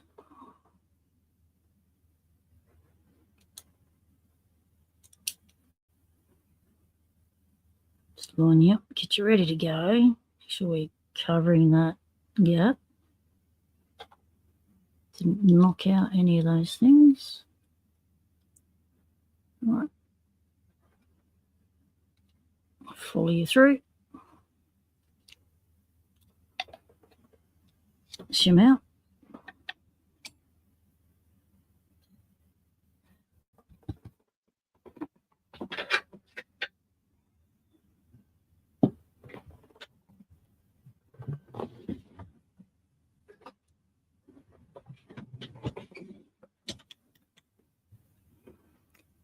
Spring back on.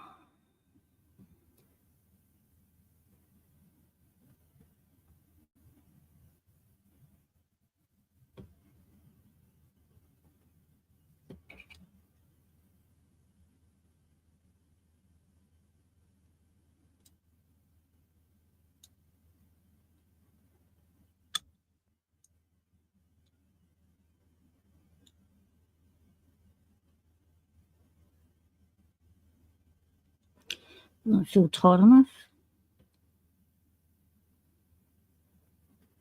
That's better.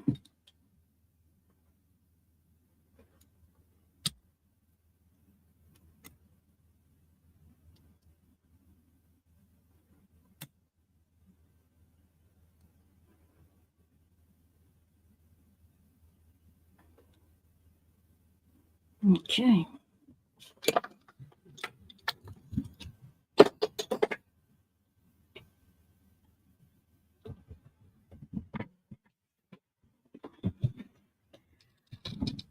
Now, the pulling apart of the lock can be done with taking this back thing off. It can be done, so clip can be done with, a couple of screwdrivers or flathead screwdrivers.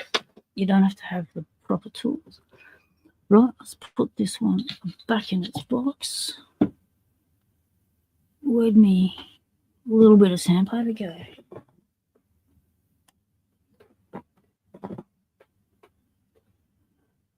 Like that. Let's just get rid of some of the rusty bits.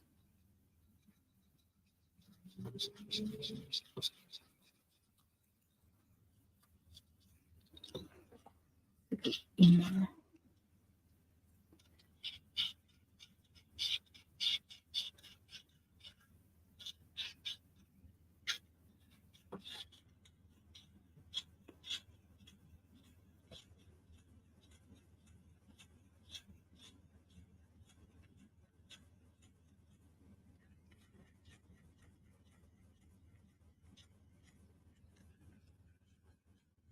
Oh, Elijah, you're thinking of something funny,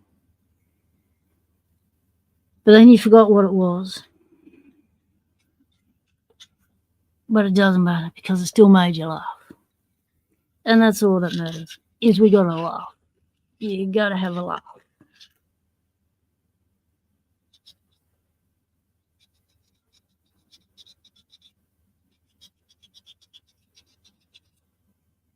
Yeah, just want to clean up in there because it's where the cylinder is going to be rotating.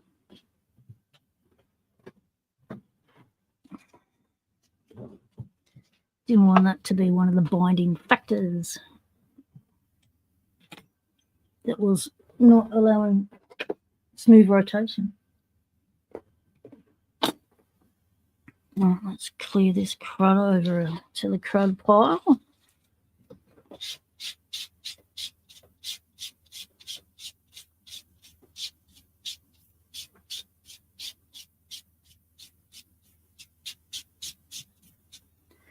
Well, we certainly got a crud pile today. All right, let's get you back in your home. Happy little home. That goes in there like that. This little doover came from somewhere. What'll that do? Which end was that? What do you interact with? Nothing that way, so you must live that way. There you go. You're a limiter. All right. Whack you on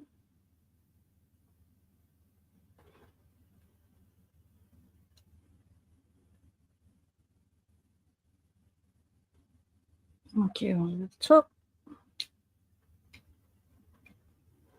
Are we in the right place? Whoa, puppy. Scare the shit out of me. Betty, hush, puppy. Hush, puppy. We're almost there. Almost there, puppy. Just stick with me.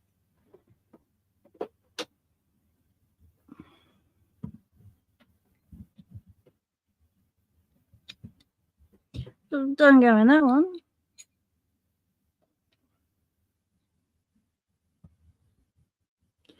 Well, there's quite a few options of where it can go.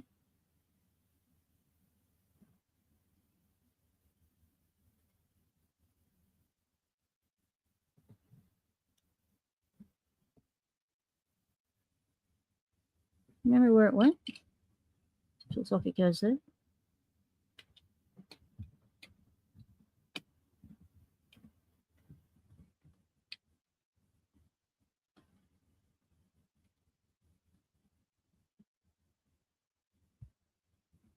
Which is why you always put a scratch, a mark, and a nick and a tick.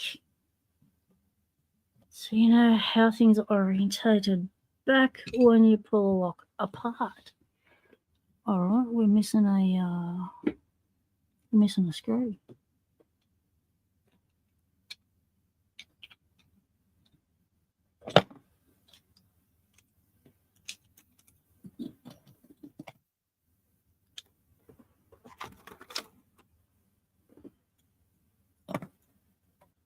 Where's all our screws gone?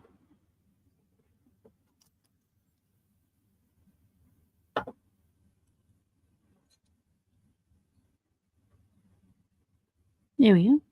Oh, knocked off Skelly. Get back up there. Skelly do. Ride that froggy. Yeah. Get out.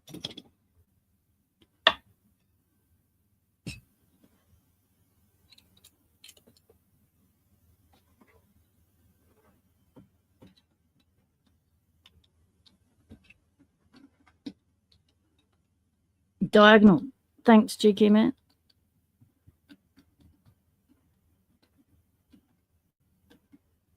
There we go. There we go.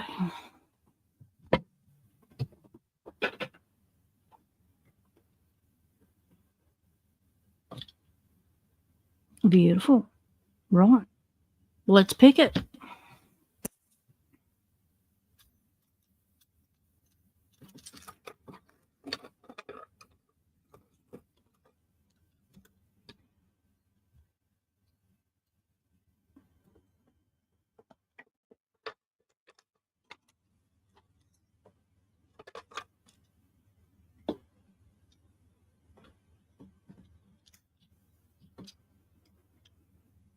We put it in unlock. We're going to lock it. Which end is up? We don't know which end is up. All right. We're going to find out. All right, that just clicked. All right, guess we got it in the right orientation. That was a lucky turn.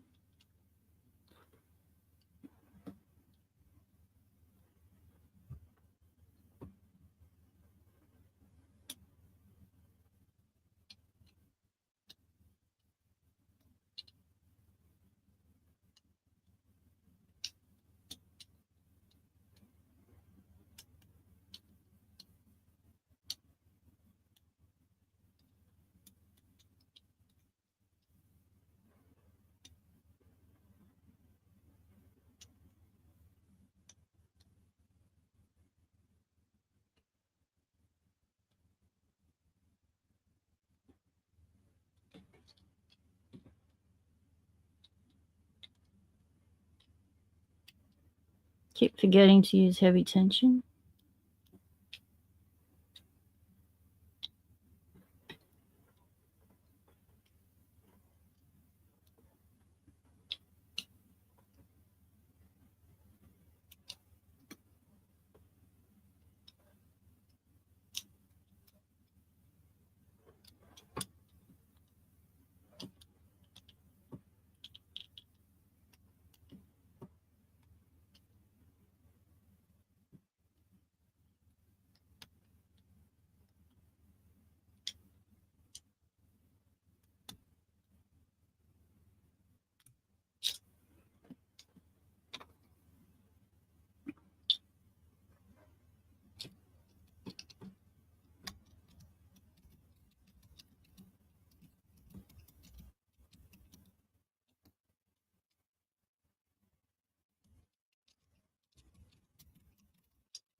If there's no pin sticking into the bottom of the keyway, it's all right. Oh, I see.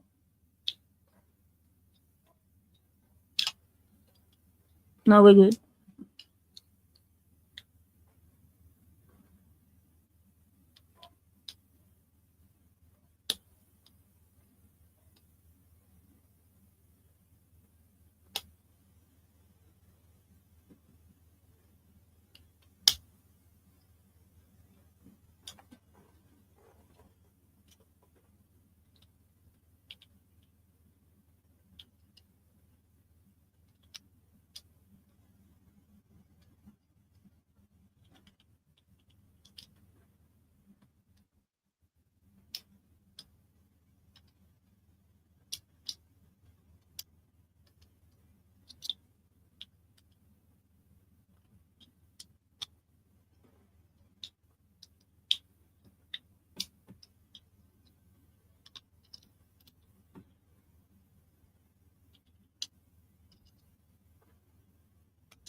I've made it harder to pick. Nothing like cleaning up a lock to give it another lease of life.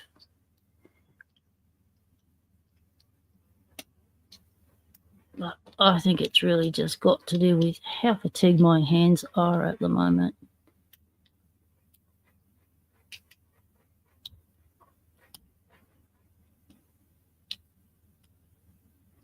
Yeah, that's not going to go. That can just go in the box. We know it's pickable. Picked it once. We know it's cleaned. It's going good. Wow, what a mammoth Locksport hangout we have had today. We have gone through the Parky locks, reaching their overseas destinations. They are in the hands of Locksporters as we speak. Some are still in transit facilities such as distribution centres. Others are awaiting to be forwarded on from bulk packages. So I envision in a week we'll all be able to start posting our Parky Lock videos. If you don't know what Parky Lock is by now, time to crawl out from under that rock and get into Locksport.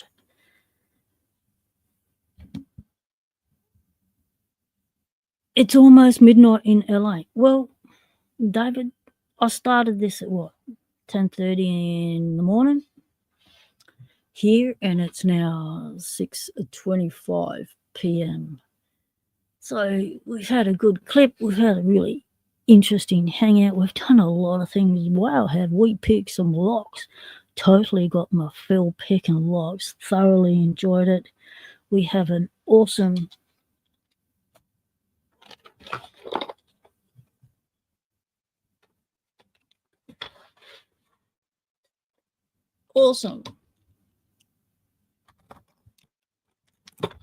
care package of locks, old, used, and new, that will be going out to father and son, father and daughter, father and daughter, New Year's. I know they'll enjoy them, so I won't say hope you enjoy them, because I know you'll enjoy them, because I've enjoyed selecting them to send to you. I've enjoyed picking them, exploring them, getting that one and cleaning it out. So I'll be putting some labels on them so that you can identify what sort of locks you're going for, so you can start to get a handle on the jargon around the Locksport, as with any specialist trade, anything like that. There's a lot of jargon associated with it. Everything has its own way of saying things, and what we're hoping to do in this Locksport beginner series is to demystify that jargon, to simplify it, and to encourage those who would all like to think about taking up a new hobby, people that enjoy puzzles, enjoy a bit of critical thinking, enjoy a bit of engineering, working out how things are made and put together, and how do you pull them apart and put them back together. If you're that kind of person and you enjoy that kind of thinking, Locksport just might be the new hobby you will enjoy a lot. One of the best things about Locksport is, of course, getting those opens. And here's another lock that I left out. Were we doing this one? Let's just why are you over to the side? Did we just forget you and leave you out up the rear there? Let's find out.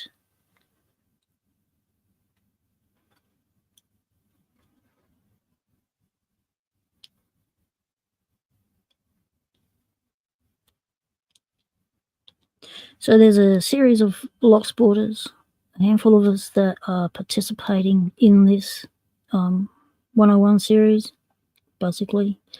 And we will all be showing you our approach and how we go about partaking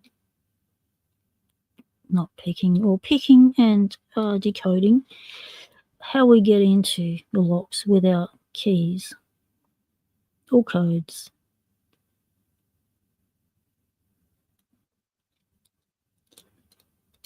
So the aim is to show you different approaches, different angles of the lock housing. You know, you might want to, someone might do the picking, another person might want to do the gutting.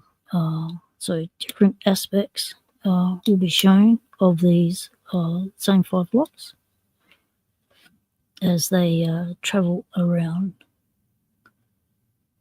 the world. So that's another one that can go in against me. So thanks very much, everyone, for being here, sticking with me for the, what are we? Oh, we're cracking 8 hours. Let's crack the 8. And it's been a thoroughly enjoyable Locksport Hangout. Season 2, Episode 8. Thank you to all who remain. Thank you very much to G Keyman, the mod with the most, for hanging with us and doing the moderation. Hopefully there wasn't much for you to do. Tried to keep this as a standard form video instead of a vertical to keep the ferals out, because this one wasn't about the ferals and playing with trolls, though we do like to play with trolls. Today was about going through these locks, talking about the Parky locks, and having some fun in the Locksport community. So thanks for watching, everyone. Stay legal. Temptation is everywhere.